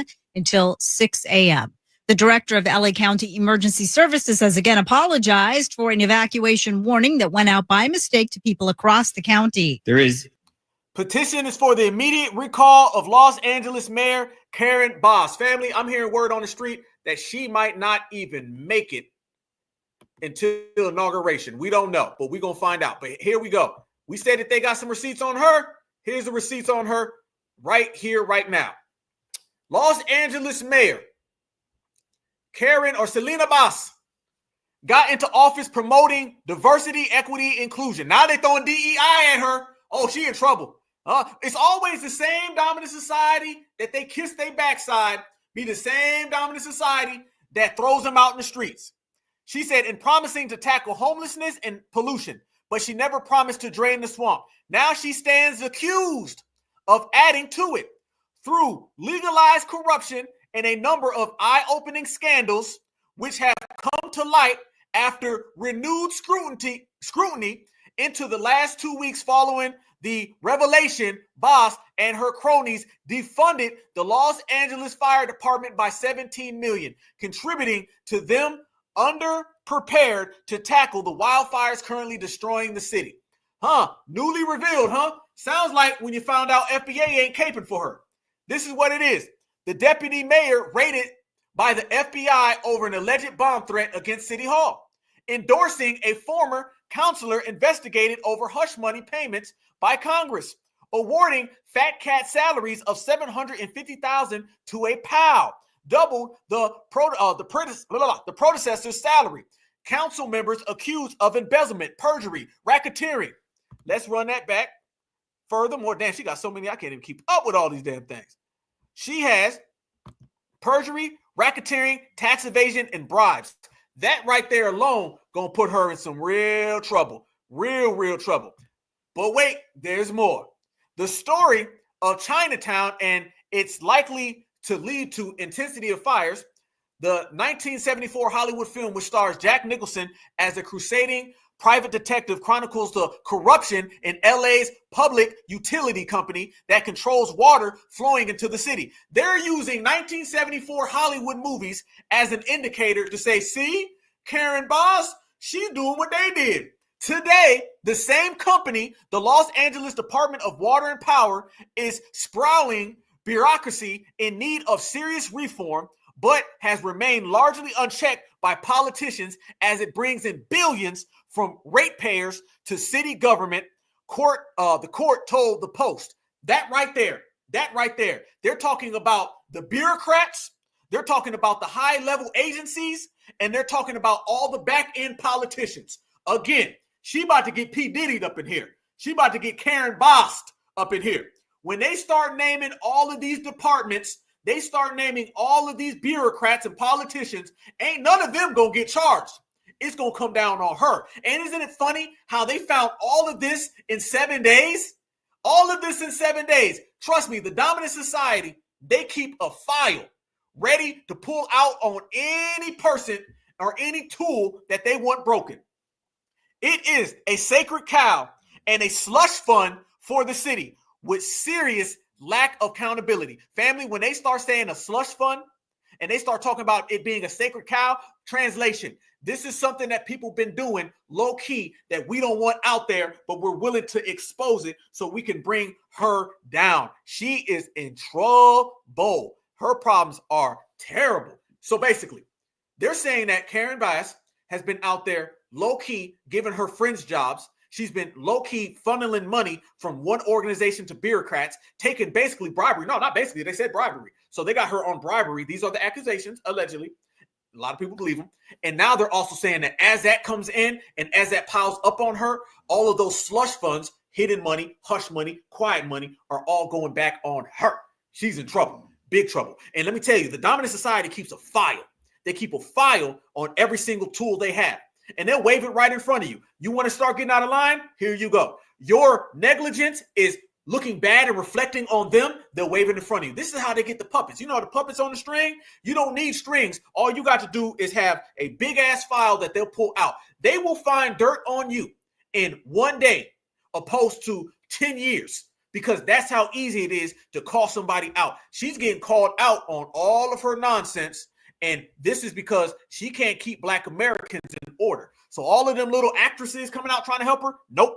This right here is even more damning. The DWP is controlled by the mayor and the city council. Last year, Boss hired whoever the hell, Jesninza Corizas, another brown person, a fellow progressive who stressed her mission would be righting the wrongs that we've done in the past from an infrastructure perspective. When you start talking about infrastructure in LA, that's billion-dollar projects. $1 billion. Notice that now they naming names now. They naming names. And notice the names she's naming are all brown people. This is the brown coalition that you wanted to be down with, Karen Boss. These is your folks. Let's see if that brown coalition got your back. We're going to find that out real quick. Proceed.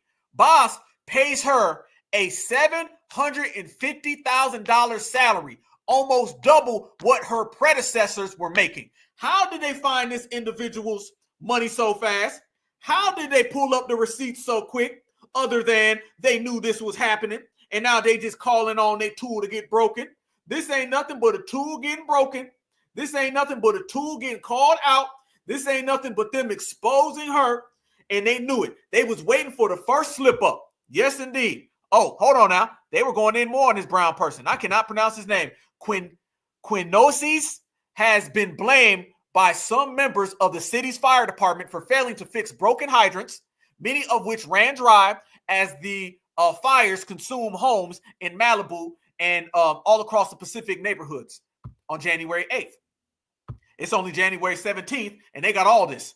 Consumer Watchdog and the Los Angeles Times launched a lawsuit in federal court last year to unseal dozens of warrants in extortion scheme involving the Los Angeles City Attorney's Office. Here we go. Now you're getting to the big dogs.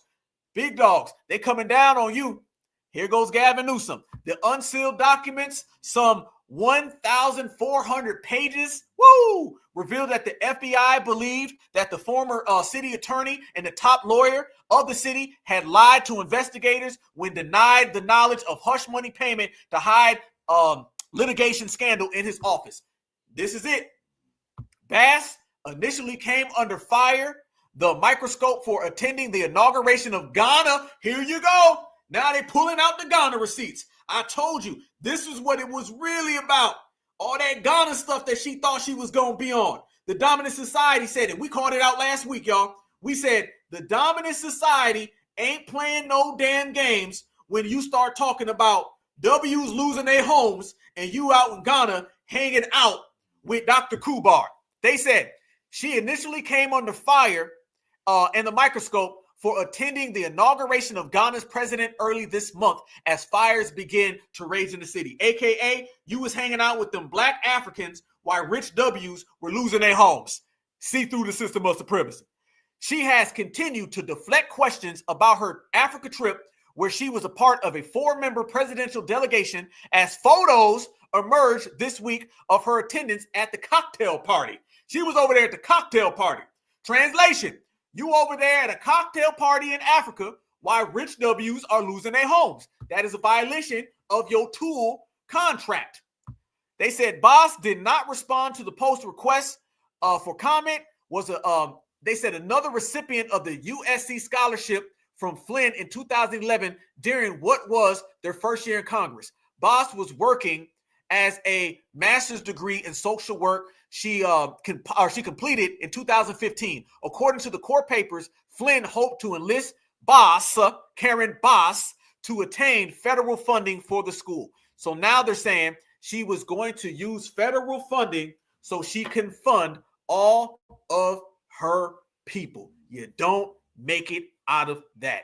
Absolutely, absolutely. She's done. They named all of her partners, all of her constituents. They went all the way back to hush money, slush money, illegal funds, bureaucrats, politicians. They even found the $750,000 salary that she was giving to a friend in which I believe is eventually going to throw her under the bus. So she rolled all the way in with the people of color. Now it's going to be the same people of color that put her ass out on the street. That's how you do it. That's what it is. We sat here last week and I seen y'all in the chat. Y'all were all saying, oh, they about to get her. She about to get some real trouble. Y'all said that. Now look, watch this stuff. This is her, and these are her people. So you're going to have to be with your people, and you're going to have to eat with your people. They putting this out right here so everybody sees it. that is done deal, done deal, done deal. You wanted to rock with them. Well, now we're going to see if they're going to rock with you. This is what it is. This is what's happening. And family, y'all know this is an absolute game changer. But remember, this is her folks, and she been down with the brown. So since you down with the brown, they're going to have to be the same ones. So it's person after person. You name them. Things don't work out well when you come against foundational Black Americans. All right. That's what we know for sure. That is what has been confirmed. It's person after person. It's individual after individual. It's political party after political party. Things do not work out well when you come at foundational Black Americans. You think it's going to be a bag trying to throw us under the bus. Now you're finding out that we ruin your bag, we ruin your money, and we ruin your career in the process. Who you thought you was going to get a come up on are the same people who tore you down. And we did it with ease. We did it with style. Every single person that's ever came out and disrespected the lineage, heritage, and culture and the reparations generation done got that check by their name. And that's why we say it's the G checklist. And we go down that G checklist. It started off with a few people, then it got bigger and bigger and bigger. And now the atmosphere is ruining everybody. And I'm loving it. I'm loving it with a passion because we are separate from everyone. Delineation has to be cold. All right. That's what delineation has to be. Delineation is not for no niceties. If you out here on that nice time, you in the wrong time. You in the wrong space. Delineation is not for people who are out here trying to play. Okay. Let me make this crystal clear. If somebody's out here trying to play with delineation, you ain't going to get nothing done. Being on code is a cold game.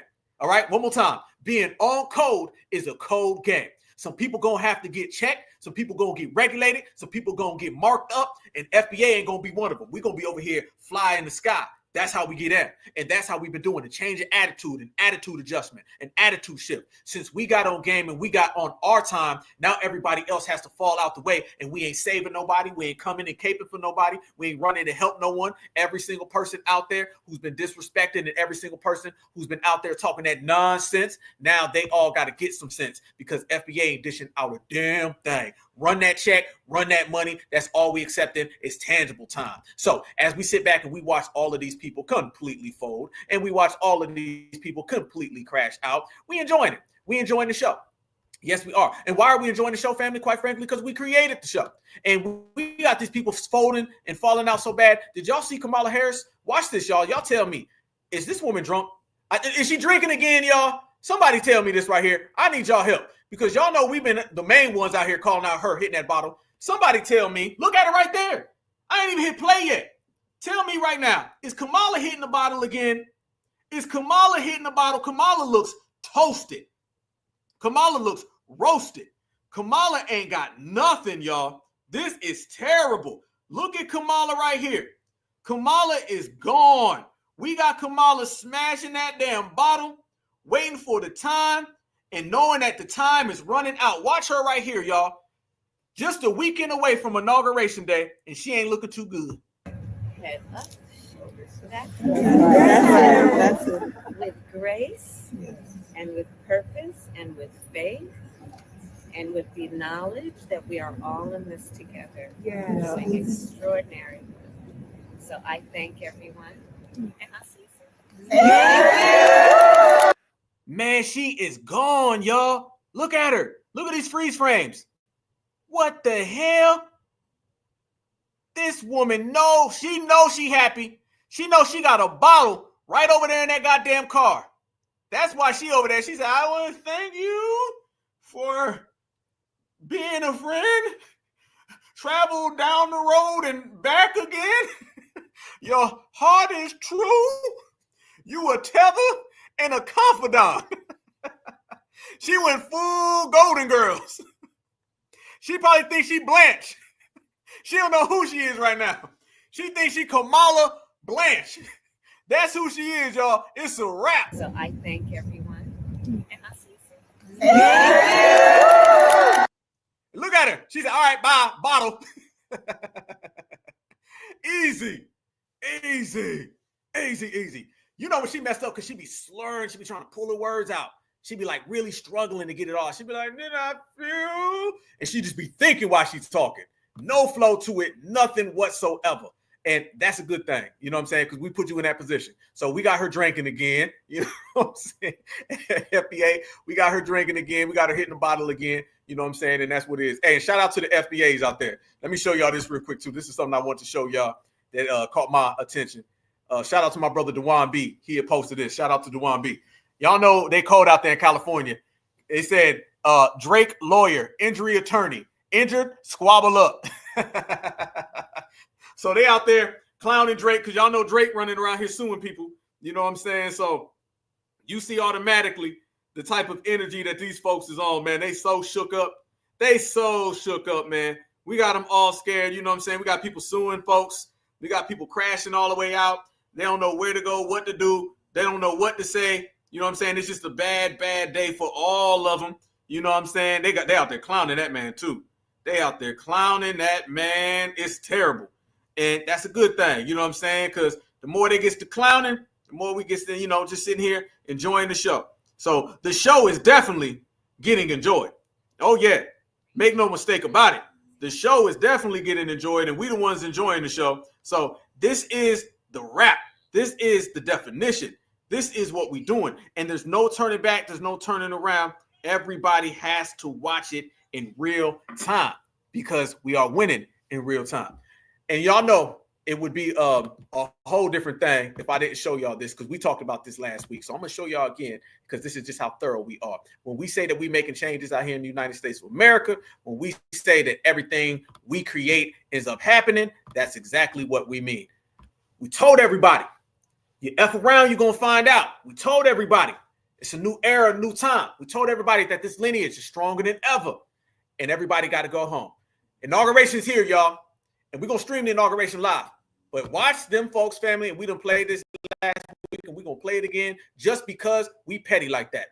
Y'all remember when Jorge was at Taco Bell and he was trying to get a Whopper, and then he went to Burger King and tried to get a burrito? He's still out here getting snatched up.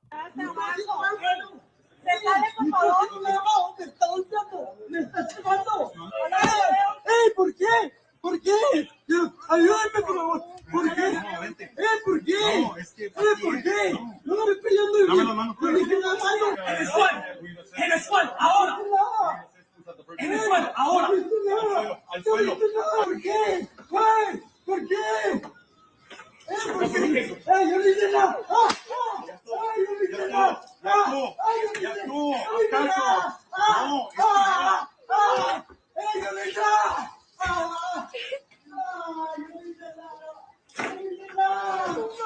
Ahora ya. Dame la mano.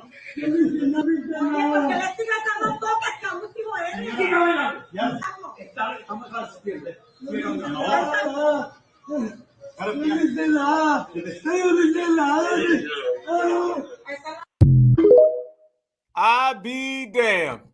Kicked them right on out. Gone. That's what's happening. So enjoy the show, y'all. We created this. Remember, just a year ago, 2 years ago, they were bringing in people in this country. They were telling us it's not a black issue. We were watching these people get bigger and bigger and bigger. Matter of fact, no. They told us that immigration is a black issue, but then at the same time, they told us immigration wasn't really happening. So they were lying to us on both sides. You had Kamala Harris bringing in all of these people. You had Joe Biden bringing in all these people, and then they try to flex on us for more. We were the only ones calling it out. We were the only ones saying that these people coming into the United States is a problem. We were the ones saying reparations over mass immigration, now deportations. And it's all coming true. And every single Democratic shield that's been hating on us, every single Democratic shield that's been talking down on us, they're all unemployed. So talk about it. Tethers going home, illegals getting deported, and every single Democratic shield is unemployed. Family, it gets no better. It gets no better. Plantation on the ground. And we're the ones who put it there. And shout out to this brother right here. Y'all seen the way they was talking about immigration, right? Well, let's go ahead and put some of that real energy into place. This is how foundational Black Americans are viewing everything. And this is how we're moving in to the mass deportation era. We're moving in the certified way, and we don't give two damns about it. Let's go. I want to get on here with them comments talking all that because I speak up on mass deportation because, yes, I have a problem with it. You know what I mean? And you should, too, because we got to pay for their food. We got to pay for their housing. We got to pay for their medical bills.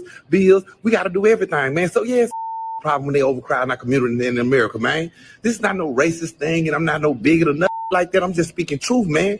Everything we work hard for our money, man. And our tax should go to things that that make sense to America. You know, we got veterans out there that's under the bridge, that's homeless. We got people that need help. And then they want to say, well, what about the people on welfare? Well, at least it's Americans, man. I'm not saying the shit, right? I'm talking about that we got to pay for that ain't Americans, man. You know what I mean? That's what I'm talking about. Sending that money across that water. You know what I'm saying? What they need $2 billion, $3 billion for, man? Let them fight their own war, man. We got a whole war going on over here. We got an opioid, a war, a crisis. Goddamn, we got want to shut the government down right now, man, and not pay our soldiers and our federal workers, man. And you gonna tell? I just ain't getting it. Am I wrong? No, you not, brother. You right. On site. That's how it is. Family, you already know.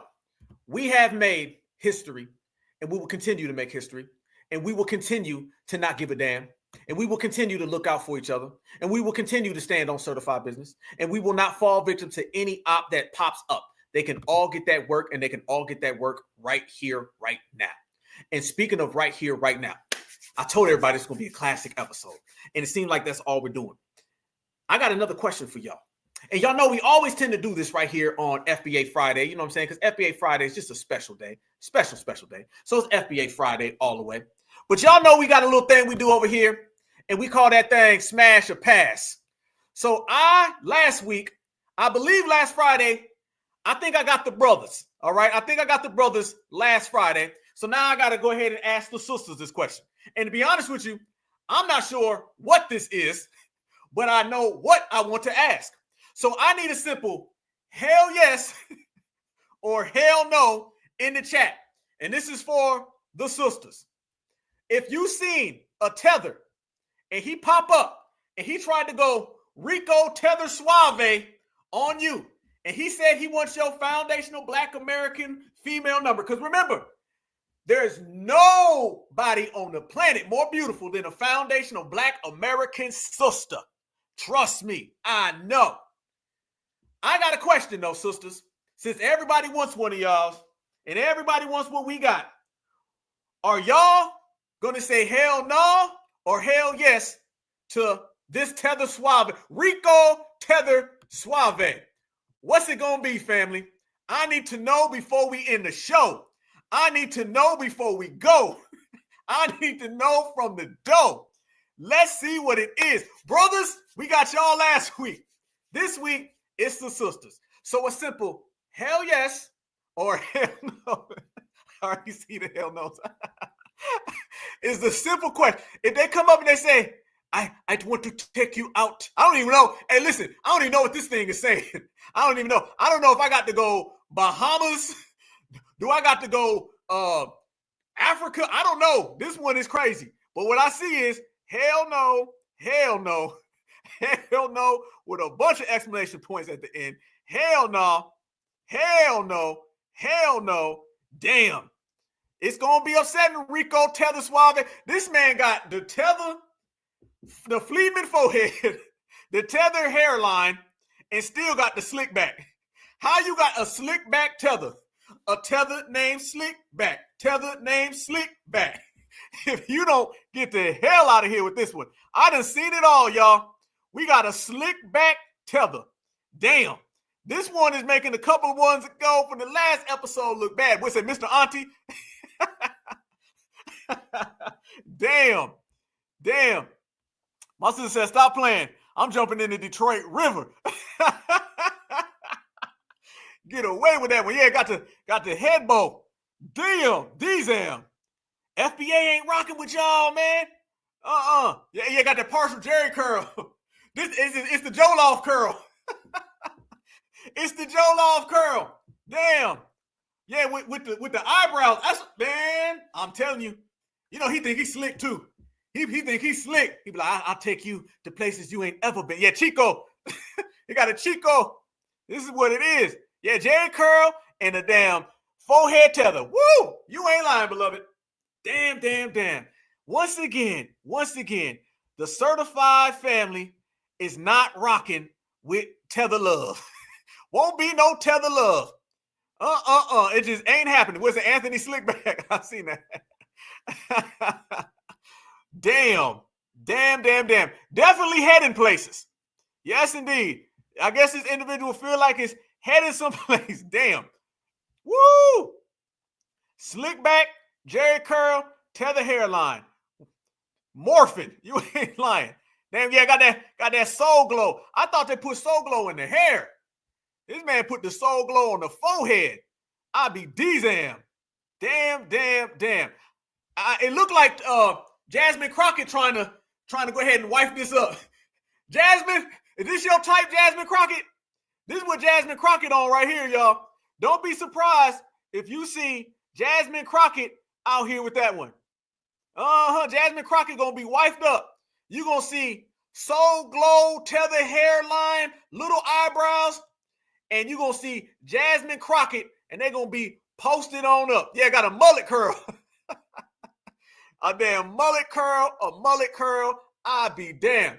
There go Jasmine Crockett's future husband. Damn shame. Just like when we put these people to shame and they end up locked up, crashing out. Just like when they out here zesting it up for the audience. Just like when they out there playing tether chess, but they out here getting G-checked. It's a lovely thing. Just like when they having PTSD over phones because foundational Black Americans have wrecked them. And foundational Black Americans pulling out that popcorn, watching, enjoying the show. Because all we do is win. Checkmate. There you go. All right. 4 hours deep, y'all. Extra special. So many receipts. So many results. So many jokes. And y'all got me laughing. By the way, y'all know when I'm done, I go back and rewatch the playback. And I watch the chat. And I sit there and pop popcorn and laugh. Ask my family, fam. Ask my wife. My wife will tell you. I sit here and I be laughing. Just watching the playback. And we talk about everything that people have told the chat and everything. I think we got the only chat that people go back and watch. The show is one thing. The chat is something else. When you put them both together, everybody has a great damn time. So I watch the playback all the damn time because you guys are that live, and we continue to make history right here on the Black Alpha Network as one big family, certified Black society. That's all the brothers, sisters, kings, queens, goddess, and gods. Nobody, and I mean nobody, is like us because we are number one, A1. There you go. I need all y'all to have a great weekend. Much respect. Yeah, we're going to touch down in Charlotte. Much respect. I love Charlotte. Beautiful place. I'm going to be in the city near a bunch of y'all. I'm going to be in the city. We're going to be doing some traveling and stuff, some movies and stuff we got going. I'm going to be in a bunch of cities, man. So I'm going to tap down. Y'all know we all just certified cousins. You know what I'm saying? I might come through and get a plate, you know what I'm saying, and stuff, so we can chop it up. I should show y'all. I got something else. I should show y'all, man. Hold on. You know what? Since this is Black Alpha Network and there ain't no damn script, let me see if I can pull up something real quick. I want to see how y'all feel because you just gave me a good idea. Y'all don't go nowhere. Hold on. Hold up.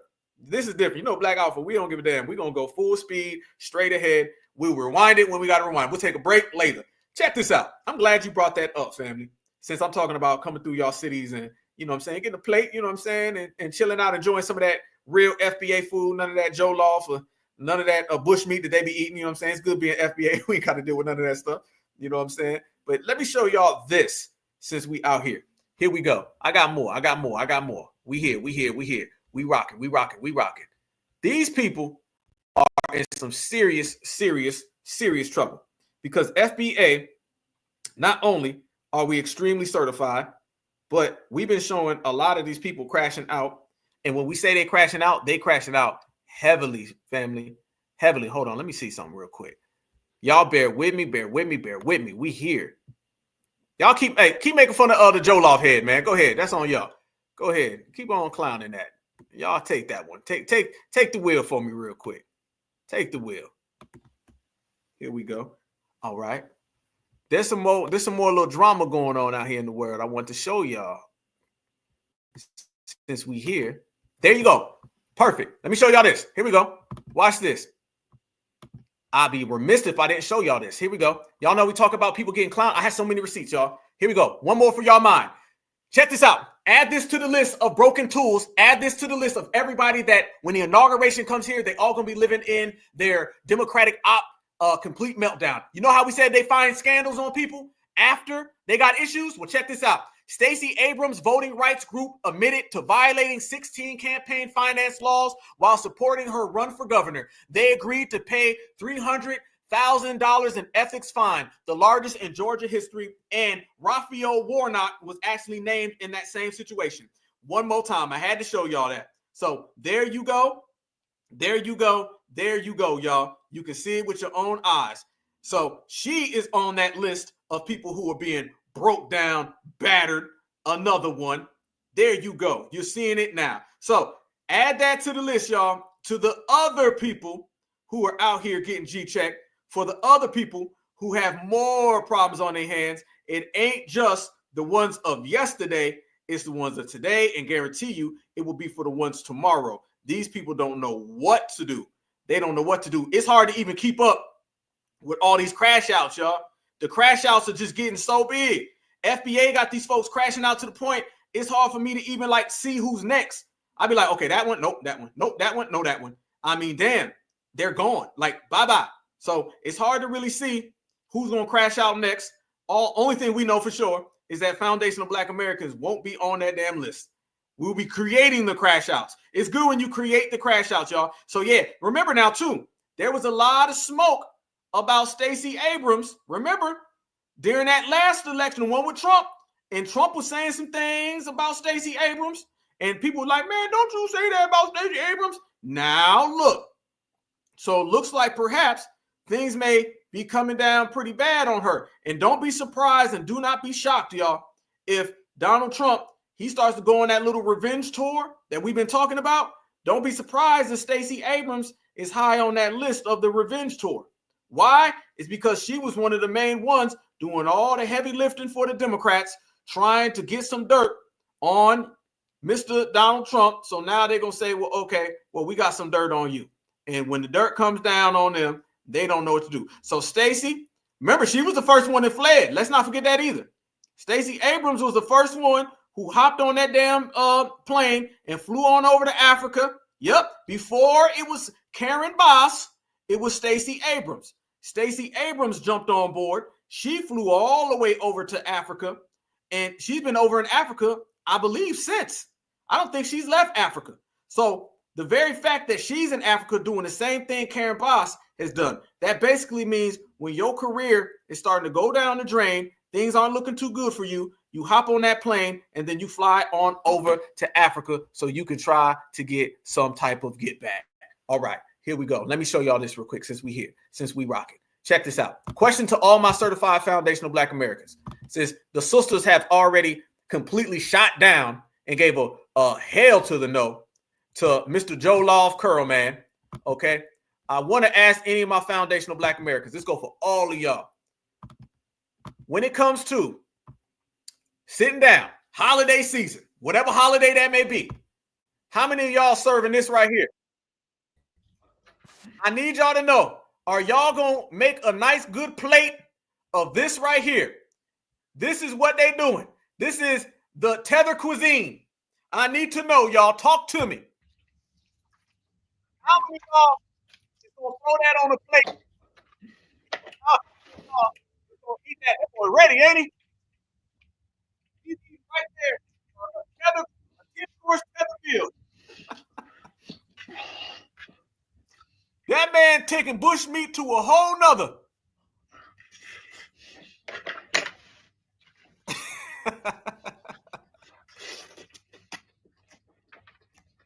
I like that Stacey Adams comment. I seen that. Hell no. Hell no. They not like us.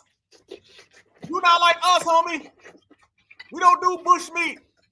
No. We don't do mud pies neither. FBA, we like our food to not look like it's going to get up off the plate and walk away.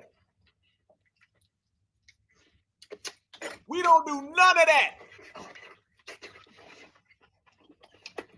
Damn. That man ain't playing. He's like, this is the best food I've ever had. Look at that right there. If they not like us was a person. And shout out to this sister right here. This sister right here, she starts saying how everybody talks about why don't black Americans like African food. They say we jealous. Y'all watch this. You're just jealous of African food. Am I? I don't know why y'all keep starting with me, but let's let the clip roll. We don't like our fish like that. Hold up. One more back. African food. Am I? I don't know why y'all keep starting with me, but let's let the clip roll. We don't like our fish like that. There go the boiled chicken y'all claim y'all didn't know I was talking about. Don't like that jollof tomato juice rice. Don't like slimy food. Don't like tripe. Might as well eat chitlins, tripe, more tripe. I don't want no feet. I don't like that. I don't like that. I don't like that. I don't like that. Y'all don't want none of that Yoruba right there? Tell me, y'all, look at that. Look at that Yoruba. That looked like somewhere between a seashell and a seal. Look at that right there. Y'all see it? Look at it right there, family. Y'all don't want none of that Yoruba? We ain't slapping that up on 4th of July. We ain't doing none of that on Memorial Day. Damn. They mad at us. They mad at us. They too mad. I don't like that. I don't like that. I don't like that. That. I don't like that. That. More tripe. See? I don't like that. I don't like that. I don't like that. I don't like that. That. I don't like that. That. We don't eat our fish like that. We don't like that. I don't want that. More tripe. I don't like that. You see that tripe? We don't like that. We don't like that. We don't like that. That. And I for sure don't want no dirt cookie. There it is. There it goes. They ain't like us. And like the sister said, we don't want that. We don't like that. You can have that. Off top. All right, family. And I'm sorry for anybody who was eating. You know what I'm saying? I just had to make that certified point. Enjoy your certified foundational Black American food today. Because remember, nobody, I don't give a damn where you're from, nobody cooks better or throws down better than a foundational Black American. Our men and our women get busy on the food, all right? Our kids get busy with the food. Nobody can see us. I don't give a damn where you're from. You go to the West Coast, you go to the East Coast, you go down south, you go to Midwest.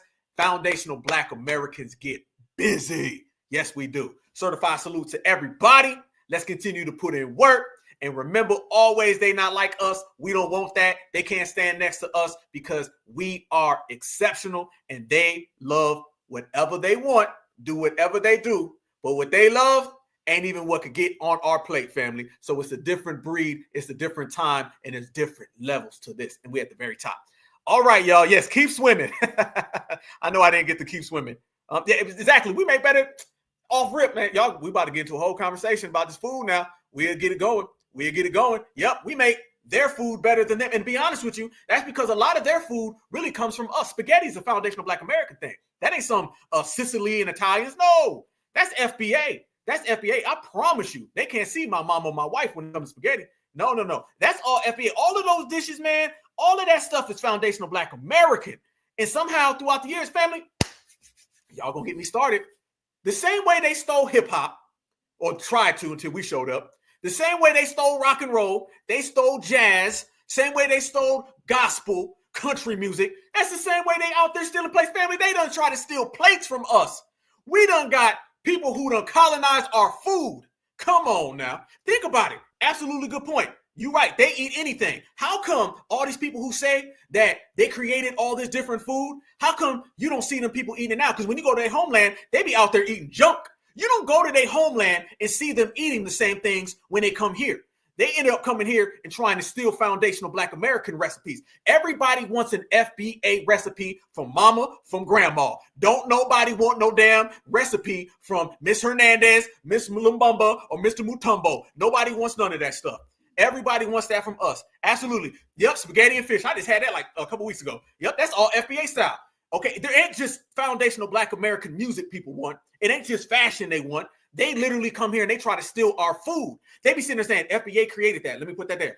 KFC. You don't know goddamn well that old man ain't create that. So think about it. If they're out there stealing stuff like KFC, all right, from foundational Black Americans, everybody know that's a foundational Black American, all that chicken, all of that stuff is FBA. And then they put a W man on it. It'd be the same damn thing with Miss Hernandez and all of the damn Jersey Shore. All of them be doing the same damn thing. They be taking our stuff. FBA create all that. Yep, I see you right there. Let me see that. Yep, real talk. Boy, the chat is moving so good. Right there. Yep. Vietnamese, yep, soldiers, show them how to fry chicken. Absolutely. And if you don't say nothing, they won't say nothing. If you don't call that out, they won't call it out. There are so many plates, so many dishes, so many recipes that people attribute to all of these other communities, but they know they got it from foundational Black Americans. The recipe, how to cook it, how to spin it, put seasoning on it. That's why everywhere you go, people want our food. Y'all notice FBA food is the only food that can't be duplicated. You can go get you some Chinese food made by somebody who's not Chinese. You can go get you some Mexican food made by people who aren't Mexican. You can go get Italian food made by people who aren't Italian. Where are you going to get soul food that ain't made from foundational Black American? That business will go out of business in about a half a day. It wouldn't even get to sundown. We're the only people in the world where every single person wants to duplicate what we create, but they just cannot do it. They just cannot. You can go get dishes from all these other people, but nobody can duplicate our recipes. Nobody can duplicate our food. You go ahead and try to have somebody have a soul food restaurant. I promise you it's trash, and I promise you will go out of business. Notice they'll try to own things that we create, but still have us make it, right? When you start talking about Mexican food, Italian food, and all that kind of stuff, they'll have anybody make that. You can go right now to Beverly Hills and go to Taco Bell, and it's a bunch of W kids making it. Yep. You can go right now to an Asian restaurant. You can have a bunch of W's making it. Every soul food restaurant, they say, damn, we still got to have Black folks making it. So damn right. There are every single way that you can think of people out here trying to steal our stuff. Yep, potato salad. Yeah, all the remixes that we be doing. Boy, they better get out of Dodge. They better stop playing with FBA. We are the best. I don't give a damn. Nobody. They say we took lemons and made lemonade. So if we doing that with lemonade, what you think we doing with food? Drinks. I mean, they can't see us nowhere. Every single thing that we touch turns into gold. We created it all. So all of these other people can fall all the way to hell back. And don't let people just put soul food on us. See, they're always like, y'all want soul food, right? I know you want soul food. You want that fried chicken? You want that fried chicken? Man, we make everything better than everybody else, because guarantee you, they done took half that stuff from us any goddamn way. Yeah, don't let them try to always put soul food on us, because that's only half. I got some banana bread right now. I'll go get it. I got some banana bread right now my mama made. I ain't, man, shit, y'all think I'm playing. Let's go. We in here. Y'all, FBA Friday. Let me get on up. I ain't playing, family. We in here for real. Right here, Black Alpha Network. There it is. There you go. I ain't lying. My mama just made this damn banana bread yesterday. And it's damn good, too. What Richard Pryor say? It is good, too. Car wash. Let's go. We Daddy Rich up in here. Sweet tea. I drink sweet tea all the time. I go to bed. I drink sweet tea in the morning when I wake up. Especially when I move down south. We really get it in. I see you, Iron Will. I see you, player. Yep. Our seafood the best. Think about it.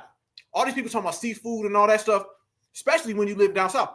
Come on down to Savannah. Go on down to Louisiana, Florida, Carolinas. It don't matter. Go to all of these coastal places. Man, we on it all day.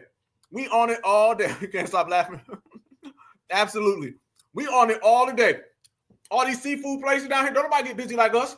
And by the way, all these people who claim they did all this stuff in America, how you do all this stuff in America when your ass wasn't even, you was getting catered to? How the people who were getting catered to try to convince you they was making everything? You wasn't making a damn thing.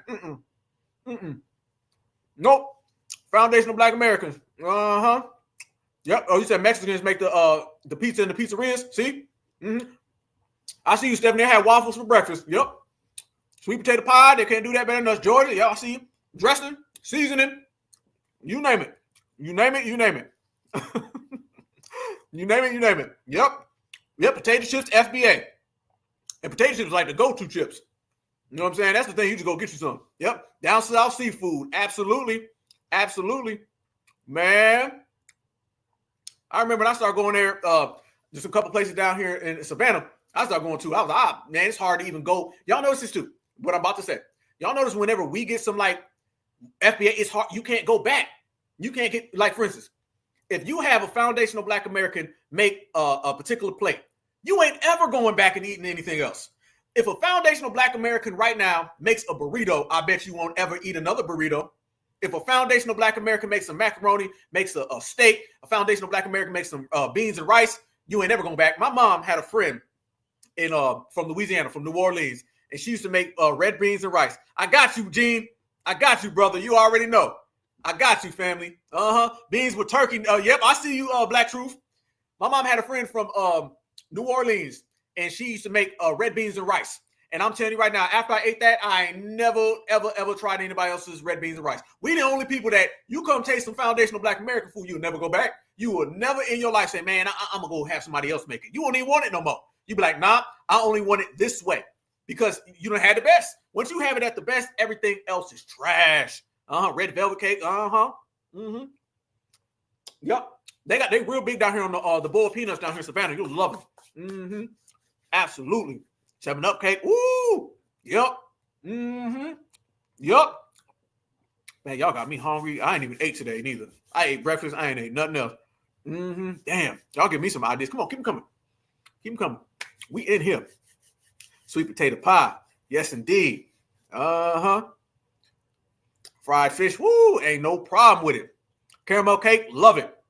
And then, we be exchanging stuff.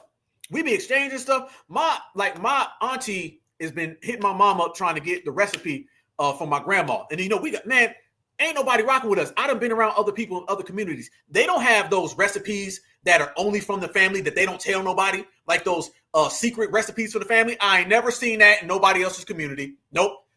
They be like, hey man, how do you like the macaroni? All right, man, you put some beans on that right there. You put some beans in it. They don't do that. We got recipes that it's only in the family. It's only in the family, and only certain people in the family can even make it. You go ahead and try it. You're going to lose out. That's FBA stuff. Y'all know damn well, mom, grandma, dad, they all got food. They got recipes, and typically you see them, and it be like real old, and it's it's written down, and it's like a real old paper, and it's all the recipes that have been passed down. We the only people who pass down recipes. Don't nobody else do that? Hell no. Nobody else. I love pumpkin bread. That's good as hell. We pass all of that stuff down. It be an old recipe. When you see a foundational Black American and they got their recipe book, that recipe book with those recipes, goes way back. Some of that stuff be back in the 1950s. It been passed down. A lot of times we got to rewrite them. We got to write them out again. We be like, hold on, because it's getting so murky because it's so old. Just the same way you look and you see them old pictures and it be in the old Bibles where we keep the old documents and when we do our lineage and it's old pictures and old documentations in the Bibles and it looking real old because it dates back 30, 40, 50, 60 years. It's the same thing with recipes. Only with foundational Black Americans are you going to see recipes right next to the Bible. Are you going to see recipes right next to old pictures? Because it's a family thing. Nobody is more family solid, family oriented, family structured, and unified than FBA. They better take another look. We get busy, y'all. Yeah, just like on Soul Food. Absolutely. We got a damn movie called Soul Food. I ain't seen a burrito food movie starring George Lopez. I'm just keeping it real. I ain't seen chicken chow mein food starring Jackie Chan. I'm just saying, when they got that, then they can talk. Until then, foundational Black Americans, we do everything the best. Easy. All right, y'all. Chicken and dumplings. Damn, you can make me hungry. All right, I'm out. I got to go eat. Love y'all with a passion. Y'all stay good, stay safe. We will stream the inauguration on Monday. Then we'll be back again on Tuesday. Y'all have a great time. Y'all know we done roasted everybody, and now we're talking about roasts. You only get that on the Black Alpha Network. You only get that from Certified Black Society, and you only get that from foundational Black Americans because we are the best lineage, heritage, and culture, and we run the whole damn world. Y'all stay safe. Have a very, very, very good weekend. I wish all of you guys peace, love, prosperity. I hope your family's doing good. And remember that health is wealth, and make sure that you stay absolutely positively strong. Much love and respect. Love you guys all. Certified salute. Make sure you smash that like button. Remember, Black is beautiful and beautiful is always Black. And this Black man about to go eat. Peace and love. Peace and love. Peace and love. Thanks for spending your Friday with me, y'all.